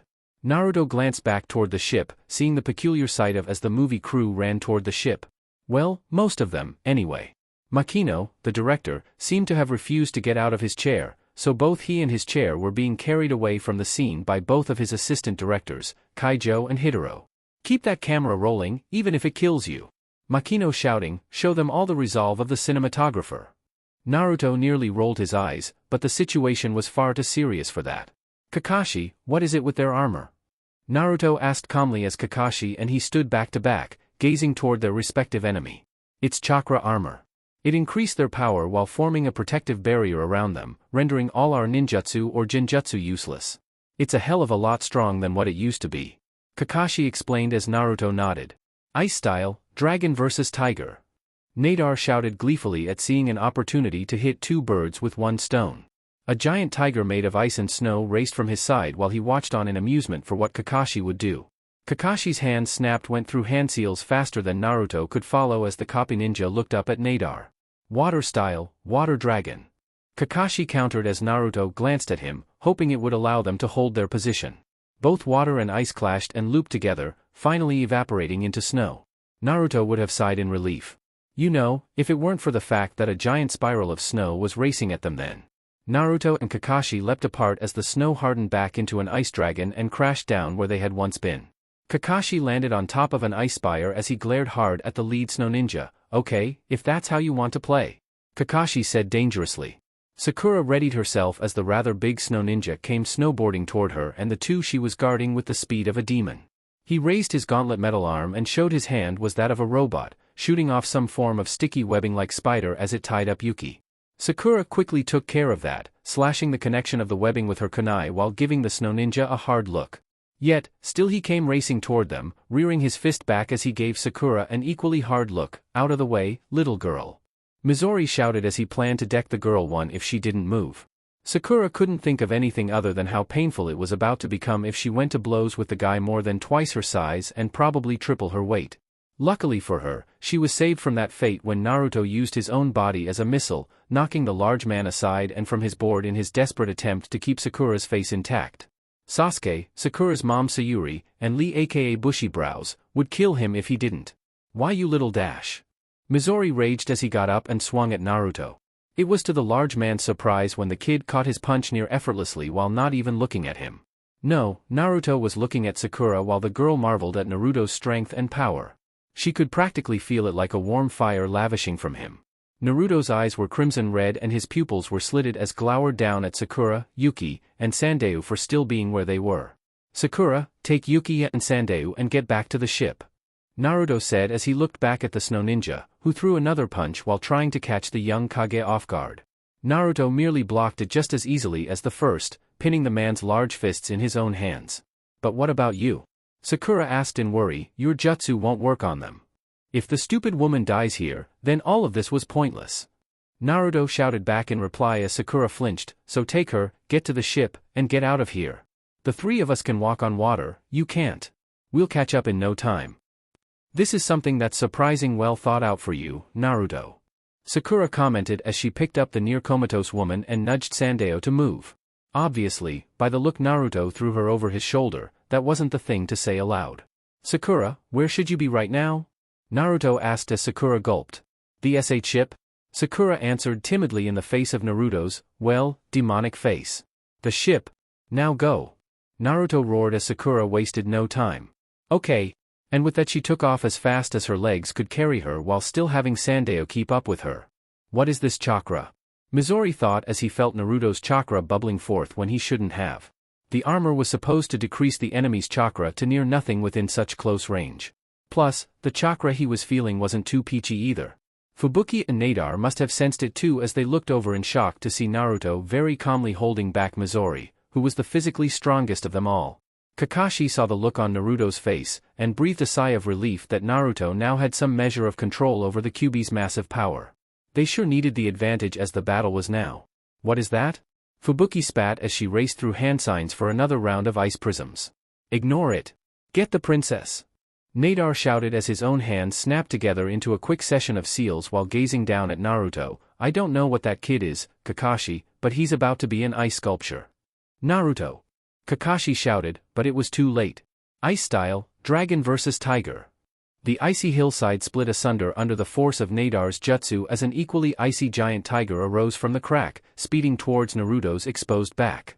Naruto didn't even flinch as he glanced back at the tiger before dropping Midori's fist and kicking the burly man near 20 meters away from him before looking toward the tiger with disdain. Naruto kicked his powerful legs at the ground, launching himself into the air at the frozen tiger while his hands slowly went through seals. "Fire style, Dragon's Rage." Naruto roared in an unearthly dark voice as flames near white in their heat burst from his mouth in a stream of heat. The tiger of ice stood no chance against such overwhelming firepower, melting away upon contact.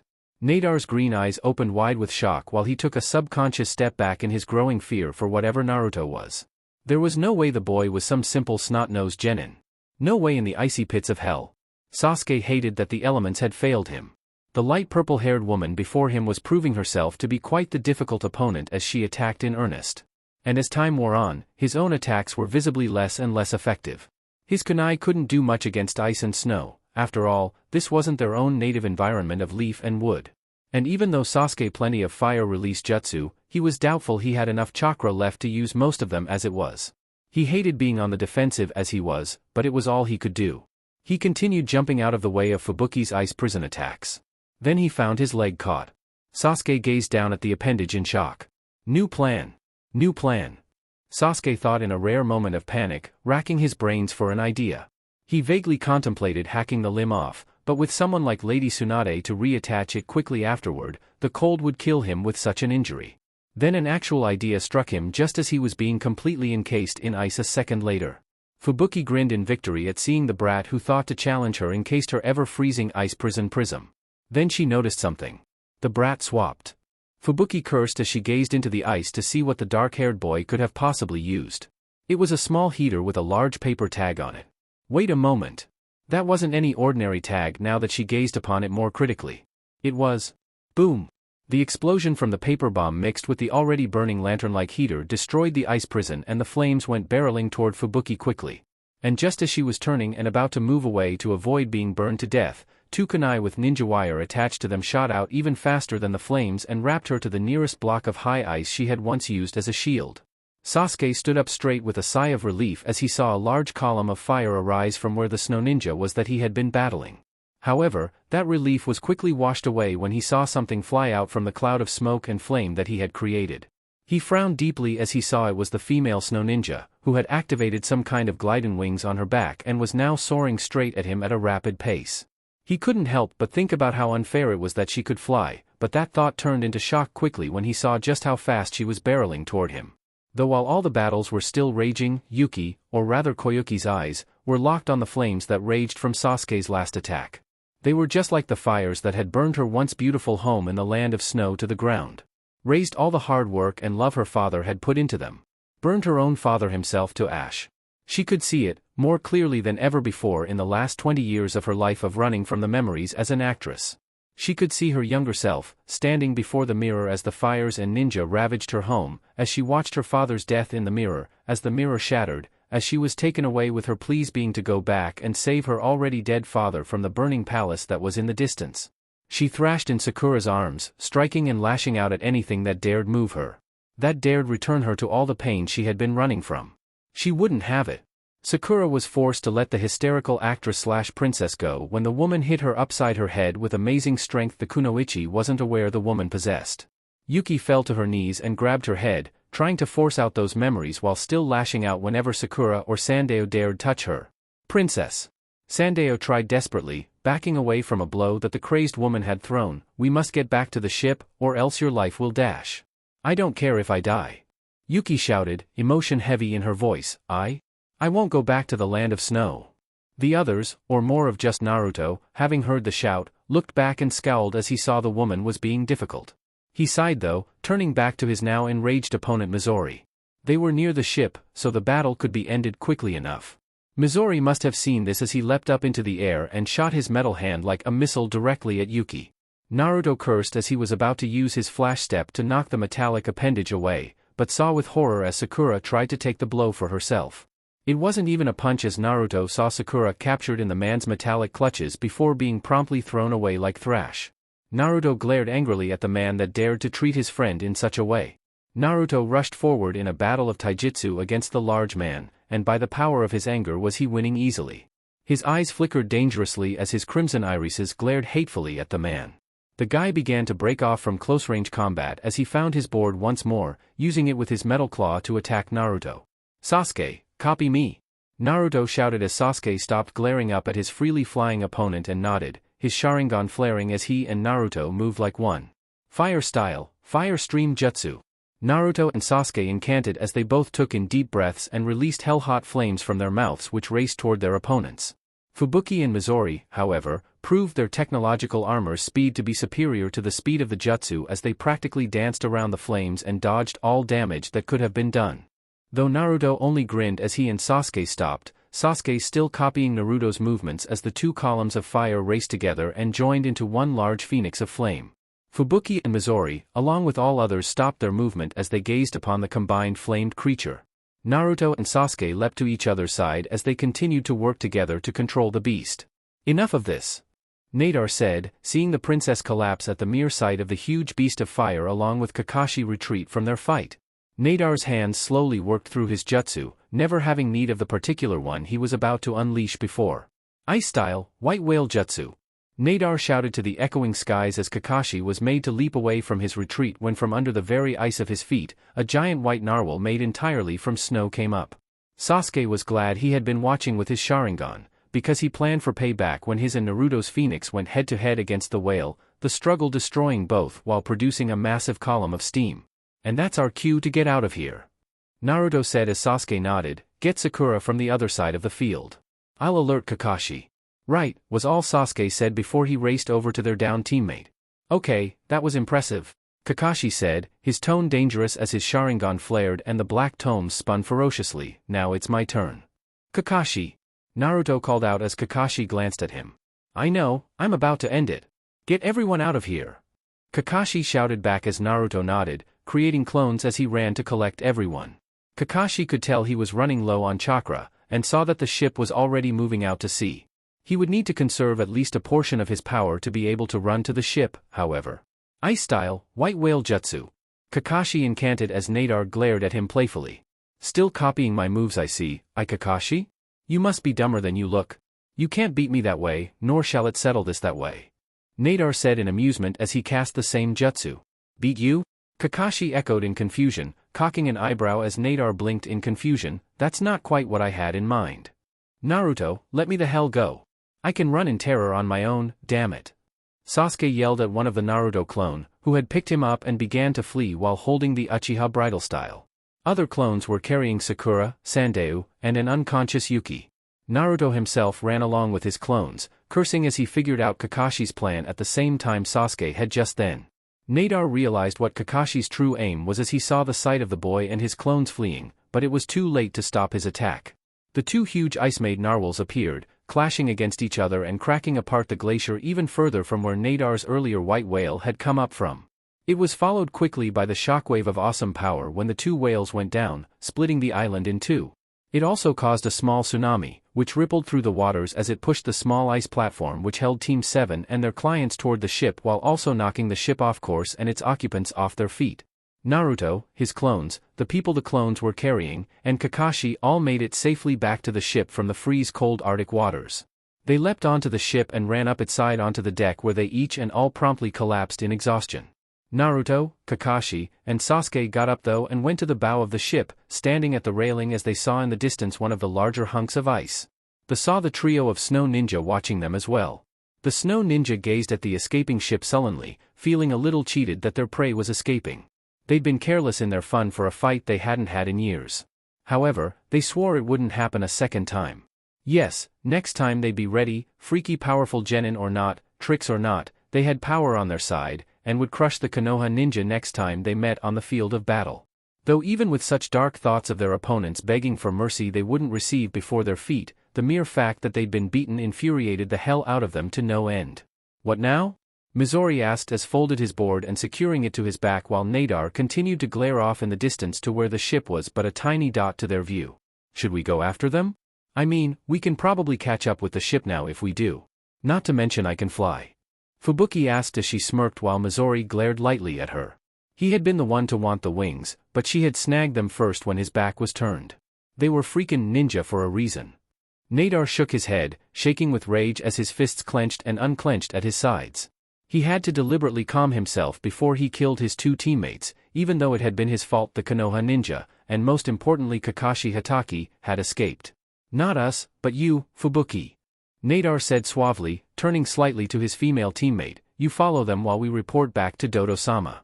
We'll tell him we allowed the Konoha ninja to escape for a false sense of security while you're actually following them in a plan for a sneak attack while they least expect it. That's brilliant. Fubuki cheered as she grinned. Now no one would know that they had lost shamelessly. Yes, I know. Nadar replied arrogantly, now go. Follow, but keep out of their line of sight and report where they land. Then return to the castle where we'll be awaiting you. We'll figure out where we make our next strike from there. Mizori, you're with me. Roger, the two subordinates chirped happily. Fubuki stuck her tongue out at Mizori before she leapt gracefully into the air, landing on Mizori's shoulder and using it as a stepping stone to launch herself up into the air once more and unfurling her wings. Mizori glowered at her as she floated gracefully as a dove in the sky to follow the ship. Nadar ignored his teammates' antics as he and Mizori leapt off, using their jutsu to make a crude boat out of ice. Nadar climbed in with Mizori taking the back, using his pressurized chakra jets to propel the boat along at high speed as they began to make their way back towards their home base, the new snow country fortress. Yes, they had failed this time, but next time there would be no mercy. Chapter 25, Theft of the Kick-Ass Princess. Naruto hated the cold, though he had never felt it. The worst winters of Konoha were pretty mild compared to the cold produced by the land of snow. However, he had other reasons to hate the cold. Like when he was a child in the academy and in his first ever apartment, one which the windows were smashed out due to a few drunk villager. The apartment had been a good one too, but he had to move out because the landlord didn't want any more trouble with his expenses, smashed windows and broken doors, and all. Still, Naruto had never felt more than slightly chilly on those cold winter nights. He had been more annoyed by the constant breeze than by the temperature. However, having those memories forced to the forefront of his mind made him feel like he knew what it was to be chilled right down to the bone. Recalling what the drunks had shouted as they threw rocks through the already busted windows, and how barely anyone had come to his aid when he curled up in a corner to avoid being hit by empty sake bottles which would burst into shards that stabbed into him. Yes, those memories made him feel very cold, right in the pit of his stomach, and he was sure that whatever tragedies had made Yuki/Koyuki react the way she did out on the glacier, he could relate in some form. "You knew about this, didn't you?" Sasuke began as he gazed sideways at Naruto, who was leaned back in his own chair next to him. "You knew that the actress was someone more than she appeared to be. And you knew, too, Sandeu." Naruto didn't answer, his mind still working out other things as Sandeu bowed his head. "Yes." Sandeu replied morosely as he kept his head down. He was sure they would quit soon enough, and he didn't blame them. "That was why you really wanted ninja protection, wasn't it?" Sakura chimed in with her own question as Sandeu nodded shamefully. "But then, you must have known what would happen. That the snow ninja would be after her. Why didn't you warn us?" Sakura pressed on as Sandeu didn't even raise his head to answer them back while he spoke. "I didn't know for certain that they would strike. I was hoping they had forgotten about her, thought her to be long gone." Sandeu said, fidgeting nervously as he found their attention on his bowed head. "If I warned you, you might tell her I knew of her secret, and then, she would know. This was the only way I could get Princess Koyuki back to the country of her birth, back to face her destiny." "So her real name is Koyuki Kazahana?" Sakura asked curiously as Naruto finally sighed and leaned forward. "Yes, Sakura. Yuki Fujikaze was only an impressive alias," Naruto said, his voice not wavering though slightly thoughtful. "From my information, it was given to her to keep her safe after her father was overthrown 10 years ago, when she was only a child. But she was, and still is, the heiress of the land of snow. I haven't seen her in almost 9 of those years." Sandeu commented weakly, "I am not surprised she didn't remember me." Sasuke wrinkled his nose, something not quite right to him. "You're no ordinary manager, are you?" "No. I am also from Snow Country. I served at the side of the previous ruler, Sosetsu Kazahana." Sandeu admitted, somewhat lost in his memories already, back when things were peaceful, before the incident. Sandeu shivered slightly as he thought back. Susetsu's younger brother, Dodo, hired some mercenary missing Nin, revolted, and seized power. "A coup d'état?" Sakura gasped in shock, having only read about such things, but never having met anyone who lived through one. Sandeu only nodded as he continued to recall the dreadful day. Against the snow ninja and their special armor, the palace guards were helpless. The beautiful Kazahana castle was burned to the ground, and we were certain we'd lost the daimyo and the princess both. "But you didn't," Kakashi said, speaking for the first time from where he stood leaning against the wall. "Princess Koyuki Kazahana, heir to the throne of the Snow Country, wasn't killed in the fire, of course. She was rescued by a team of Leaf Shinobi." He began, and let his own story unfold. "Rescued by Leaf Shinobi? Leaf Shinobi. Leaf Shinobi." Naruto felt his eyes go wide for a moment while the world around him fell away and colors drained. His thoughtful blue eyes turned purple in a split second as he found his Kamidaiogen activated. "Oh no, not this again," Naruto said as he looked over where he was. Apparently he was speeding away from a castle burning in the background. It was true, wherever his latest vision had landed him had a castle set ablaze, the fire dancing in the falling snowflakes, casting an eerie, burnt orange glow over the landscape. Naruto turned in what appeared to be sled. However, the driver of said sled made him gasp as he vaguely recognized who it was. It was Kakashi. As an Umbu ninja. "Holy crap," Naruto whispered in disbelief, even as his eyes settled on the man's determined face. He saw as the cold wind whipped at Kakashi's exposed face while the man drove the pack of wolves on, farther and farther away from the burning castle. That's when it hit him. The vision he was witnessing must have been Koyuki's escape from the coup d'état against her father and those loyal to him throughout the land of snow. "Keep your face hidden and your head down," Kakashi shouted over his shoulder, making Naruto jump in surprise as he had been lost in thought. Gazing over his own shoulder, Naruto saw what must have been the young Princess Koyuki snuggled deeply into a thick wool blanket that covered her body. They still may be coming after us. Naruto moved over to the little girl, seeing her eyes streaming with tears as she looked at the burning castle. He couldn't help but feel saddened for her. It was her home that was burning down, with her father in it.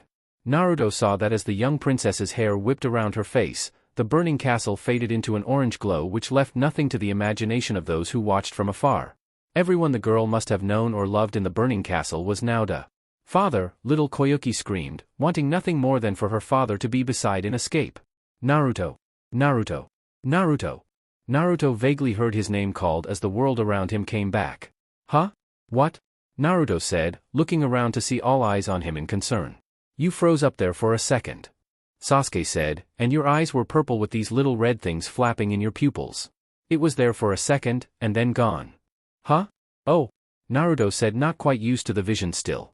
He wondered if they were just triggered randomly or not. "We couldn't win against the Snow Ninja back then, not with only a 3-man ANBU Black Op team," Kakashi said as though nothing had happened while Naruto silently thanked him for his tact. "We had to retreat. The life of the princess was our mission. From there, I lost track of her. She'd only been one mission of many, after all," Kakashi said with a small shrug, "and she'd survived. Survived and did well for herself, I'd say," Sakura added while Sandayu silently cried, tears starting to stream down his cheeks as he remembered all the hardships he, the princess, and the Snow Country had gone through. "I found her when she was on the stage. I recognized her instantly," Sandayu said softly as something seemed to click to Sakura and Sasuke.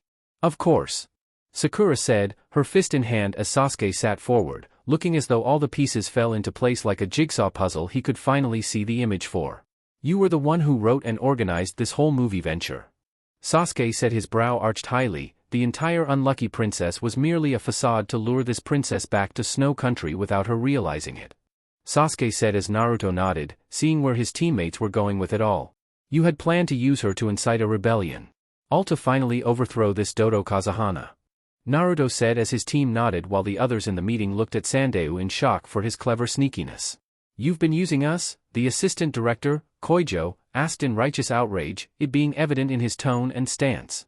Beside him, the somewhat elderly director, Makino, didn't seem fazed at all. None could truly tell what he was thinking. Perhaps he'd even been in on the plan with Sandayu. "Yup, he would have used you all, and me as well," came a voice from the door, and all eyes turned to see Princess Koyuki standing there, her expression dull and drained of emotion. Naruto's face fell into a frown at her lack of emotion. She had an entire breakdown on the glacier, and now here she was, sounding as though she could have been discussing the weather, rather than how casually she'd been manipulated by her personal assistant and so-called friend. "This was all for the sake of Snow Country," Sandayu replied quickly as Koyuki sighed heavily, having expected that. "It would have been better if I died that day," Koyuki said, not even bothering to hide her past anymore. "Please don't say that, Your Highness," Sandayu said. "To us, the fact that you are alive is our only hope.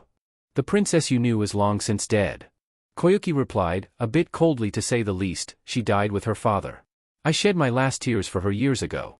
And you, Sandayu," she added, her voice dropping in volume as the room grew tense, "you're worse than an evil bastard, Sandayu, you're an imbecile. You can't defeat Dodo, and I will never help you in this foolish endeavor to get yourself killed. You can't win, so just give you." A palm came down on the table with enough force to make the whole room jump, or so it seemed when all eyes riveted to the normally well-tempered, spirited young Kage that was Naruto Namake's Uzumaki. In his orange and black thermo jumpsuit, it was Naruto's blue-gloved hand that had slammed down onto the table and caused the cracks in it as he stood from his chair angrily. Everyone waited with bated breath and slivers of fear when Naruto's other hand clenched into a fist and shook violently in front of him. "Don't you dare utter those accursed words in my presence," Naruto roared with passion as every eye was on him, especially not when this old man is risking everything, including his life, for your people and his dream. "So don't you dare just standing there like some spoiled bitch and say that he should give up. I won't ever forgive you for something like that." Two sets of harsh glares with enough heat to melt glaciers met when Kage stared down Princess, neither wanting to back down. However, the latter quickly found her outmatched and outclassed as the young Kage's steely gaze burned into her with more emotion and passion than she would have liked to believe. She found herself further ousted when Onxie and Green locked on her from his two teammates, both who looked to understand his determination and outburst, but Koyuki saw that the young Uchiha had far more understanding in his eyes than the Haruno girl did.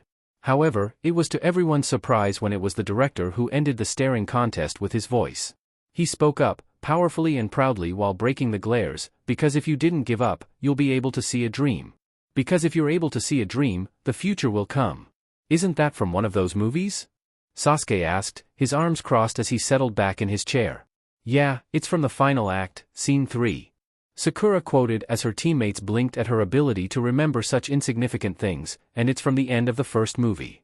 A smile had spread across the wrinkled face of the director, being rather impressed by Sakura's memory. This would make an interesting turn of events. It would be a shame not to take advantage of this. Just think about it, a real princess for once. It's too great an opportunity to pass up. The movie gods are smiling down on us for sure with this good fortune. Koyuki huffed and spun on her heel, beginning to stalk out of the room angrily at both the ongoing of the movie and at the director's abnormal attitude in the face of danger. It's just a stupid movie, Koyuki muttered under her breath. You can't run and hide anymore, Yuki Fujikaze. Kakashi stated causally, pushing off the wall as he deliberately used her false name to get a reaction. He got it, all right, as his words froze Koyuki in her steps. Despite the heavy blanket on her and his own once disheveled hair of the time those 10 years ago, Koyuki could always recall a voice. And she recalled his. The voice of the man that had saved her from her burning home. The voice of the now former ANBU shinobi, who at the time had looked as handsome as a knight while saving her. Dodo knows you're alive, and probably always has.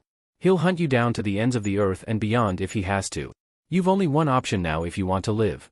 Kakashi continued just as casually while Koyuki stayed rooted to the spot. And that is? Koyuki asked quietly. Get him before he gets you. Kakashi answered with a shrug. In other words, we kick his ass. Naruto added as Sasuke and Sakura nodded to the simpler example. Koyuki looked as though she was about to snap. Her mouth opened and closed, but in her shock and outrage she could think of no suitable argument for the option she was given. After a moment, her mouth finally snapped shut as she stormed out of the room. Damn divas. Sasuke muttered as he and everyone else watched her go. Hey, don't look at him like that. Itachi had killed his entire clan, but you didn't see him storming from rooms and refusing to fight the bastard if he ever came around. In fact, Sasuke planned to put Itachi in the ICU of Konoha's only hospital once the elder Uchiha came back to answer for his sins. The ship had docked at the harbor farthest from the Land of Snow's capital palace while still being near their target location. Team 7 had left the filming crew to organize their stuff, though Naruto's clones helped a bit with loading the things into the heavy trucks that would carry the equipment the rest of the way, when they took off in the late afternoon. By then, they'd hoped, the storm clouds overhead would have cleared, and the going would be easier, since any additional snowfall would have to be cleared from the roads. Hopefully by then they would all be well enough to travel. In the end, Team 7 had agreed to complete the mission. They were going to do so anyway, but since technically, despite leaving out many of the facts, Sakura and Kakashi had pointed out that Sandae hadn't strictly lied about the job or its dangers. Naruto and Sasuke were the ones to point out, however, that now with them armored with more information, not just about their client but their enemy as well, they stood a better chance of success in their mission's subtext, which was the protection of Princess Koyuki until her movie ended, by which she should be leader of the Land of Snow. The caravan of vehicles set out sometime in the early afternoon. It was snowing lightly and a considerable nuisance, but the storm showed no signs of getting any better anytime soon, so they decided to press on rather than simply wait it out. Fortunately, the going was relatively easy, with no snow slides or blizzards standing in their way. The plan was to truck halfway up the mountain passes along the roads, slip into a wide tunnel-like cave in the middle of their route, and reach the small encampment on the other side of the mountain where more of Sandae's comrades were waiting with great hopes. So far, it had been relatively safe. So with that said, the mission to get Princess Koyuki Kazuhana safely to the capital of the Land of Snow continued. Though it had been funny when they had once again piled into the trucks, and Naruto found Kakashi next to him debating on whether or not to call in another team. Naruto had given him a look, and asked him of which he would have preferred. Well, if I had to choose, I'd say a support team. Kakashi answered as Naruto raised a brow. Why's that? Naruto asked as Kakashi took out his orange book and began seeking his marked page. Well, it's because our own team's abilities are more for battles, both short and prolonged, as well as for direct attack. I'd like another team in a support function to back us up or to corner our opponent whilst we don't waste chakra and could simply go in for the finishing blow. I think a team like Asuma and his Inoshikacho trio would do good. Kakashi said as Naruto gave him another deadpan look. Okay, but tell me, would you be willing to deal with Shikamaru's mutterings, Ino's whining, Choji's snacking, and Asuma's smoking next to you at the moment, and for the next few hours while we're again in this truck before a switch? Naruto asked as Kakashi's eyes widened, then he cleared his throat and regained his composure before he politely and intelligently admitted that they could make do without the support if only to learn a lesson from the entire experience. Naruto smirked as he knew he had won. I'm telling you, this woman has virtually no redeeming characteristics in her attitude. Sasuke muttered to Sakura as they sat behind Koyuki while he jabbed a thumb at the princess back. She's spoiled, selfish, cold, heartless, and overly emotional when it comes to her family. Sakura gave Sasuke a blank look. What? Sasuke asked, a bit taken back by Sakura's look. Did he have something on his face? Pot, meat kettle. You're both black, now happy chatting. Sakura deadpanned as she gestured between Sasuke and Koyuki. Yeah, but at least I would never abandon you or Naruto. Sasuke said with a dismissive wave of his hand, you two are practically family to me. I guess. More so than Itachi is at the moment, at least. Sasuke mumbled as Sakura smiled. Too bad you're gonna run off to Orochimaru, huh? Sakura said as Sasuke's eyes twitched. Stop saying that. Damn it, Naruto. There was virtually no danger as none of them sensed the enemy snow ninja nearby. I would say to relax, Sandeo commented as he sat in front of Naruto and Kakashi, but as ninja, I think I would get a lecture for suggesting such a thing on a mission, right? Maybe from him. Naruto said, jabbing a thumb in Kakashi's direction. As for me, however, I chose to relax until danger sprouts up, or the hairs on the back of my neck stand on end. Why that last one? Sandeo asked as Naruto grimaced. Because they usually do right before the danger hits. Naruto said before giving a silly grin, my hair is psychic and acts as my sixth sense. Yes, well, that's fine and good. Sandeo said politely, not knowing how to respond before he glanced out the window, but you may want to check this out. It's one of the wonders of the land of snow. Naruto glanced out the window and so did Kakashi, once he set aside his book, both eyes widening as they took in the wonderful sight before them. The rock caves they were passing were frozen slick with ice from years of condensation and freezing temperatures, making it easy for them to refract and reflect the light from the trucks and trailers into a beautiful display of vivid color. Naruto spent most of the trip with his face pressed up against the glass of the truck window, wanting to see the sight better while Kakashi had gone back to his book. It's amazing. Naruto breathed, but I have to ask, why are we traveling through the mountain? Wouldn't it be safer to travel above, in case of a cave-in? This place used to be a railway station. Sandeo replied as the truck moved through the cave. Naruto blinked in confusion. Railway? Naruto asked, the word tasting funny on his tongue. It's old technology for the land of snow, but in most other places in the world, is fairly new. Kakashi explained, steam would propel a great engine train and whatever carts were behind it along a metal track, which must be below us.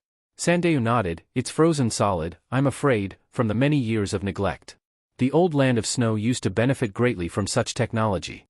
Our daimyo and Princess Koyuki's father, Sosetsu Kazahana, was something of an expert on the subject. A scientist, if you will.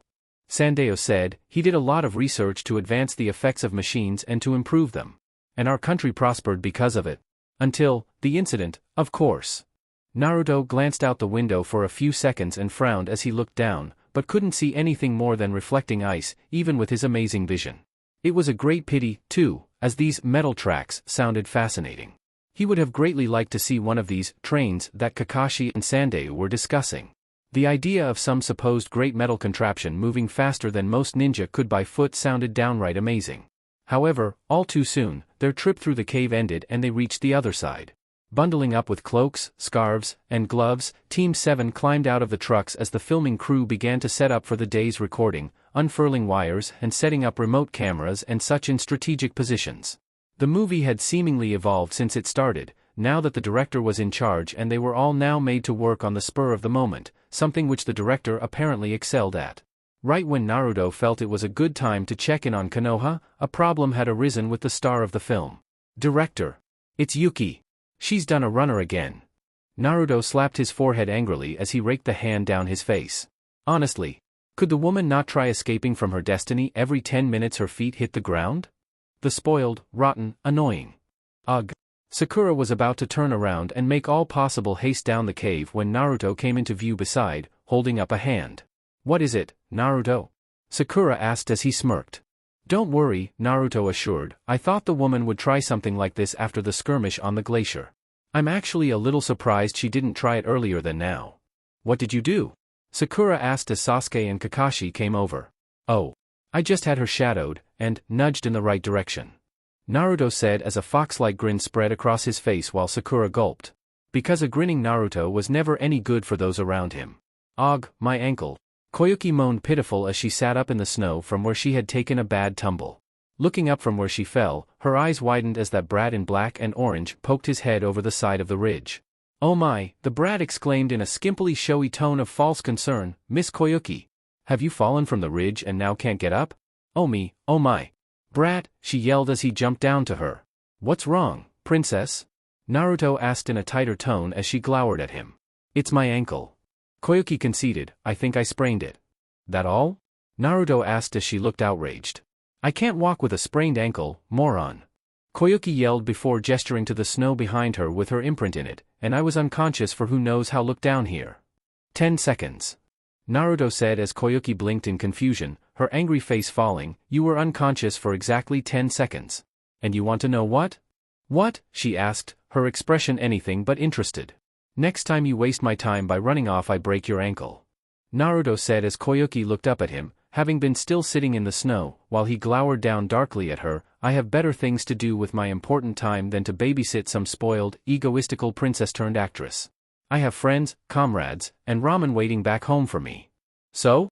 Koyuki asked as Naruto glared down at her, making her shrink back as those once warm blue orbs turned icy. So that means that I will break your ankle the next time you try a stunt like this. There are at least 17 different things I could be doing back in Konoha right now, and dealing with your insipid stupidity is not one of them. Naruto simmered as Koyuki couldn't tear her gaze away from his as he bore down on her like a towering demon. There are people back in my village that need my personal help far more than you do right now, and I'm glad I was here to see this idiocy, or else I would have never believed it myself. The point of this little rant is to get one thing across, you waste my time, I break your limbs. Got it? At that tone, Koyuki could only nod as he suddenly smiled at her, ruffling her hair gently. Good. Now then. Naruto said, and quick as a whip, he chopped her in the back of the neck and she went limp into his awaiting arms. Don't need you doing anything stupider while I drag you back to the scene. The boss ain't too happy right now, and that little rant was just my own annoyance with you. The clone, however, paused as he looked down at the unconscious form of Princess Koyuki. It felt somewhat strange to see the normally cold and melancholy woman silenced so abruptly by his doing, even now.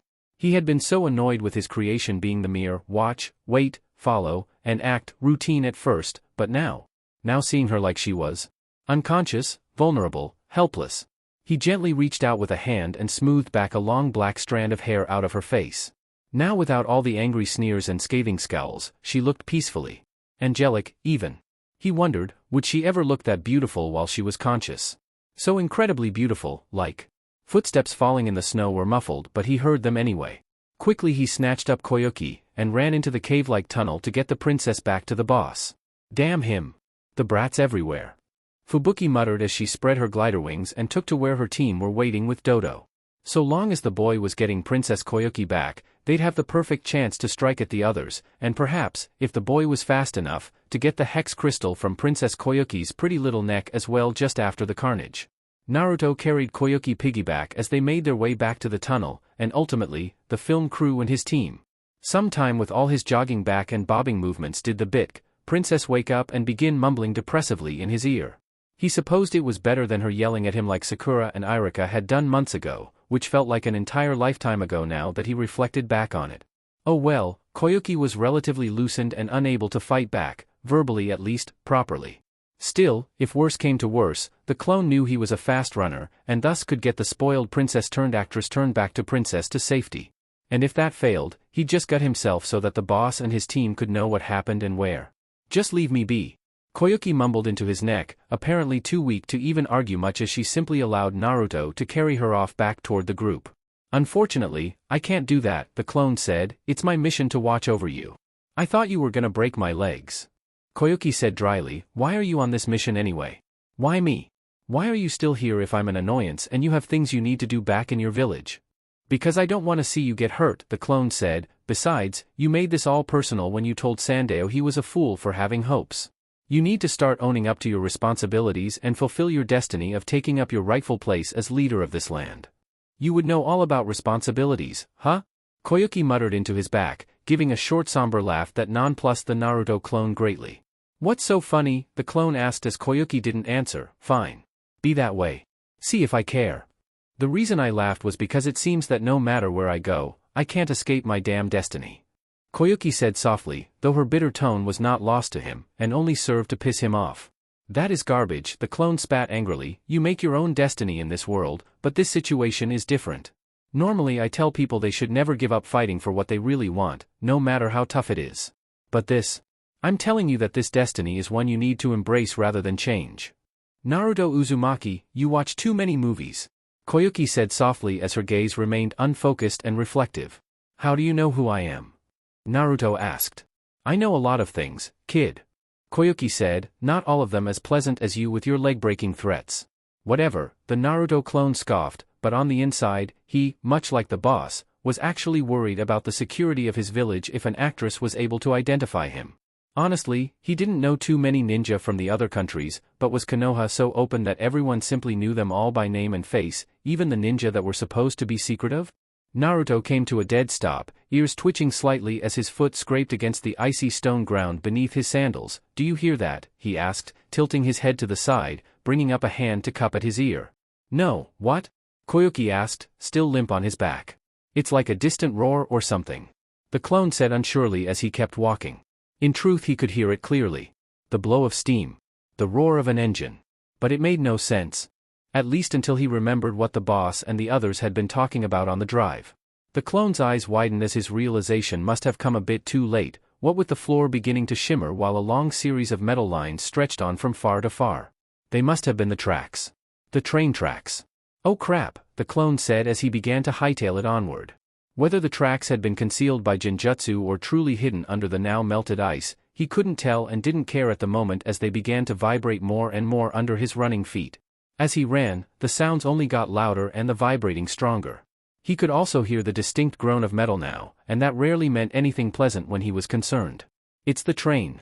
Koyuki breathed in either shock or surprise as Naruto ran. She hadn't seen one since she'd been a little girl. Train? Crap. Naruto's clone said as he began to further pick up pace. While running, he tried to glance back and see the distance between them and this train thing, but once he did he immediately regretted it as the train rounded the corner. It became visible, the light on its front illuminating the entirety of the cavern and outlining the fearsome metal shape, twice as big as the whole caravan and much longer, too. Worse, it was barreling down on them with a speed reminiscent of the fastest of Konoha's horses. They'd be overtaken in moments if he didn't do something. Seeing the metal behemoth behind him gave him a good reason to kick into high gear. He gave a shout as his eyes widened, running and kicking up a trail of snowy dust while flying down the tracks at breakneck speed. His speed seemed inconsequently when the train approached his backside rapidly, unhindered by the icy pillars in the cave that it bashed down while bearing down on the Kage and the princess. Even still, the clone picked up speed once again, keeping ahead of the giant monstrosity while grimly pushing on. Koyuki held on to him for dear life as he tried to make the best of being hampered by her awkward height and weight on his back. Though he could not deny it, he was slowly but surely being overtaken by the black metal behemoth behind them. And then, as if it had read their grim thoughts, the train blew a steamy whistle again, the sound ominous in the cavern as it reminded them that if he stopped or slowed down for even a moment, they would die. We're going to be flattened. Koyuki screamed in despair as the Naruto clone glared ahead determinedly.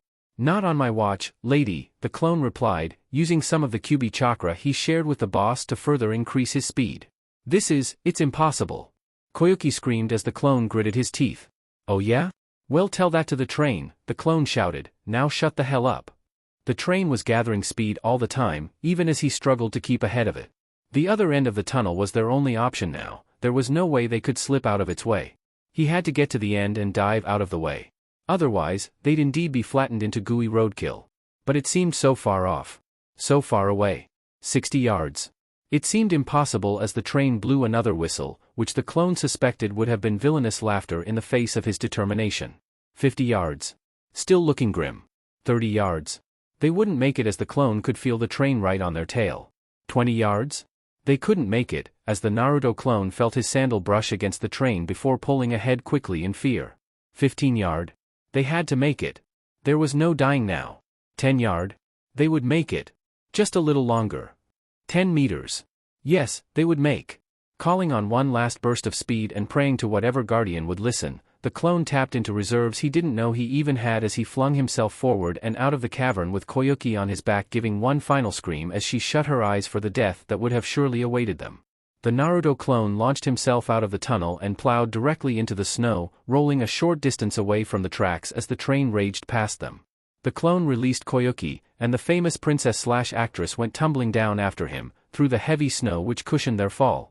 The clone rolled through the snow before finding his feet, skidding through the frozen mush as he regained his balance to find Koyuki near him, both panting heavily for breath as they thought it would be the end of them as they knew.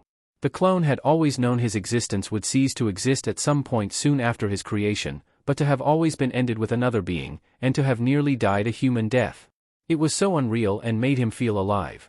He collapsed back into the snow, his arms spread as he just lay there a moment with Koyuki while they caught their breath. He felt so alive. So free. So complete. There they are, a voice shouted as the clone and Koyuki ignored it while the real Naruto and Kakashi came charging over. Naruto seemed to disappear from existence for a moment before he rematerialized next to the two ragged people in his hurry, with Kakashi and the other members of the team coming over in a sprint. You did good, I see. Naruto, the real Naruto, said as the clone smiled. Yeah.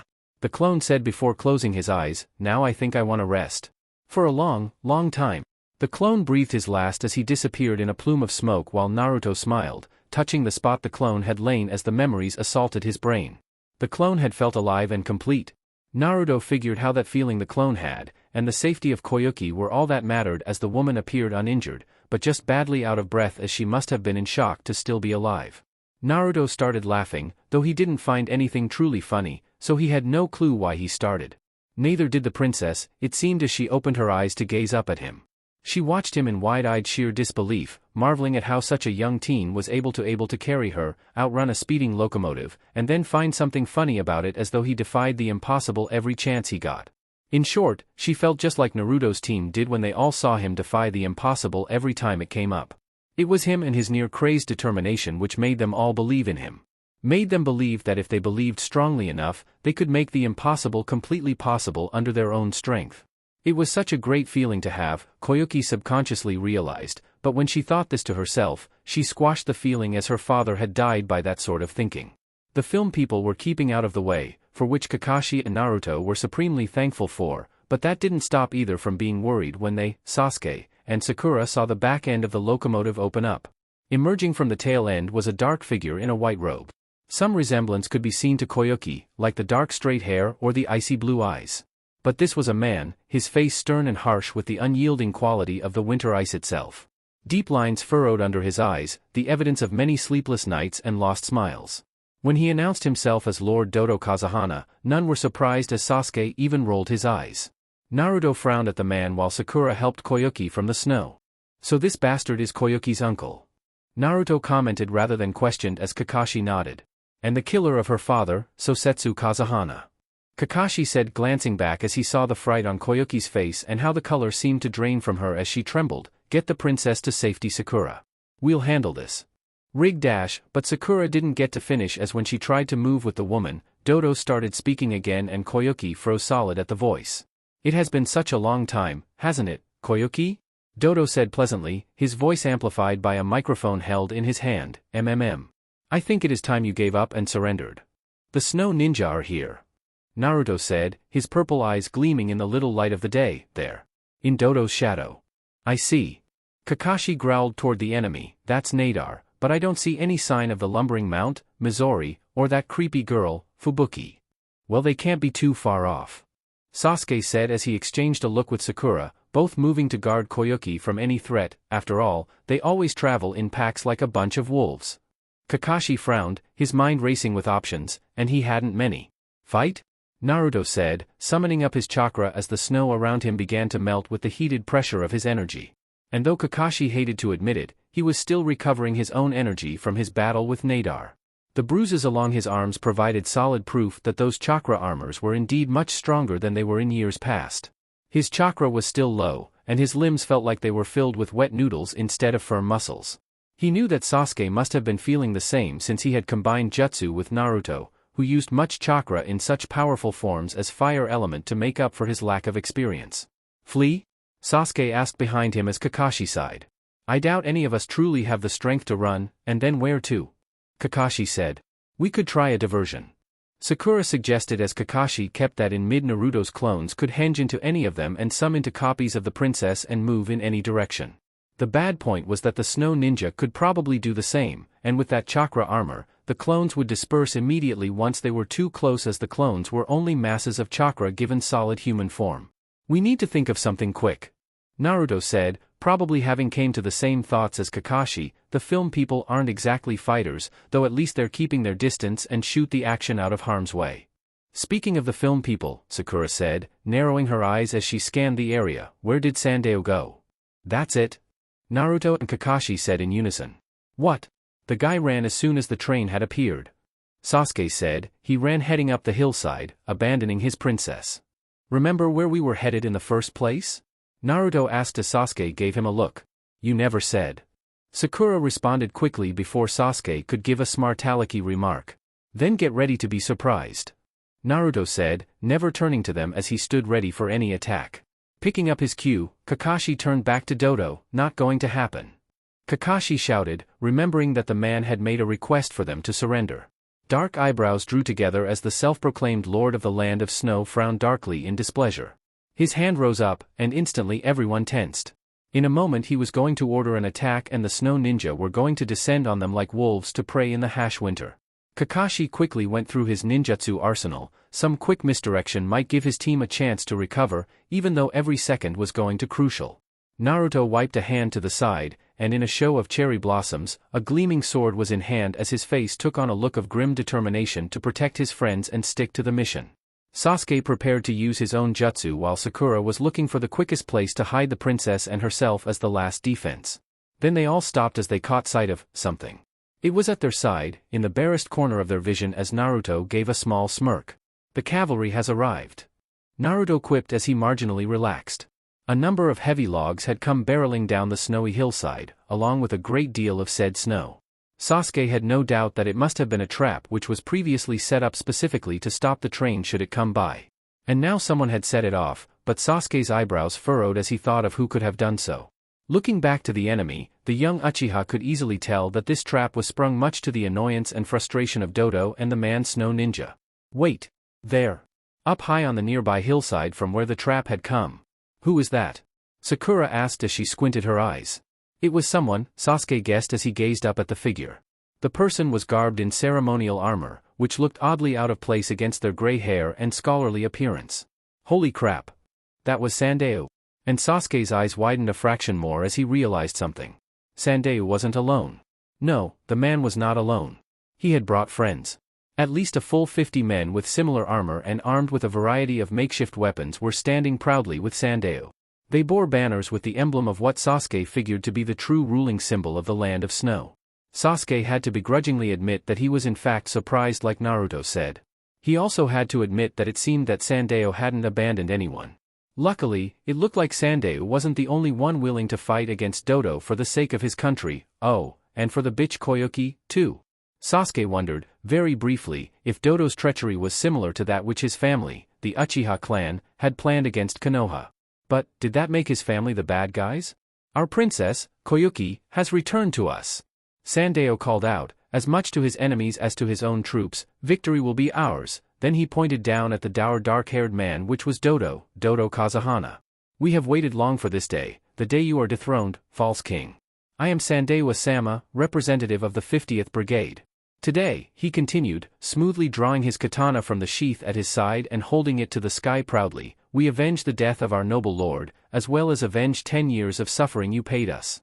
And we take that debt out on you. A cheer arose from the ranks that might as well have been a war cry, and even Team 7 could feel inspired by some of Sandeo's speech, new strength flowing into their bodies as they prepared to add their strength to the 50th Brigade and crush their enemy. Dodo, however, did not look worried nor impressed. In fact, and on the complete contrary, he looked positively smug. There are still rebels to deal with? Dodo asked, more to himself than anyone as he turned slightly to his ninja, Nadar. I thought we'd eliminated them all. My deepest apologies. Nadar replied, the pale-haired shinobi giving a slight bow of his head before he stepped forward. Please, allow me.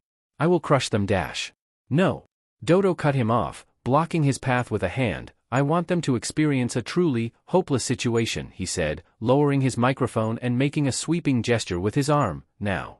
As the hillside swarmed with soldiers of the snow country, charging down towards Dodo and his train, the main compartments began to unfold and open up, as snow ninjas took their positions, arming them, the sides now resembling so much as a wide net full of small holes, barely big enough for smoke bombs.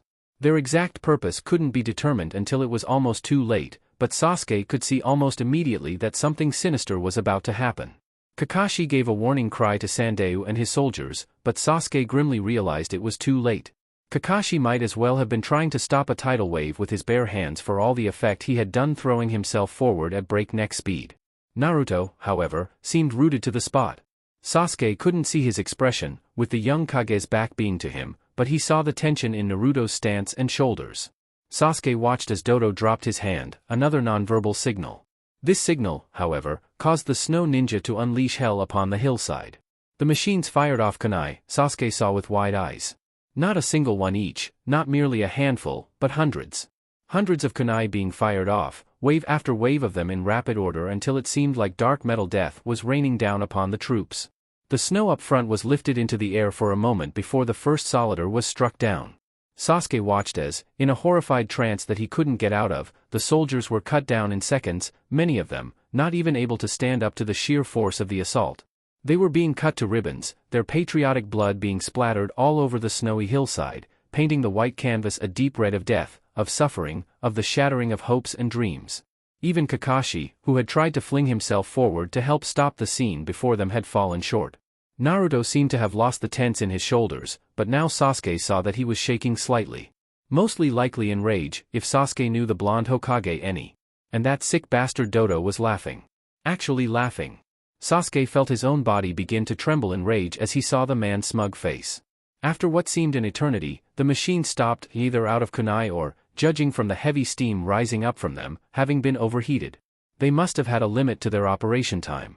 Not that it mattered, Sasuke though bitterly as his fists clenched at his sides under his cloak. With a single decisive sweep, 6 nameless snow ninja had wiped out an entire brigade, save 4. Sandayu! Koyuki cried out. The princess's guardian looked like total hell. His armor was ripped and torn, his glasses were broken, kunai were sticking from his body, but still the man stood. Sasuke saw with a budding new feeling that he couldn't readily place, that Sandayu would not back down, and would not stop until he was dead. The man grimly clutched his katana in his bloody hand, holding onto it as though it were the last shred of life in him. Forgive me. Sandayu wheezed, Princess. Dodo frowned, and made a final gesture with his hand. Again, the machines fired again, a wave of kunai speeding towards Sandayu with all haste. But Sandayu didn't look afraid. In fact, he wasn't afraid. Sasuke saw something to the man's look as the winds shifted a bit. It was like the man had seen something, caught a glimpse of one thing or another which made his final expression one of the weariness like that of a traveler who was finally able to rest after his long journey. He'd caught a glimpse of his dream earlier today, and he'd died fighting for it. Not many could ask for a better way to leave this world than that. So it was he raised his katana in one last gesture of defiance against Dodo. Forgive me. Sasuke closed his eyes, as he held Sakura who buried her face into his chest. Neither could bear to see such an honorable man struck down by such a filthy tyrant. But the clanging of metal made them open their eyes. It was a sound that rang out in echoes along the now silent snowy mountainside. And when they looked up, they saw what had made that sound. It was Naruto, standing furious in front of Sandayu with a katana of his own out in his left hand. And the remains of the lone kunai meant to end the brave manager's life were lying on either side of the two. The sight of Naruto's enraged expression gave them all new hope as they found their limbs working, while Kakashi gave a heavy sigh of relief. But still, even as Sakura ran to join Naruto while Sasuke set his sights on the train, Sandayu fell. Seeing the bold man fall, Dodo smiled arrogantly as he thought about how the last of the rebels were defeated in a single stroke of his arm. It would be a tale to recount to his heir, should he have any. With that in mind and the rebels' defeat still so gloriously fresh in his thoughts, Dodo turned his attention to the meddlesome leaf shinobi who had interfered with his plans and tried to save the rebel leader. This blonde would be dealt with, Dodo thought as he prepared to let Nadar and his team deal with them. To his surprise, however, his snow ninja were already on the move, running up the hillside in chase of the pesky Konoha ninja. Dodo smiled, glad that they took some initiative while knowing they were only doing so to have their own fun. Sakura reached where Naruto was, skidding to a stop beside him as she could see just how tight a grip he had on his sword hilt. His hand was bleeding, but that didn't detract from the fury on his face as he glared at Dodo and his racing snow ninja. Even the snow beneath his feet was melting away, evaporating in the presence of his heated chakra as it came boiling to the surface. "Help Sandeu," Naruto uttered, and Sakura did not need telling twice as she dropped to her knees in the chilling snow and began using what she had been studying beforehand. Thankfully she had found the chapter on theoretical application boring and skipped directly to the practical application of dire/emergency stabilizations. "I'll try," Sakura muttered softly, never having tested any her abilities on anything but fish the whole time she practiced. "Where did the little fire starter go?" Fubuki asked with a lecherous grin as she licked her lips. "When this is all over, and if he's still alive, I think I'll keep him around. All that fire he's got could be put to better use by warming my bed each night." "Do as you wish with the dark-haired boy, but Kakashi is mine to finish," Nadar sneered, taking too fond of Fubuki's tastes in younger men. "The blonde brat is mine," Mizori yelled, charging ahead of them all as he set his sights on Naruto, who looked as intimidating as a demon. His sharpened canines were bared, snarling at his challenge as he finally spoke to the enemy. "What you've done here today is unforgivable," Naruto shouted before launching himself like a missile at the three opposing ninja. Kakashi and the film crew watched on in shock as Naruto did battle with the three more experienced ninja. Not only was he fighting, but he was doing so on even ground as he stabbed and lunged at them, making up his moves in a continuous combination of attacks as the snow ninja could do nothing more than duck, dodge, and weave out of the way lest their limbs be sliced away from their bodies. The large snow ninja jumped back with his claw hand raised to grab at Naruto, but the blonde disappeared in a sudden burst of speed before he was seen again with his body crouched in midair as the fat ninja started screaming. It wasn't long before they saw that his screams were coming from the large gash the man had running up the arm that held his metal claw. Naruto then turned on heel, snarling like an uncaged animal as he used his sword to defend against Fubuki's swarm of icy sharp snow swallows. Then Fubuki herself descended down on Naruto with the speed of a bullet, but Naruto backflipped out of the way as she swept up to stop herself from impacting the snow bank below her. She gave chase to Naruto as the young Kage continued his backward motion as though he were actually gliding over the snow and keeping ahead of Fubuki. Then he stopped, his feet descending to the ground as he skidded back and raised his sword high. Fubuki, not able to stop in time, found her left wing nearly sliced off as she spun past the blonde, tucking her wings back into their backpack compartment while she allowed Nadar to take over the battle. And take over Nadar did as his hand shot up from behind Naruto, who jumped just in time, and the two kept going high into the air as they did battle, kunai against sword. Naruto's style was made up of long sweeping slashes which were meant to cleave limbs from the body or at least leave heavy gashes. The swipes were as fast as they were strong, and Nadar was glad that it seemed the boy was too enraged to put a greater deal of chakra behind his blows, or even elemental chakra as he continued the battle. Nadar spun his kunai in hand, holding it in a reverse grip while he blocked and spun it back into a knife grip as he stabbed at the furious blonde, who held his sword at the diagonal to parry and move the blade away from his kidneys where Nadar had been aiming. Then Nadar threw a punch, and the surprise of sudden hand-to-hand combat tactics must have caught the enraged youth off guard for a moment because the blow landed in the boy's right cheek just as Nadar thought he'd never hit the kid. But that small victory was short-lived as Nadar found the right side of his face bursting with incredible pain, the boy having planted the toe of his foot into side of the cheek with impressive strength.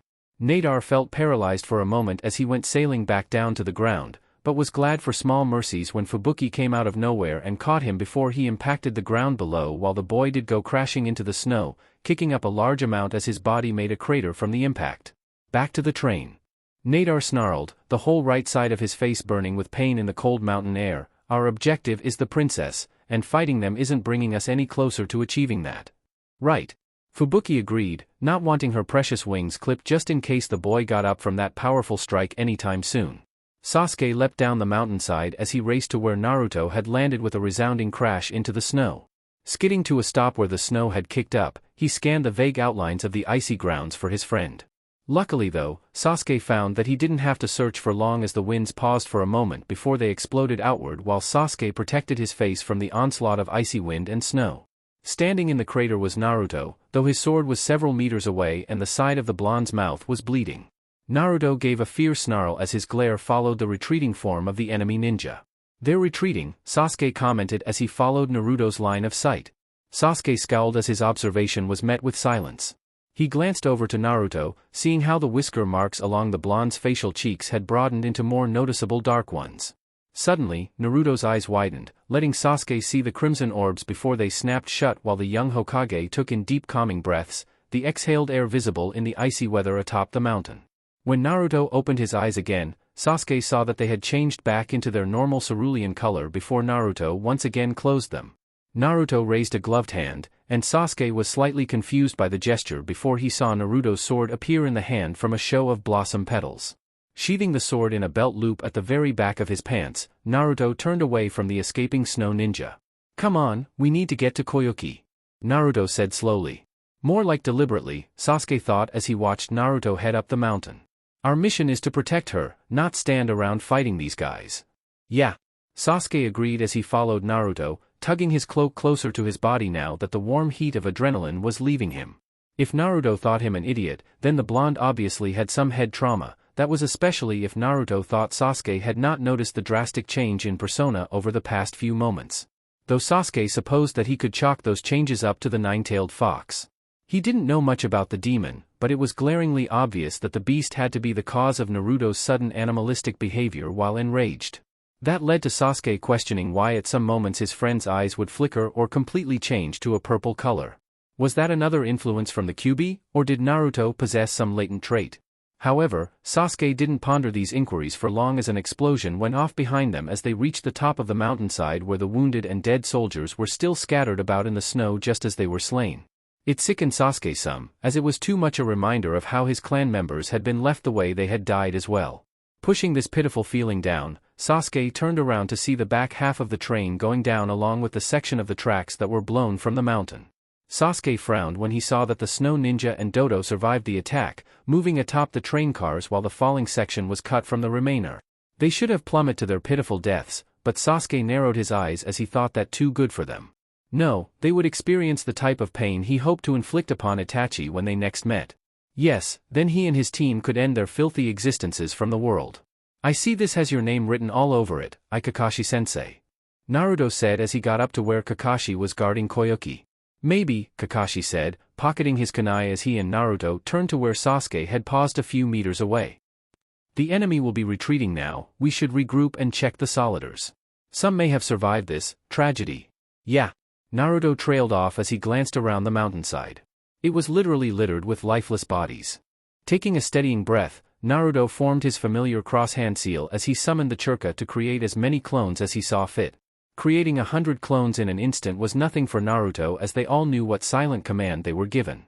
The clones rushed about the mountainside, checking bodies and collecting them as Naruto turned his attention from the body gathering whilst the clones laid the bodies in rows and columns for accounting.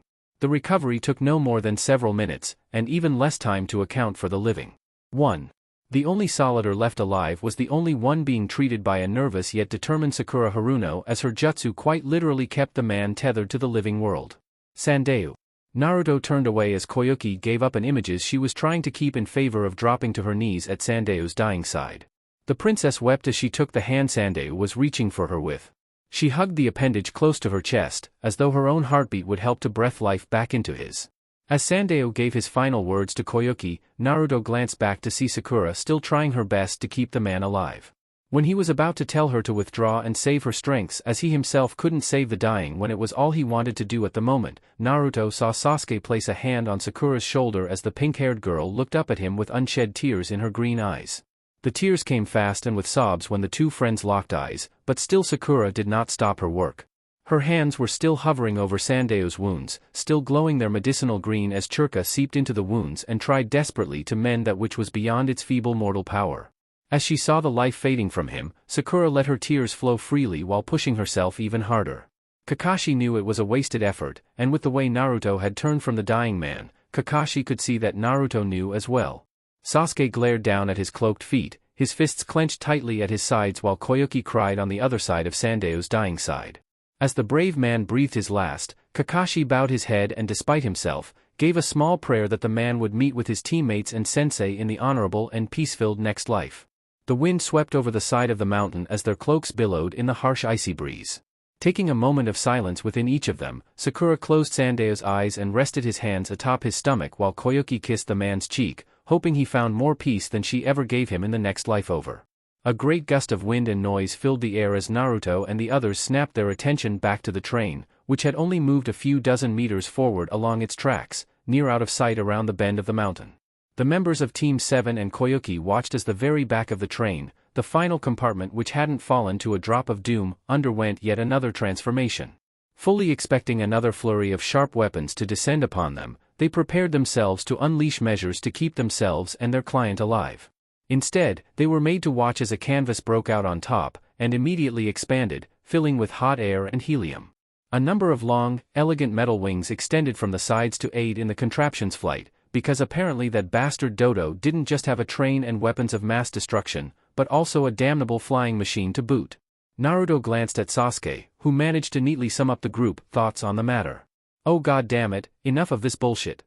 Sasuke muttered in annoyance under his breath as Naruto and the others mentally agreed while preparing for any tricks the evil bastard might have. Yet and still, they were caught off guard as an armored hand shot from behind them just as the flying contraption was clearing the hillside.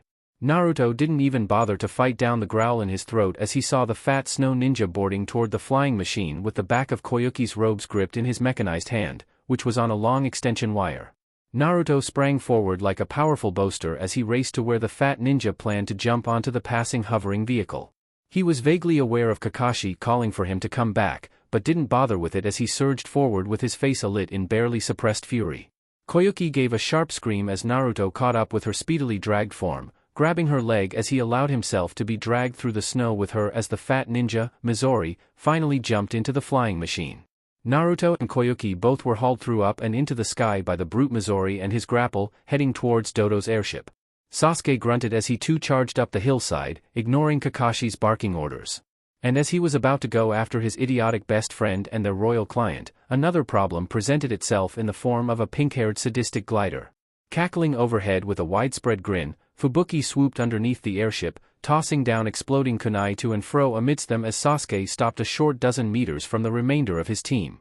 What he noticed was that while these exploding kunai held no tags as they dropped from the skies amidst his dodging, the kunai did hold some strange blue crystals on the ringed end. When a kunai hit the ground, it exploded in a flurry of heavy ice that grew at an impossible speed, hard and sharp as metal, in every direction Sasuke found as an expanding branch of the ice nicked his cheek. These snow ninja had some pretty dangerous weapons at their disposal. Quickly deciding that retreat wasn't an option or luxury, Kakashi instead sprang forward, ducking underneath the attacks and skidding down the mountainside awkwardly toward the tracks while barely avoiding being hit by the sharp branches of ice that were as long and deadly as spears. Sasuke, who he had moved ahead of, was now right behind him, following his movements through the use of Sharingan as they leapt and twisted gratefully out of the way of the exploding ice. Sakura was only doing slightly worse as she came down more in a slide than a way of grace as she landed beside him. Looking up, Kakashi saw that Naruto was now determinately dangling from the back of the airship by a rope and a thrown kunai, improvising by use of his own grapple as Midori must have dislodged him some time ago. Naruto's pale cloak billowed wildly in the open air as his orange and black jacket, fully unzipped, fluttered about in the wind as he grimly hung on for all he was worth. As Kakashi watched, Naruto was already steadily pulling himself further along up the rope whilst the ship gained altitude. Kakashi sighed as the kunai stopped raining down at them. There was no way he or the others would be able to get up that high in time to assist Naruto. Kakashi found that he could only hope Naruto would be able to hold his own once again against the challenge that were the snow ninja and their churka armor. Now up on the airship, Naruto hauled himself into the mechanical beast as he leapt to his feet the moment he was inside. Because it was at that moment which he found his hands full with the brute known as Midori.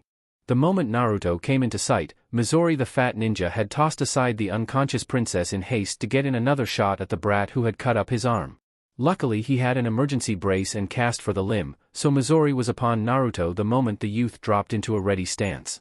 Keeping the brat from pulling his sword, Midori used his experience with small quarters fighting as he went for forward straight shots with roundhouse kicks and jabs while Naruto moved his body to dodge by bracing his hands against the side of the blows, taking full advantage of his opponent's much slower and larger form.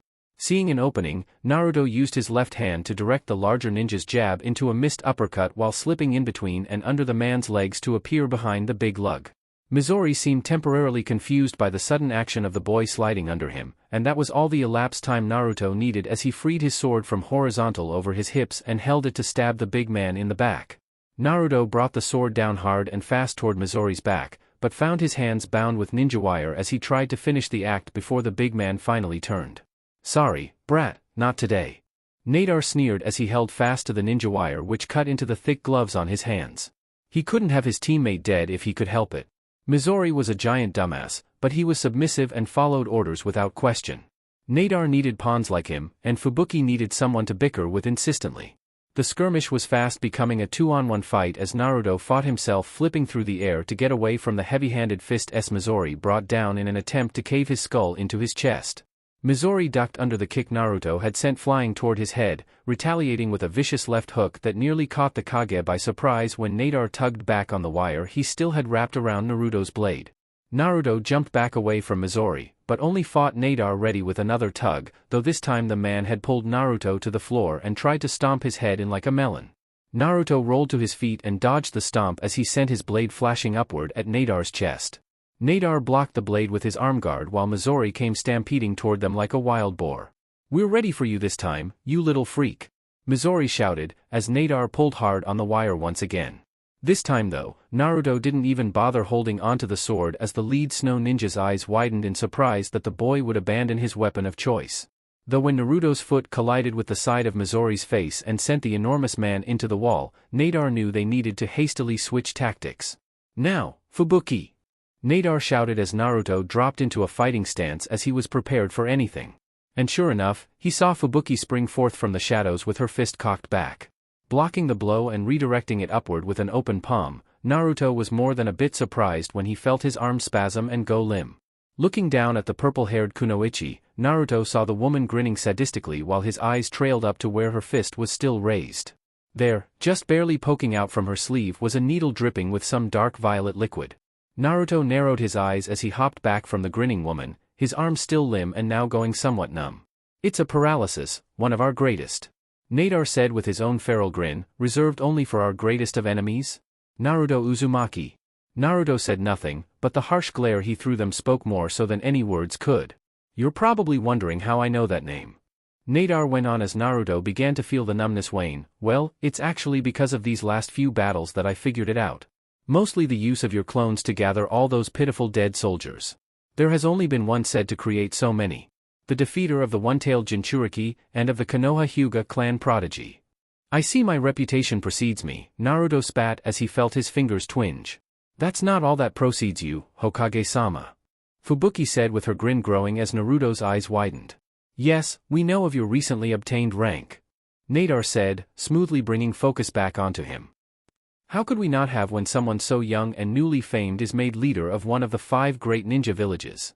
And now we're gonna have a lot of kinky fun with you, kid," Fubuki said with a wink as Nadar's grin grew as well. "Now, Midori," Nadar ordered as Naruto's eyes widened, seeing the downed opponent he had kicked into unconsciousness shatter like a glass window. "Ice clone?" Naruto questioned in thought as his mental processes ran at miles per second, but how? When? Deciding that he could worry later about the use of abilities only the deceased Haku had, Naruto knew the only place his opponent could be was at his blind spot. Spinning quickly on his heel, Naruto hopped back just in time to avoid a fist to his face while the overly large snow ninja appeared on the spot. That, however, didn't account for the grin he saw Nadar have when the man and Fubuki appeared at his sides aiming for him with kunai in their hands. Reaching into his pouch, Naruto quickly blocked the two with 2 kunai of his own. "Just perfect," Nadar said with his grin never leaving his face, "just as planned." What plan? Naruto asked while holding off the 2 weapons that were aimed at his vitals. "This plan," Nadar said, then cast a significant glance at Midori. "Now, you lumbering oaf." "Oh, right," Midori said as he took something out from his weapon pouch whilst he charged at Naruto. And just as Naruto was about to do something, anything to stop whatever they had planned, whatever the enormous snow ninja held collided with Naruto's middle and knocked him clear off his feet, sending the young Kage tumbling back along the hardwood floor of the airship until he slammed into the wall. "Well, that was much easier than I would have thought," Nadar said as he put away his kunai. "It's not over yet," Naruto said through gritted teeth as he clambered weakly to his feet, using a nearby seat for support. Naruto looked down at the thing that he had been hit with. At first glance he thought they had slugged him with a piece of chakra armor. But as he looked closer, he noticed some differences from the thing over his stomach and their chakra armor. Whereas their armor was blue and white, the device attached to him was a dark crimson and deep cerulean. It also held a yin-yang symbol, and was covered in wicked sharp tubules that had already sunk themselves down into his clothes. Naruto could even feel the thing digging its hooks into his skin, and was nearly sent back to his knees when sharp pains, like needles, stabbed into his lower abdomen. Then he felt himself grow weak, and with the sudden bout of weakness came pain like never before as Naruto cried out when it raced through his body in one shocking wave. Nadar, however, was still grinning, and was grinning even larger when he heard Naruto's single cry of agony. It's a chakra nullifier, and helps we normal ninja even the playing field a little bit against Kage-level fighters like you. With that on, you can't even use the most rudimentary chakra techniques. Nadar explained as Fubuki and Midori began to laugh, as though they found something funny. It was actually created so we could defeat the Raikage and his Cloud Ninja to the east of US. In other words, you're helpless now, Hokage-sama. Fubuki sang sweetly as her grin promised anything but kindness while Midori strode forward, the deck shaking under his heavy footsteps. I'm gonna enjoy this, you brat, the fat ninja said as he chuckled darkly while cracking his knuckles. Naruto looked up through bleary eyes. He couldn't fight them as he was. He could barely stand, let alone fight with no chakra going through him. However, he could feel it. Slowly but surely leaking from the dam that was the device on his stomach. If he could just hold on for maybe an hour or two. Enough, a voice behind them all said calmly as Naruto felt the shaking of the floor stop when Midori paused whilst looming above him. But Sir Dash, the large ninja began, but he stopped. He is of little consequence to us at the moment, the voice, Dodo, Naruto figured with bubbling anger, said as though Naruto weren't worth scrap. We have the princess, and having a live Kage to keep around is better. He could be used for ransom, or beating secret information out of. Even for our scientists' experimentation on human chakra chemistry. But Sir Dash. I have spoken. Dodo said firmly, and the way Midori had backed up gave Naruto the impression that Dodo was one who did not like to be questioned when he was in command. Now, when we reach the castle, lock him away. Give him a cell right across from our dear princess. That way, they'll know the despair of status together. As you wish, this voice, Nadar, said quickly while Midori glared down at the defiant Naruto, who even though he was sweating with the effort to stay awake in his exhausted state, did not give in to rest willingly. Then a pair of softer footsteps came forward and Naruto's glare intensified as he found the seductive grin of Fubuki down upon him. Ah, what's with that face, little Kage, the wicked woman purred as she lifted Naruto's weak body from the ground. It was only then that Naruto noticed how the paralyzing poison had come back to take effect when he fell to the ground and his chakra drained. Well, you don't have to make that face anymore. Mistress Fubuki is here to take good care of you. And then the woman kissed him deeply on the lips before Naruto felt a sharp pain in his abdomen. Glancing down in panic, Naruto found yet another needle within him, this one dripping with a green liquid as he collapsed to the floor. Looking up at them, he saw only Fubuki and her twisted grin gazing down at him as he silently promised himself he would wipe the grin from her face. They would not get away with this. They wouldn't. He swore it.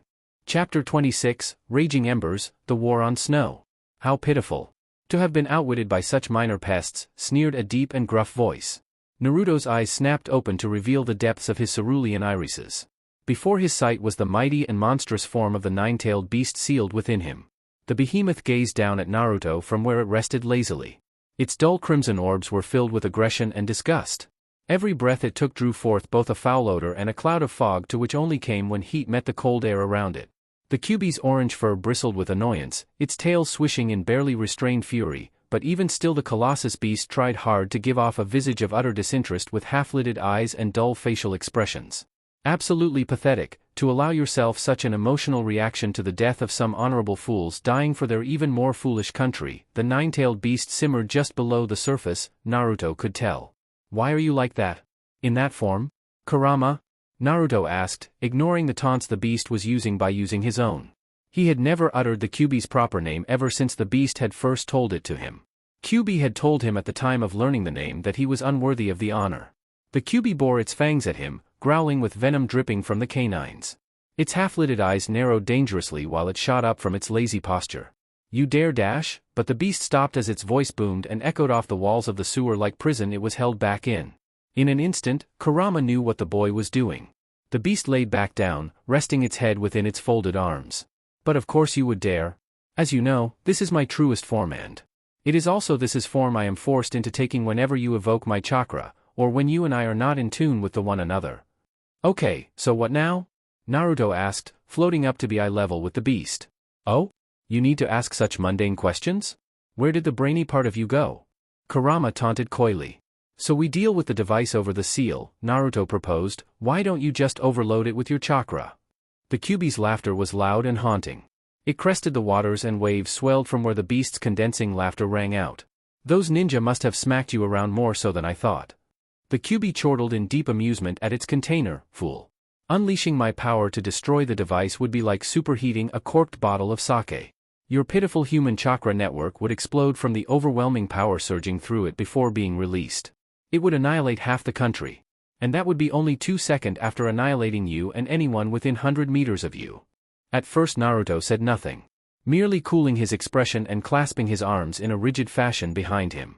This was not the time for him to be yelling and screeching as though he were a punk academy student dreaming of being Hokage. He was the Hokage now. He needed to act like it.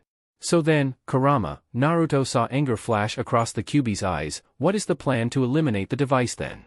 Kurama scoffed at the boy. Don't even attempt to appear smart when we both know it literally hurts your brain to try.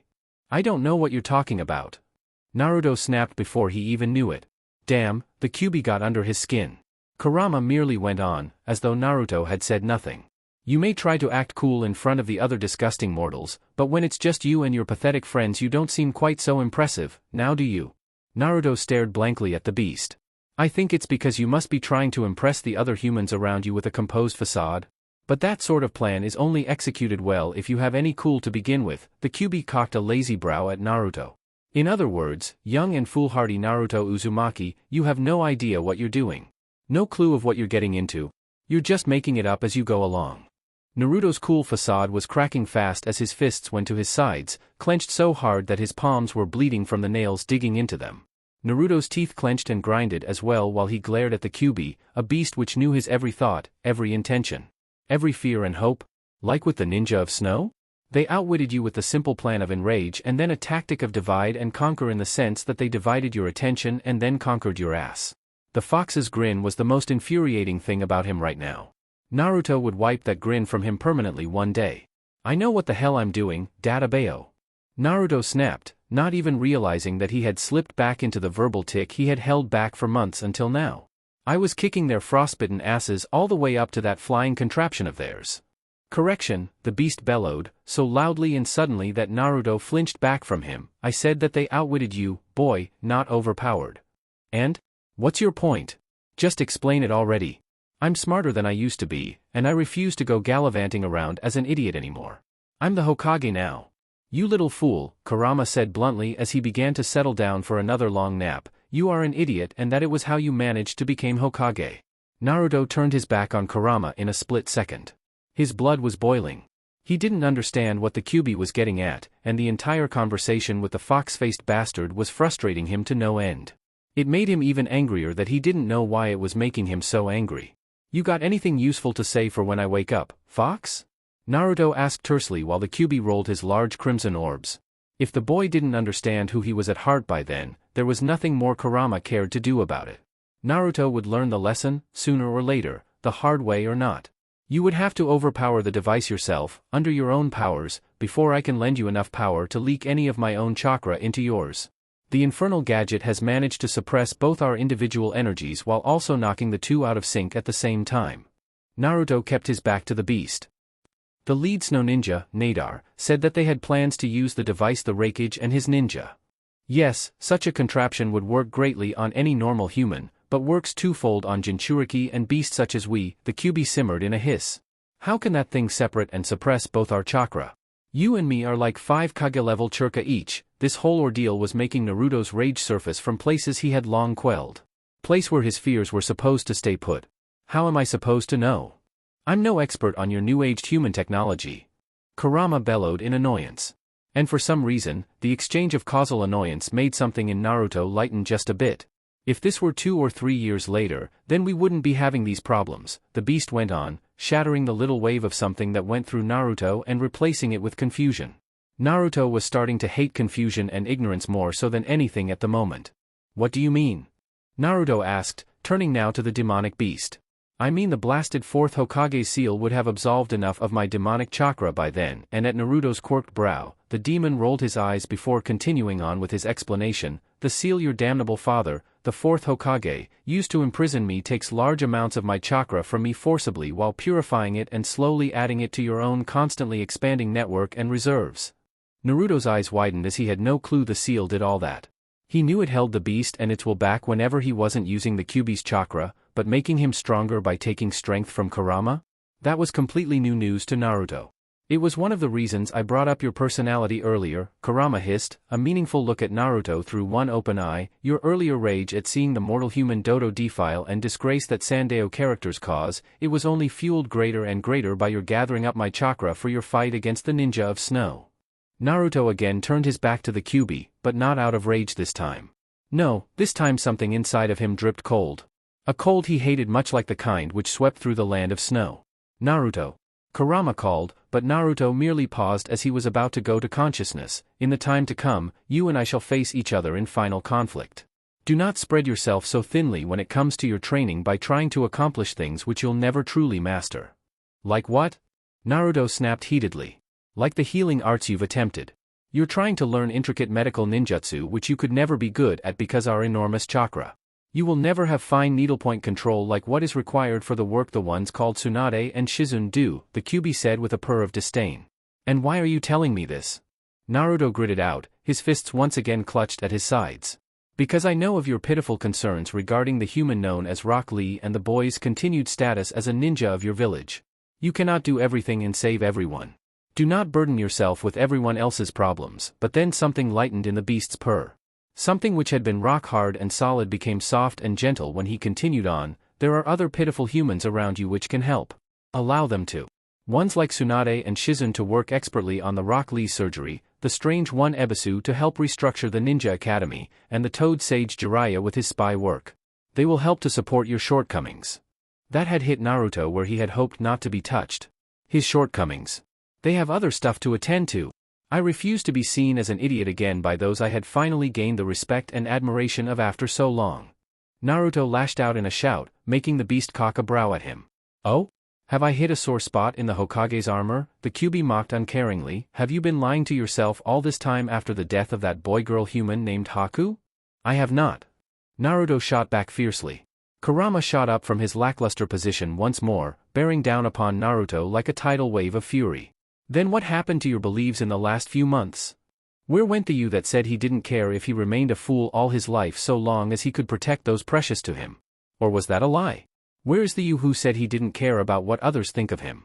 Or was that the lie? The Kyuubi berated before sneering down at Naruto. Your idiocy knows no bounds if you think you can lie to me, the being closest to you. The very one which rests inside your very soul. Naruto said nothing, could say nothing. He could only muster a glare at the beast, unafraid of what it could do to him.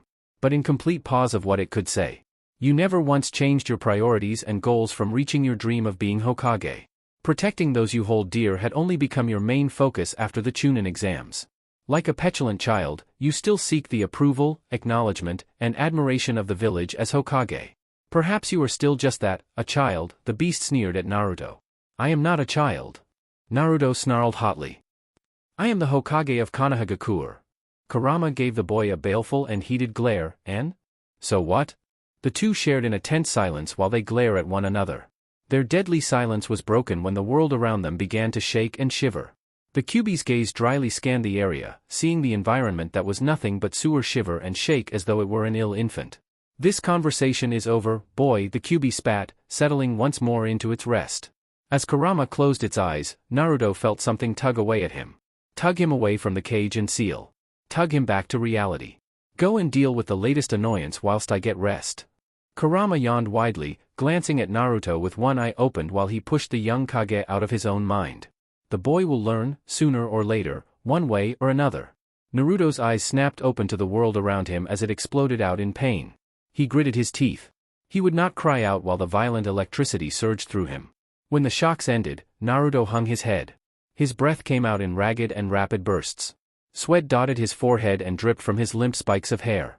While attempting to regain any semblance of control over his lungs being on fire and every cell in his body tingling from torture, Naruto belatedly noticed he was being touched. Or rather poked, with a stick, a long stick. Hey, you ain't dead yet, now are you Hokage-chan? Fubuki asked sweetly, her toothy grin making Naruto sick to his stomach. Not yet, Naruto snarked, but keep close, and with looks like yours, I'll drop dead soon. I knew I was drop dead sexy. Fubuki winked. Is there a reason you came to torture me with just your presence, or were you just bored of beating yourself with the ugly stick you're now poking at me with? Fubuki's grin grew more feral, if that was at all possible. Oh, I'm gonna have really kinky fun with you, bitch, she whispered before poking him again with the stick, causing a shockwave of electricity to go throughout his body the second his bindings jingled in the hooks that held him to the ceiling. Still though, Naruto did not yield to her pleasures. He would not cry out in pain in front this sadistic woman. Why you're disturbing my sleep, woman? Naruto gritted out, it's annoying. Ah, come on, Hokage-kun. Fubuki was now pouting as she poked at him softly, go back to making those cute little whimpers you were a minute ago. Naruto ignored her in favor of the noise which came from the end of the hall. In came two more ninja with Koyuki as their prisoner. The princess was thrown into her icy seal across from his own with little to no care whilst he watched on. Fubuki's grin was back. Ah, poor princess, Fubuki cooed once she saw where Naruto's attention was directed. Don't worry, Hokage-kun, you two will be best buddies forever. Lord Dodo wants you two together in Princess Koyuki's final hours. Right before he ends her after activating the secret weapon of our beloved country. And what do your master have in store for me? Naruto asked as blandly as he could. He could not let them see him enraged, he had to stay cool. Oh, does someone feel left out?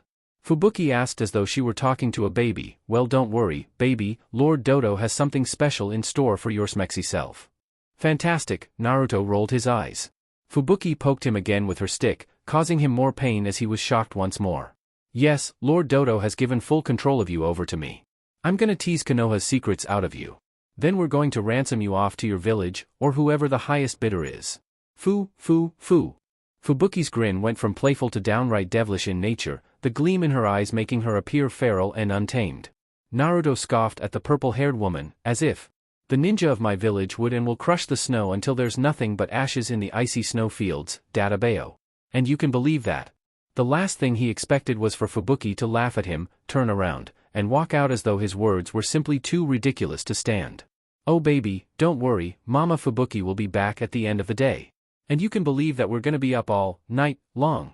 Foo, she left laughing crazily and manically. Naruto could honest believe the woman was a few scrolls short of a library. Naruto turned to Koyuki, who was slumped down on her knees and depressed looking. His expressionless visage settled and his eyes landed on the woman. So, what are you in for? He asked tonelessly. Later that day, when the sun had set, the moon rose, and the temperature dropped to just above freezing, the remaining members of Team 7 had long since regrouped together in a forest clearing. Brushing snow off of the logs and starting a small fire, Sakura was still downing soldier pills. Though they had initially believed all from the battle to be dead, after the airship had taken off and Kakashi-sensei had made clones to pick up the bodies, they found that a few would live to tell of the horror with Sakura constant medical attention. Along with Kakashi or Sasuke reading from her books and scrolls on what to do next step by step. Normally they wouldn't have dared light anything without the smokeless wood Kakashi carried in his sealed survival scroll. However, having moved through the day at the speed of a civilian caravan, they were now simply too content. Besides the fact that they'd be long gone before any ninja could find the source of the small fire and come searching them out. Not that they suspected they would. After all, the princess had already been captured, and their mission was a failure. Or so it seemed. So what do we do now, Kakashi? Sasuke asked. Sakura would have done it, but she was at a loss of what to do or even what to say. She held out her palms towards the fire and wrapped her cloak tightly around her shoulders, but it didn't seem to help much. She was still chilled to the bone and sick to the stomach from the horrors she'd witnessed firsthand today. Even during the Chunin exams and Orochimaru's subsequent sound invasion hadn't shaken her quite like watching several dozen brave men be cut down and cleaved into by a ruthless tyrant. She hadn't seen these sorts of atrocities. Or the simple unfairness. At least during the sound invasion, our ninja had fought back as equals. Here, it had been less of a battle between worthy foes and more of a senseless slaughter. Sakura thought bitterly as she also couldn't help but wince every time she thought of all the blood that had been on her hands. She saved 3 men. Joyoshi Marone, Eiro Yamada, Jansen Hiromi. Of the 7 that had been alive out of the 89 which had gone into battle, she had saved less than half. It had taken all her humanity to keep her going just those few hours ago. That and the men she was working on verbally sharing their fears of dying and their hopes that she could save them. Every odd man had died on her, and at that moment all Kakashi could do was rush her onto the next man that needed her undivided attention. It was one of that only times Sakura wished Naruto was there to do something stupid like he used to do, and take her mind off things. Now all she had left were Kakashi reading his book and Sasuke staring into the flames like some sort of zombie. Honestly, being on the same team as the guy for the last few months had really taken the awe out of her in reference to the last of the Uchiha. Well, that's simple, Sasuke. We have to rescue the princess and Naruto, Kakashi replied firmly, if at least a little lazily also. They could be anywhere by now, Sasuke pointed out in a mutter, still staring into the flames of the small campfire. Sakura rolled her eyes. Sasuke always had to play the Yami's advocate and point out flaws every 2 seconds, even against himself. Even if we pick up their trail and follow them back to wherever Dodo's stronghold is, there'll be plenty of snow ninja. Yes, Sasuke. Ones of Jonin and Chunin level likely, guarding the place. We are a small team, and not exactly designed for heavy combat. We're down a member, who also happens to be the leader of our village. This looks pretty bleak, right? Kakashi said, all without looking up from his book. All right, Sasuke sighed, let's go rescue our idiot, and the princess. Our client is dead, Sakura pointed out, looking down at the snow which melted near the fire. She hadn't spoken a single word since they started again as a caravan. She realized that her expression must have been obscured by her bangs and the shadows from the forest. We won't be paid for this mission, completed or not. We've already been put through enough. Wouldn't it just be easier to go home? No, not easier. Not without Naruto, at least it wouldn't be. Kakashi admitted while scratching the back of his head with his free hand right before he turned a page. Sasuke wisely didn't say anything whilst he went from staring into fire to staring at Sakura. He really wished Naruto was there. He'd be able to snap Sakura out of her funk. Honestly, it's like she never saw people die, right, in front of her, before. Oh crap. There's something else, Kakashi added, there is a reason I said the mission isn't over back up at the mountains. Other than Naruto being kidnapped. Kaganapped, Sasuke. Kakashi corrected without much humor, but no, other than the obvious. You mean the crystal, right? Sakura asked hollowly. Dodo wasn't only after the princess. That purple-haired harpy mentioned a crystal and so did Dodo. Ah, so you caught that, huh? Kakashi glanced up from his book just the once at her, mildly impressed. Yeah, that creepy chick said something about a crystal when that team first showed themselves. Sasuke remembered. What was that all about, Kakashi? Why, this of course, Kakashi replied easily, unzipping the front of his flak jacket and drawing out the hexagonal amethyst, holding it up with dramatic flourish of his hand. Sensei. How did you? Sakura looked up at Kakashi, staring in awe at him with her mouth slightly agape. Sasuke, however, was not so easily impressed. Great, so now we still have one thing they want. They'll figure that out soon, though if not already, Kakashi pointed out in reply, shrugging off the crystal's necklace from around his neck and holding it up in his hand. He offered it to Sakura and Sasuke for observation and examination. Dodo is no fool. So I want one of you to take this. Logic dictates that I should hold on to that little trinket, what with being the most likely and able to keep it safe if worse comes to worse. However, logic isn't my profession. It's ninja arts. Meaning that even if the crystal isn't our official mission, anything we do to hurt our enemies is important as well. Understood, Sakura said, her and Sasuke exchanging looks while Kakashi studied his book again. Sasuke nodded to her and she quickly slipped the necklace around her neck, hiding it from view quickly. Kakashi then looked up a moment later, and snapped his orange novel shut. So we have no plan. Sasuke started with an unimpressed look at Kakashi, but we've got an objective. Yup, we rescue the princess. Kakashi nodded even while he spoke. This is gonna be hard. Sakura admitted, to both herself and her 2 teammates. Exactly, Kakashi replied, and this mission calls for stealth, for cunning, for guile, for luck and the guts to never give up. Sasuke scoffed in amusement, and thanks to Naruto, those aren't exactly our team's trademarks. The guts and luck parts are. Kakashi pointed out. I'd better go get changed, Sakura said briskly, climbing off her log and vanishing behind nearby trees and bushes. Now that I think about it, Sasuke said, loud enough for the changing Sakura to hear, Naruto might just kill us for this one. Kakashi quirked an eyebrow. Remember what he said when we were getting our first C-ranked mission? Sasuke prompted as he leaned forward, how he wanted to rescue princesses and such. Yeah, Could we just avoid him on this one? He might legitimately kill the three of us once he realizes what's going on here. That's only if he's conscious, Sakura said, emerging from behind the foliage after a few moments. Did you turn your clothes inside out? Sasuke observed in question. The look Sakura gave him made him not even care about the answer, and Kakashi was not going to bring up the question of how the inside of her clothes were shades of gray which had been on the tip of his tongue. True, the clothes were very impressive for her, especially with the apparel now making it easier for her to blend into the background of the snowy forest and, presumably, the dark fortress Kakashi assumed a tyrant like Dodo possessed. Are we ready to move out under the setting sun? Kakashi asked, reluctantly climbing to his feet while Sasuke did the same. Both removed their headbands and tucked them in their pouches. None of them had much in the way of supplies or gear. They were back with the film crew, but they did indeed have plenty of stealth, cunning, and guile between them now that Naruto was away. And even with Naruto away from them for the moment, Kakashi liked to believe that they still had his infectiously indomitable spirit at their disposal. Sasuke believed it, too, but he'd never so much as utter such a thing around any one living thing in fear of never living it down. The team nodded between themselves. And with the fire extinguished with just a flick of Kakashi's wrist and the snowball he had acquired upon getting up, the three remaining members of Team 7 disappeared in the blink of an eye and the haste of a blur as they set off. Set off to make war against the land of snow. Finding Dodo's fortress hadn't proven all that hard as they'd thought it might be. After all, it was a great, ugly black structure in the side of a nearby white ice hill. It stood out like a cat ninja at an Inuzuka gathering. That wasn't the hard part. The hard part would be getting inside. As Sasuke had predicted, the place was swarming with both regular guards and snow ninja. Most of them wouldn't be any stronger than the average ninja, but the sheer numbers would be problematic if Team 7 was cornered. Worse, they'd catch the attention of those like Fubuki and Mizori, or even Nadar, and then they'd be in real trouble. So their first step was observation. Sakura waited patiently while Sasuke and Kakashi snuck around to observe the guards. Kakashi-sensei had said that her job was to hold their position, which just meant to babysit the hiding spot for their regrouping. So there she sat for 30 minutes while Tatu used Sharingan to spy on the enemy. 105 shinobi present in 3-man units and 5 shift-swapping patrols, Sasuke stated once he and Kakashi returned. And it seems not all of them are wearing that special chakra armor we saw earlier.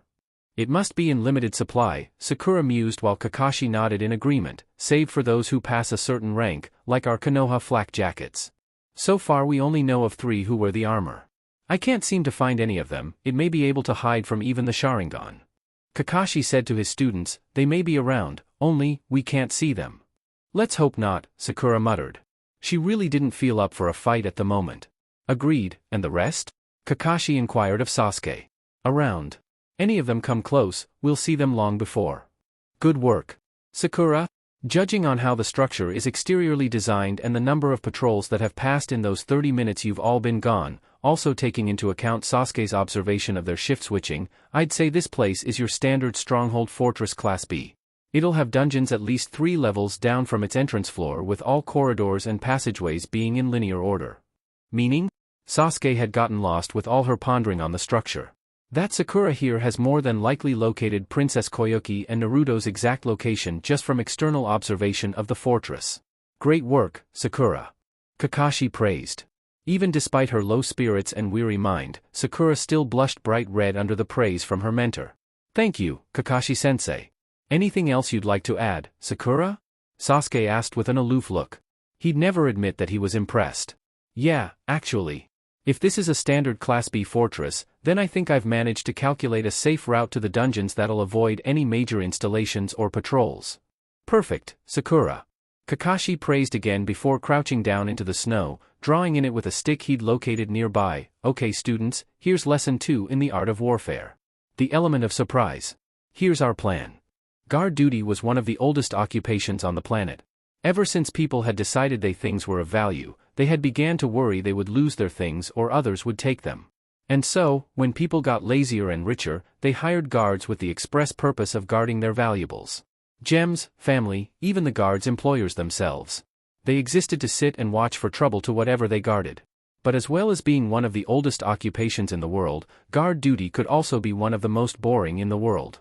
Imagine if you will the many long hours, days, weeks, months, even years at a time going by with nothing to do but sit and watch for trouble to finally come. Nerve-wrenching the first few times, soul-wrenching from boredom all the rest. This might have explained why the guards to Dodo's fortress were on the verge of falling asleep when the team arrived, traveling across the snow and to the front gates. One of the 3-cell teams Dodo must have sent out. Though a ruler of the snow country, his fortress also functioned as a hidden village. And on occasion the ninja would have to make use of their shinobi talents abroad to bring in money. The guards barely paid them any mind. Except one of the guards caught a flash of black amidst the pale blues, whites and grays of the snow shinobi guard. At their insistence, they called a halt to the team, their suspicions aroused. It was an odd bunch, after all. 2 men, 1 woman. None of whom bore any remarkable features beneath their hoods and masks. "What are your names?" "I'm Kotetsu," said the man in the front, with piercing blue eyes. "This is my team. Reporting back from patrol duty." The guards glanced at one another. They hadn't heard anything about that, though it wasn't completely unusual. "Where are your papers?" Border patrols were always assigned papers sealed with special chakra so that they couldn't be relieved except by a new team of proper replacements, not just anyone with a decent transformation jutsu. The 3 snow shinobi glanced at one another. "Oh, I had those," the woman in back piped up. "TSK, newbies. Come take a look." The guards moved in to take a look, not thinking until the last moment that the other 2 were moving to surround them and get into position. By the time they did think, the supposed patrollers had struck. The first guard went down with barely a grunt, 2 hard blows in his stomach and 1 across his jaw to knock him out like a light. The second guard cried out a warning before he too was quickly overwhelmed. Snow shinobi and more guards came pouring out of the open doors towards the 3 ninja shinobi, who stood their ground grimly. "We've been discovered.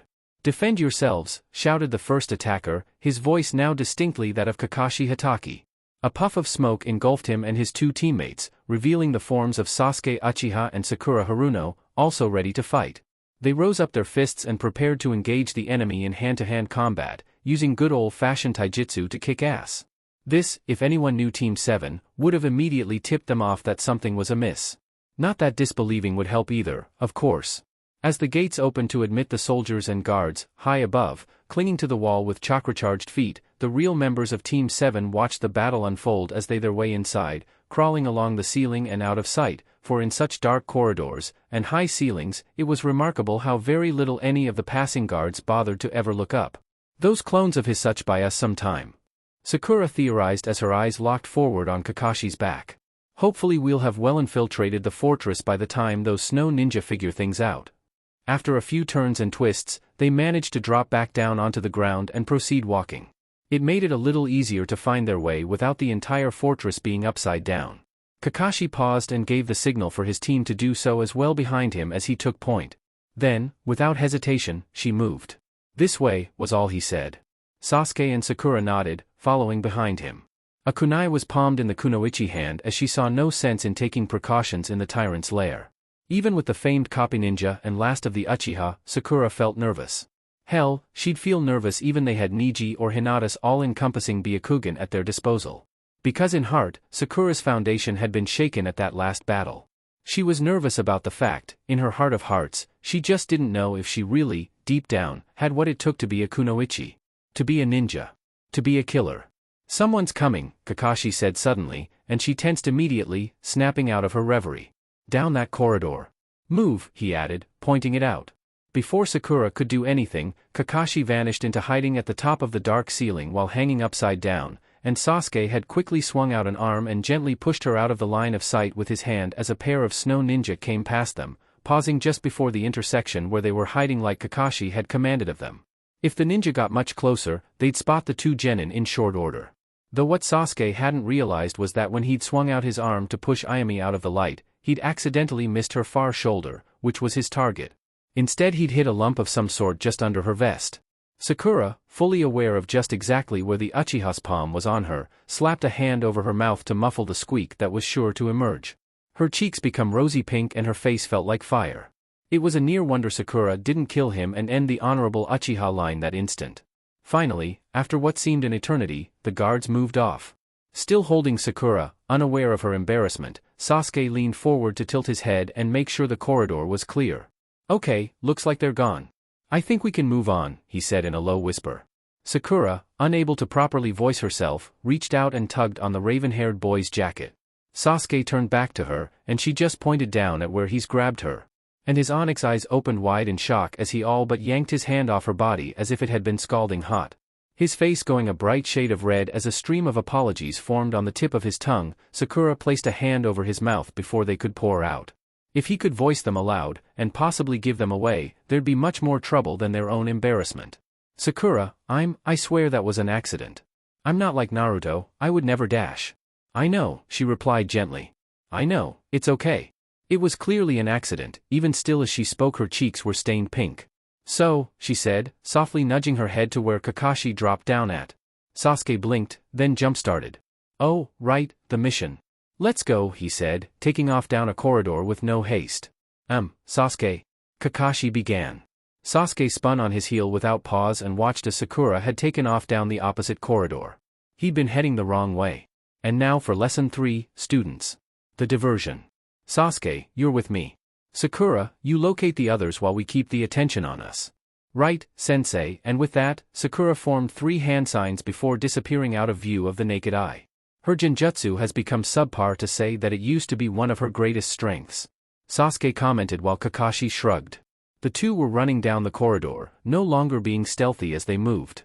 With them now safely inside, and Sakura sneaking through undetected, they'd be able to combat anything that came their way. Where to? Now that Sakura's going after Naruto and Princess Koyuki? Sasuke asked. Down a level. We don't know how long that distraction at the front gate will last. Remember, we want as much chaos as we can possibly cause to distract them from our main objective. Sasuke nodded as they made their way down the corridor, then idly reached up and grabbed a hanging lantern, swinging it around and tossing it back the way they'd come at an expensive-looking rug, setting it ablaze.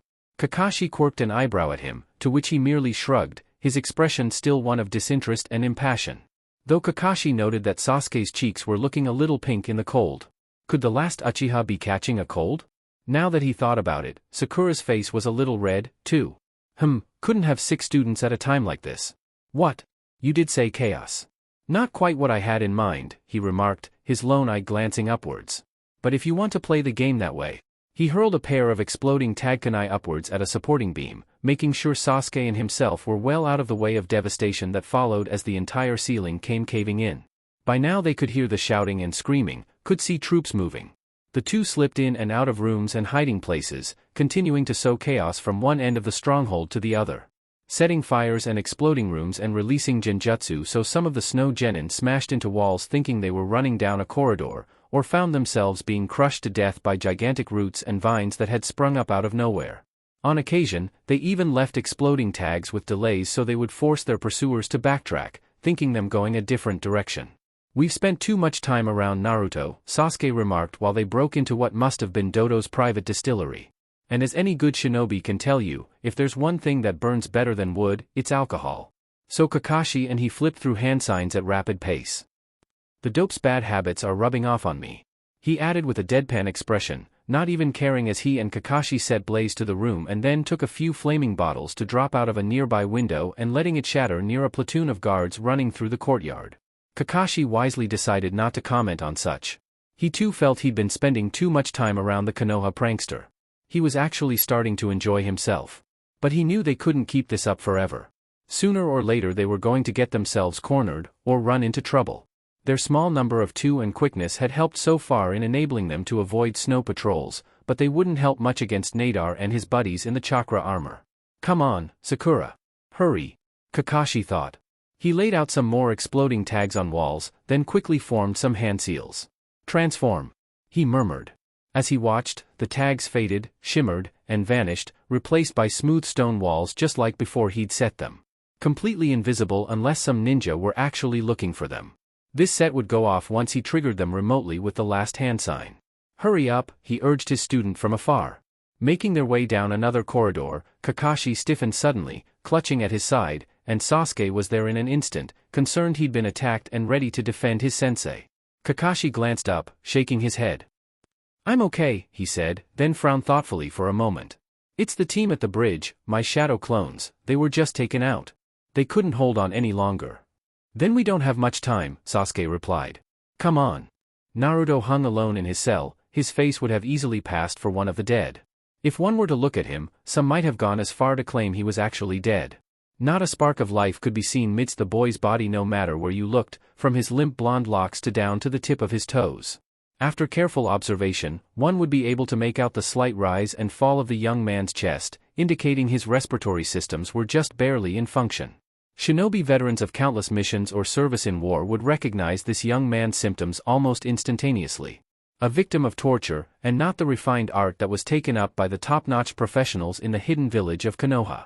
No, this was sloppy work done through electroshock as seen from how every few minutes or so the boy would twitch or spasm without meaning to. Such travesty, such pains of the flesh had hunted man for as long as history could recall. Such could destroy an individual so completely that one might as well wish they were dead, rather than continue on with the living. However, none of that mattered to Naruto right then. As the gravity of his situation was sinking into his flesh and bones as surely as Fubuki would carve into him with a kunai when she returned, he could see things before him. They replayed like a broken record, over and over again. Fubuki was an obvious amateur at this torture and interrogation thing, but she was passionate enough about art. She was also good at genjutsu, something he himself had not ready defense against while in his present state. She made him observe images. They were most likely memories. Probably some of her own. After all, the best way to make someone feel pain was to share your own long deep-seated agony with them. She made him view, before his very ideas, an iceberg collapse on top of a single man that didn't even leave a body behind. Then a frozen-over lake that trapped two young souls inside its icy jaws of death. Next was a young woman who had already given into her own hopelessness being led out to what he was sure was her own demise and the words of a promise of more to suffer and die at his expense. He closed his eyes. That last part of the images was probably improvised to make it sting all the more, and it worked. Just as easily as the images were shown to him made him realize how easily they could have been the reality of his own team. How could he have been so foolish, so arrogant? What made him act so rashly? He knew the answer, however, before the question had even formed in his mind's eye. Seeing those men fall the way they had, without even a fair chance to fight for their beliefs? He of all people knew the world was a cruel place, but finding even deeper levels of its cruelty were fast becoming daily occurrences. He shut his eyes tighter, wanting to make the anguish he felt go away. Why he had allowed things to progress so far? Why make those poor souls believe they could accomplish the impossible after their many years of failure, over the lost lives of countless men and women who had tried and been crushed just as they had? How wives would not welcome back husbands? How many children would cry into the night over the loss of fathers? How many parents would weep for sons buried before even they? How stupid was he to believe that they, a simple team of ninja, could fight an entire country alone? Why hadn't he listened? Was it his pride, being unwilling to accept the impossible like many times before? Had it been naive optimism, a characteristic of his youth and inexperience that led those brave men to such a bitter end? Perhaps it was an overinflated ego from surviving and accomplishing overwhelming odds before in the forms of the missing nin Zabuza and Haku, to making it to the final portions of the Chunin exams and bringing down the powerful but insane Gaara, to battling alongside Sannin and defeating Orochimaru while coming home to be crowned Hokage of Konoha, foiling who knew how many goals and plans that many enemies had in store? Or could it have just been his guts to never give up? He always prided himself on being able to follow through with his promises, even before the Chunin exams where he met Lee and resolved to help Hinata against Niji's blind hate. To be able to meet any challenge head-on and overcome it, no matter the odds. But, was giving up necessarily a bad thing? It didn't just mean to stop trying and submit, it also allowed one to be able to recognize a situation, realize you were in over your head and re-evaluate your options so you could succeed at another time. True, there were times where retreat wasn't an option. If he had given up, even temporarily when facing Gaara, Sakura would have been crushed to death, maybe Sasuke as well since the Uchiha had been on the verge of exhaustion. Times where you had to stand your ground even if it meant your own death to stand up for what was right. But, did that necessarily apply to every situation out there? Just how different would his situation be if they did wait just 3 days for reinforcements to arrive? They would have still had to retreat at the iceberg, but Sandae and his men would surely still be alive. "You look like hell," Koyuki stated hollowly as she finally mustered the courage to speak. "Yeah? So do you," the blonde retorted just as emptily. "I know." Naruto didn't bother to respond to that comment. Somehow, remembering that she was there, alive like Sandae had wanted, gave his mind pause. She was still there, and as ever reluctant and opposed as she was still there. Sandae might not have survived, but he hadn't failed the man just yet. Maybe he had made all the wrong choices, maybe he should have done things differently at different points along this mission, and maybe none of that even mattered. However, Naruto just knew that right then, He had something still due to on their mission. Something still to do in the fresh memory of Sandae. There's no spring in this country. The fact Koyuki had spoken those words caught the young Hokage off guard, making him temporarily forget his regained determination. You said that before. What do you mean? Koyuki didn't seem to be looking at him when she replied. My father always used to say it. You'll see when spring comes, Koyuki. Because of the perpetual winter in this country, I had never seen spring as a child. It was as distant and foreign to me as a child's fairy tale story. Even so, I was curious. He told me to close my eyes, to imagine myself surrounded with flowers. To run as fast as I could. That, he said, was spring. The Snow Princess face darkened a bit before continuing. And he told me that if I never gave up, if I believed in the future, then spring was sure to come. She paused for a moment, then, for the first time, she looked directly at Naruto with those soft, empty eyes of hers. But you should realize the truth by now, this country has no spring. My father died. I fled from the land of snow and I stopped believing. I was always running, always lying to people, though mostly I was just lying to myself. My life has become one big charade. Becoming an actress was about the only thing I was cut out for in this world. The blonde boy was silent as she finished her little tirade. Then he nudged his mouth into his collar and bit down. He cursed lowly. Damn these new clothes. He spat out thread and dirt as he mental glanced through his wardrobe. My old orange jumpsuit had a steel cutting file on the shoulder along with a spiral symbol. It would have come in handy right now. Then Naruto stuck out his tongue and bent his head down to open his shirt. Koyuki watched him as he took something from the collar of his black gi. It was a small filer. Using his arm strength, Naruto pulled himself up and began filing away on his chains. It's way smaller and more flimsy than the other one, but I'm glad Shizune and the others didn't completely forget about my being a ninja when they tried giving me a fashion sense. Naruto felt the joke was very empty by this point, but was since thankful for the fact he could joke nonetheless. That's not going to change anything, you know. Naruto ignored her as he continued his work. He worked on it for several long minutes, then when he was halfway through the first link of the chain, the file snagged on something and he ended up dropping it to the floor. He didn't restrain the profanity from leaving him as he heard the file clank to the cold floor below. I told you. In the end, all you can do is give up. Koyuki said, putting her face against her knees. If you had done so earlier, you and your team would still be alive after all this. All your work, all your struggling made no difference. Dodo still won. Now, we're all gonna die here. Correction, you will die here. Naruto said, I will be tortured unimaginably by that snow ninja girl long after you're dead. That's not funny. Koyuki screamed, almost startling Naruto into a reaction. Well, I don't see any reason not to make your last moments a little lighter. Naruto snarled coldly as his face drew up. If you're wondering about the mission, then don't bother. You've given up and have been giving up for so long that you've forgotten what it feels like to fight. To have hope. I'm not going to let more people die for someone like you. Someone that doesn't even try. Naruto turned his gaze away from her, the beginning feelings of disgust starting to come over him. My team will come, and we'll end Dodo either before or after you're gone. At least owe Sandae that much. Her voice was small, like a child lost in the roaring wind. How can you be so calm about this? How can you be so useless? Naruto snapped, not having meant to, but everything now was starting to piss him off as it came to a head in the form of the despairing princess in front of him. After Sandae gave his life for yours. Gave his dream that you'd take back control of your control from that Dodo bastard.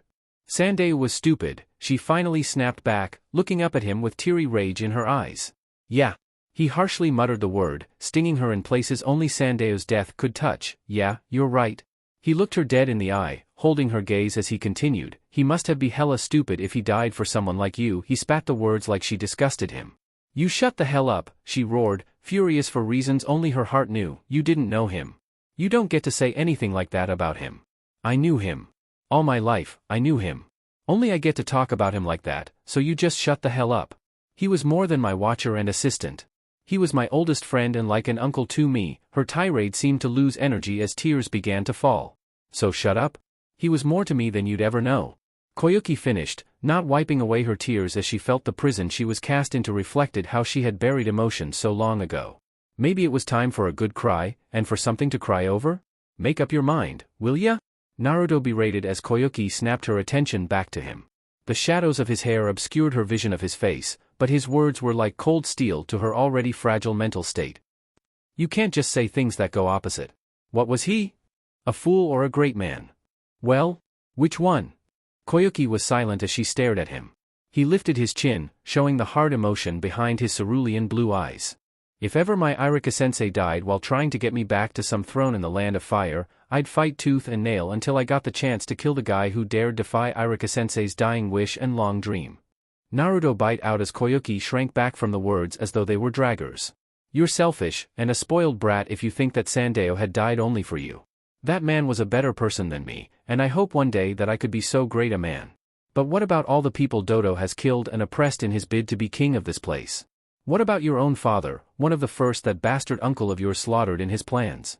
And about Sandae, who was only the most recent causality of the evil bastard? Naruto pressed on, Sandae died not only for you, but for them as well. Koyuki had heard enough. It was too much for her to take. Why couldn't he just be quiet and let her wallow in self-pity alone? She covered her eyes, clenched her eyes shut tight. Shut up. Shut up. Shut up. Shut up. Shut up. He didn't as he kept going, all those people in the land of snow now who are still suffering Dodo's iron rule. Think of them like Sandae did. Like he must have. The man sacrificed his life not only for you. He did it for them too. He gave his all so one day you'd be free of fearing Dodo, but also so that the people of snow would one day be happy again. At seeing the tears streaming down her face, Naruto couldn't help but sneer. But I guess, the only thing you can do for all the dead and suffering is cry while rotting away in this place, just waiting to be killed for some crystal around your neck. But, unlike you, I refuse to give up. Koyuki's head jerked back up at this proclamation. Back home, in Konoha, they once labeled me an outcast. Something to be despised and hated. For a long time, I had no one I could call friend. The coldness of their eyes all told me to just give up, to roll over in a ditch somewhere and die. At that, the princess noticed that fire was coming back into his eyes that were only moments before so cold to her and her plight. He began pulling on his chains as hard as he could. If I give up now like you, or any time things got too hard, it would mean accepting what they thought of me back then. But that's not who I am. I don't have to pretend to be anything but me and don't have to disguise who or what I am. They gave me a label, and they hated me, but now I'm loved by many and trusted by them too. They care about me, and I'll protect those that are precious to me until my very last breath. That's the kind of man Sandae was, and that's the kind I'm working my way up to. The chakra device began flaring up, sending painful electric bolts zapping through Naruto's body as he gave a pained cry. Stop it, you dumbass. Just give up already before you get yourself killed. Koyuki shouted, unable to help herself as she stood upright at the bars, tears falling onto the cold icy floor. My first name is Naruto, my given name is Uzumaki. I am a ninja of and chosen 5th Hokage of Konohagakure, and I refuse to give up.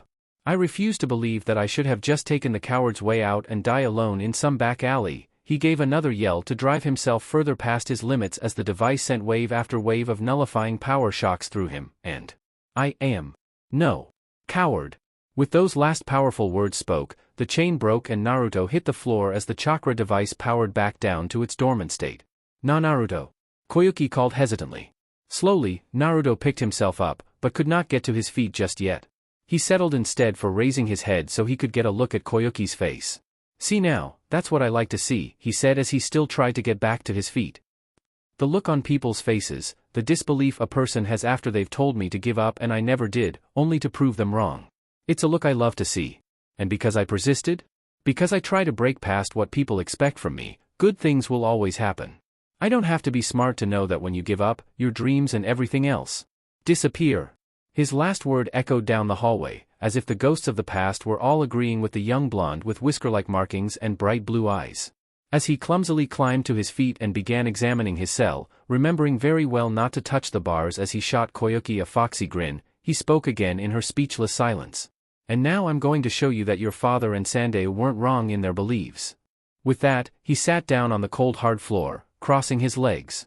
He put one elbow on his knee and rested his chin in that hand's palm. His head nodded downward slightly with both eyes closed. As Koyuki watched him, she felt something start to bubble up within her. A feeling she had thought was long since dead. One she had brutally stomped the embers of life out of only for this blonde brat to rekindle long dead flames. The power to believe, a raging fire that she felt warmth from in what had been many years. Naruto's eyes snapped open after a long pause of silence.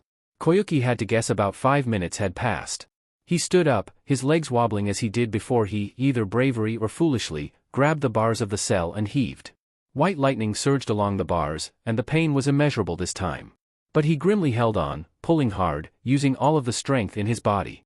Dimly, she could sense crimson chakra filling his coils as it joined with the damp blue while both looked for a escape along their path. He grit his teeth hard. He just needed to hold out, to outlast this thing a little while longer. Exclamation point. Biting back a roar that might have drawn the guards, settling for a low growl, the nullifier's glass face shivered against his torso. A thin crack developed. Evidently, the combined powers of him and the Kyuubi were too much for it. The injuries to his nerves and such from the electricity were healing almost as rapidly as they were occurring, and he felt his canines extend as he channeled more of the Kyuubi's power. His eyes must have shifted as well as he went as full throttle as he could given his weakened condition. They were probably red as blood with slitted pupils. He could feel a feral hunger, a bloodlust fill his body, but unlike the previous times, he had complete control thanks to the dampening effects of the chakra device. Through clenched fangs, Naruto heaved, tearing the metal bars clear out of their frame and hurling them aside. His clothes were charred and smoky, and he staggered backwards, collapsing onto his knees while panting heavily for breath. He felt the crimson-red chakra subside and vanish in his tired state. The lightning had still hurt like hell, however, and he could barely feel anything. He lay there, on the floor of his seal. He did not even respond when Koyuki cried out, attempting to see if he were all right or not. He was only dimly aware of the unfortunate stench of smoke wafting off his clothes. He gave a weak thumbs up to let her know he was at least okay for the moment before groaning and letting the appendage drop.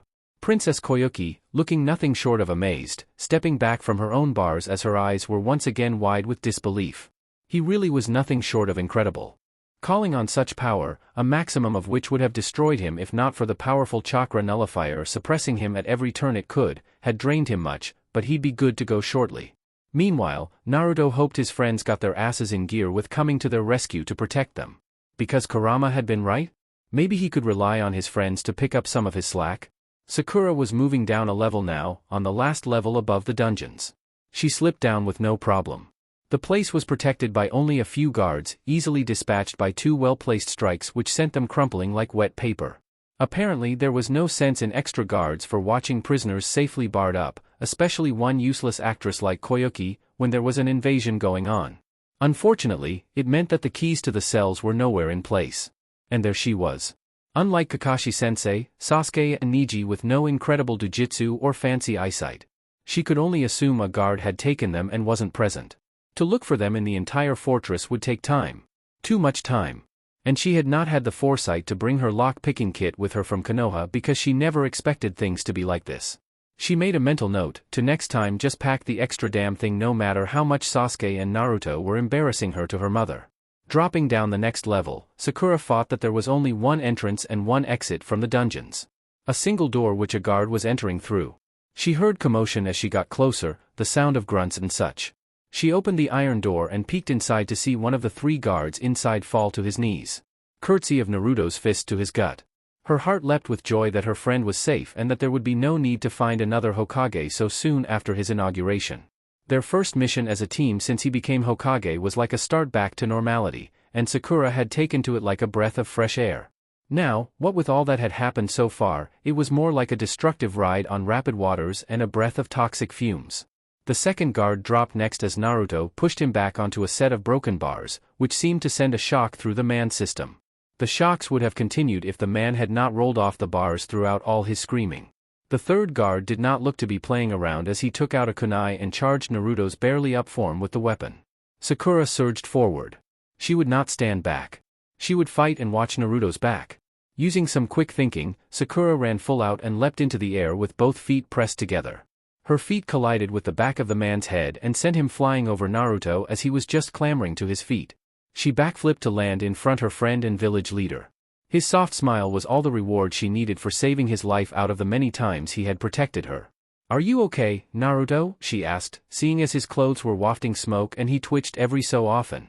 "I'll be fine," he said, an unreadable tone to his words as he gestured to the unconscious ninja around them. "Check them for keys. We need to open Koyuki's seal. Be care, the bars are wired to shock," Koyuki warned. Sakura nodded and began rifling through the ninja's pockets and equipment. The third ninja, who she flinched back from in noticing that as he impacted the wall he had cracked his neck and was more than likely dead, she found a set of keys with kanji that read prison. "Here, these will work, but Sakura could say no more as they heard someone coming in. When she turned back to gauge Naruto's reaction, all that was left was a dissipating smoke cloud which signaled his going into stealth. She too quickly hid amongst the shadows of the torn cell. A grunt ran in, looking around as though he were utterly terrified to be there. However, while completely disregarding the unresponsive bodies of his fallen comrades, the man's spirits lifted when he saw Koyuki sniveling within the confines of her prison cell. Well, at least that's one good thing Dodo-sama won't beat me for, he sighed in relief while sliding down the icy wall with his back. He slumped to the ground and rested there with a tired look years beyond himself. I should have been here for you guys? Forgive me, comrades. Hearing this gave Sakura pause to the kunai she had planned to throw and embed into the man's chest. Why did his few words have such an effect? He was an enemy ninja. He was to be struck down with no remorse. Why couldn't she take the kunai from her weapon's pouch? But she already knew why. He was no different from her. No different from anyone. He had comrades, teammates that were entrusted to his hands. Their lives could have been saved if her were there, the way she was there for Naruto now. But still. You're scum. Koyuki's icy tone of voice shook Sakura from her contemplation. Koyuki was clutching her knees to her well-developed chest, glaring at the snow ninja. What did you say? He asked, standing up in 1 second and looming over the cell the next. I said, you are scum. Koyuki spat out at the man. You pretend to care about your friends there, but you haven't moved an inch to help them. In fact, your first thought was if Dodo would beat you or not. Don't pretend if there isn't an audience to care.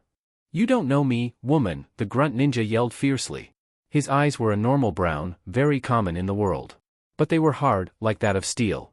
You've no idea the pains and fears we've had to go through while you were off living it up as a movie star. Fuck you, because while you were off playing make-believe, we've had to do whatever had to be done to survive. Does that include lying to yourself, like a man-turned-animal who thinks everything is just to survive the next day? Koyuki posed to the man, who seemed to get even angrier. Yes, because if I can live another day, then that's one more I get the chance to honor the memory of my fallen brethren. And with that the man ended their conversation by walking away from the cell and went to collect his dead friends from the ground. Wait, Koyuki called out and the man looked back at her with disgust. Come back. I don't have to talk to you, Princess Koyuki, he spat, turning again from her. In fact, I was commanded not to buy the demon known by its human name. The one you left us with. The one known as Dodo. Then all the more reason for you to come here instead of going over there, she muttered, but in the silence she might as well have spoken aloud. The air of confusion was felt by more than just the grunt man, as even Sakura couldn't see the immediate danger of picking up his fallen. She doubted Naruto would be striking the man down when the guy didn't seem to notice anything amiss. He had yet to even comprehend that the cell he was about to enter should not have its bars thrown in like they were. What the hell are you on about, woman? The guy turned and walked over to the princess. Koyuki looked up at him with a clouded expression. Sakura watched in caution. You're right, I left. I ran and I've been running for a long time. As she spoke, Koyuki slowly stood from where she had been huddled in the fetal position at the center of the cell. And I don't know if I'll ever stop running. Running from the memories. The responsibilities. The death. The despair. The past. The present. The future. Maybe I'll never stop? But is that so bad? What are you even saying? You're not making any sense, princess. The guard was no longer apprehensive in his stance to her. He must have, at one time long ago, been a young boy who looked up to the royal family of the land of snow. It showed in his eyes, Sakura found. The hardened brown orbs that melted to give way to those long trodden down memories from even longer ago. It's not so bad to run. It's disgusting and disgraceful if you run backward. And I'll freely admit how that was what I did for a long time. Now Koyuki was slowly but surely stepping forward. I would cry each night in the beginning. The scenes of that day playing in my mind like the stuff of nightmares. And it was. For years, it was.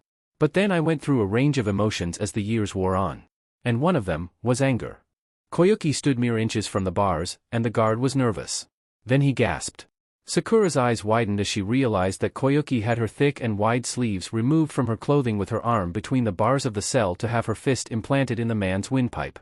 Not enough to crush it, but more than enough to send the man into a spasm attack as he writhed about on the ground and begged for air. When I was a young and foolish teenager, I wanted nothing more than to fight. I was tired of running. Tired of hiding. Tired of the life and the nightmares and sick of the fear. I wanted to fight back. I wanted to fight back hard. Koyuki bent on knee to look at the man she had defeated, watching as he clawed at his throat and coughed violently. A boy. A stupid and foolish boy reminded me of those days. The days I worked myself into the ground between productions. The days I would have to use makeup to hide my bruises. The days I tore into directors and made them rewrite scenes so I could fight against stunt doubles and professional action men. Those days, those young and foolish days. They seemed so far off. But now, the embers have been stirred. I'm sorry. The guard looked up, following Koyuki's movements as she once again rose from the ground and stared at the bars of her cell. She reared back her fist and shot out with explosive force. It was terrifying, Sakura found. Like watching Lady Tsunade when she and Lord Jiraiya had fought against the puppeteer back in the village a couple of weeks ago. Brute strength blended masterfully with the grace and poise that only a fully matured woman could possess. It was something she strove to possess. Sakura ducked back into the corner shadows when the cell's front crashed to the ground atop the man. He was fired, quite possibly to death by the residual electricity from the freshly broken bars. Sakura felt sorry for him. She hardly knew him, and yet she felt something for him. Pity that he had seen his friends dead shortly before his own death came. Sorry that he had to die in the first place when she could have simply knocked him out or crippled him. That was uncalled for, Naruto's voice came, shaking Sakura's thoughts as her somber gaze lifted from the man under the bars to where Koyuki was flexing her bleeding and bruised fist. Each flex she winced and hissed, but made no move to stop the actions. Naruto made no move either as he stood looking down at the man under the bars. He doesn't need to survive past this. He and his friends shouldn't have to endure this world and the hell of its ways anymore. Koyuki said, finally able to flex her fist and clench it tightly without a sound of protest. From now on, I'll be the one honoring their memories. Fine by me, Naruto shrugged, then glancing over to where Sakura was coming from to meet with them. We ready? Yeah, Sakura nodded. Kakashi-sensei and Sasuke are the ones causing noise, and it was true. With everything that was happening in the dungeon, Sakura had simply allowed the explosions and quivers of the fortress to backpedal into background noise. Let's end this today, Koyuki spoke with finality. Naruto turned from them and gazed upon the door which separated the prison from the rest of the fortress. There, in the doorway, stood Kakashi and Sasuke leaning against the opening. Then let's go wild, Naruto declared, and with that he began to move as the others followed. All prepared to wage war on the snow tyrant Dodo, and anyone else that stood in their way. The war started. Team 7 and Koyuki the kick-ass princess versus Dodo and the snow.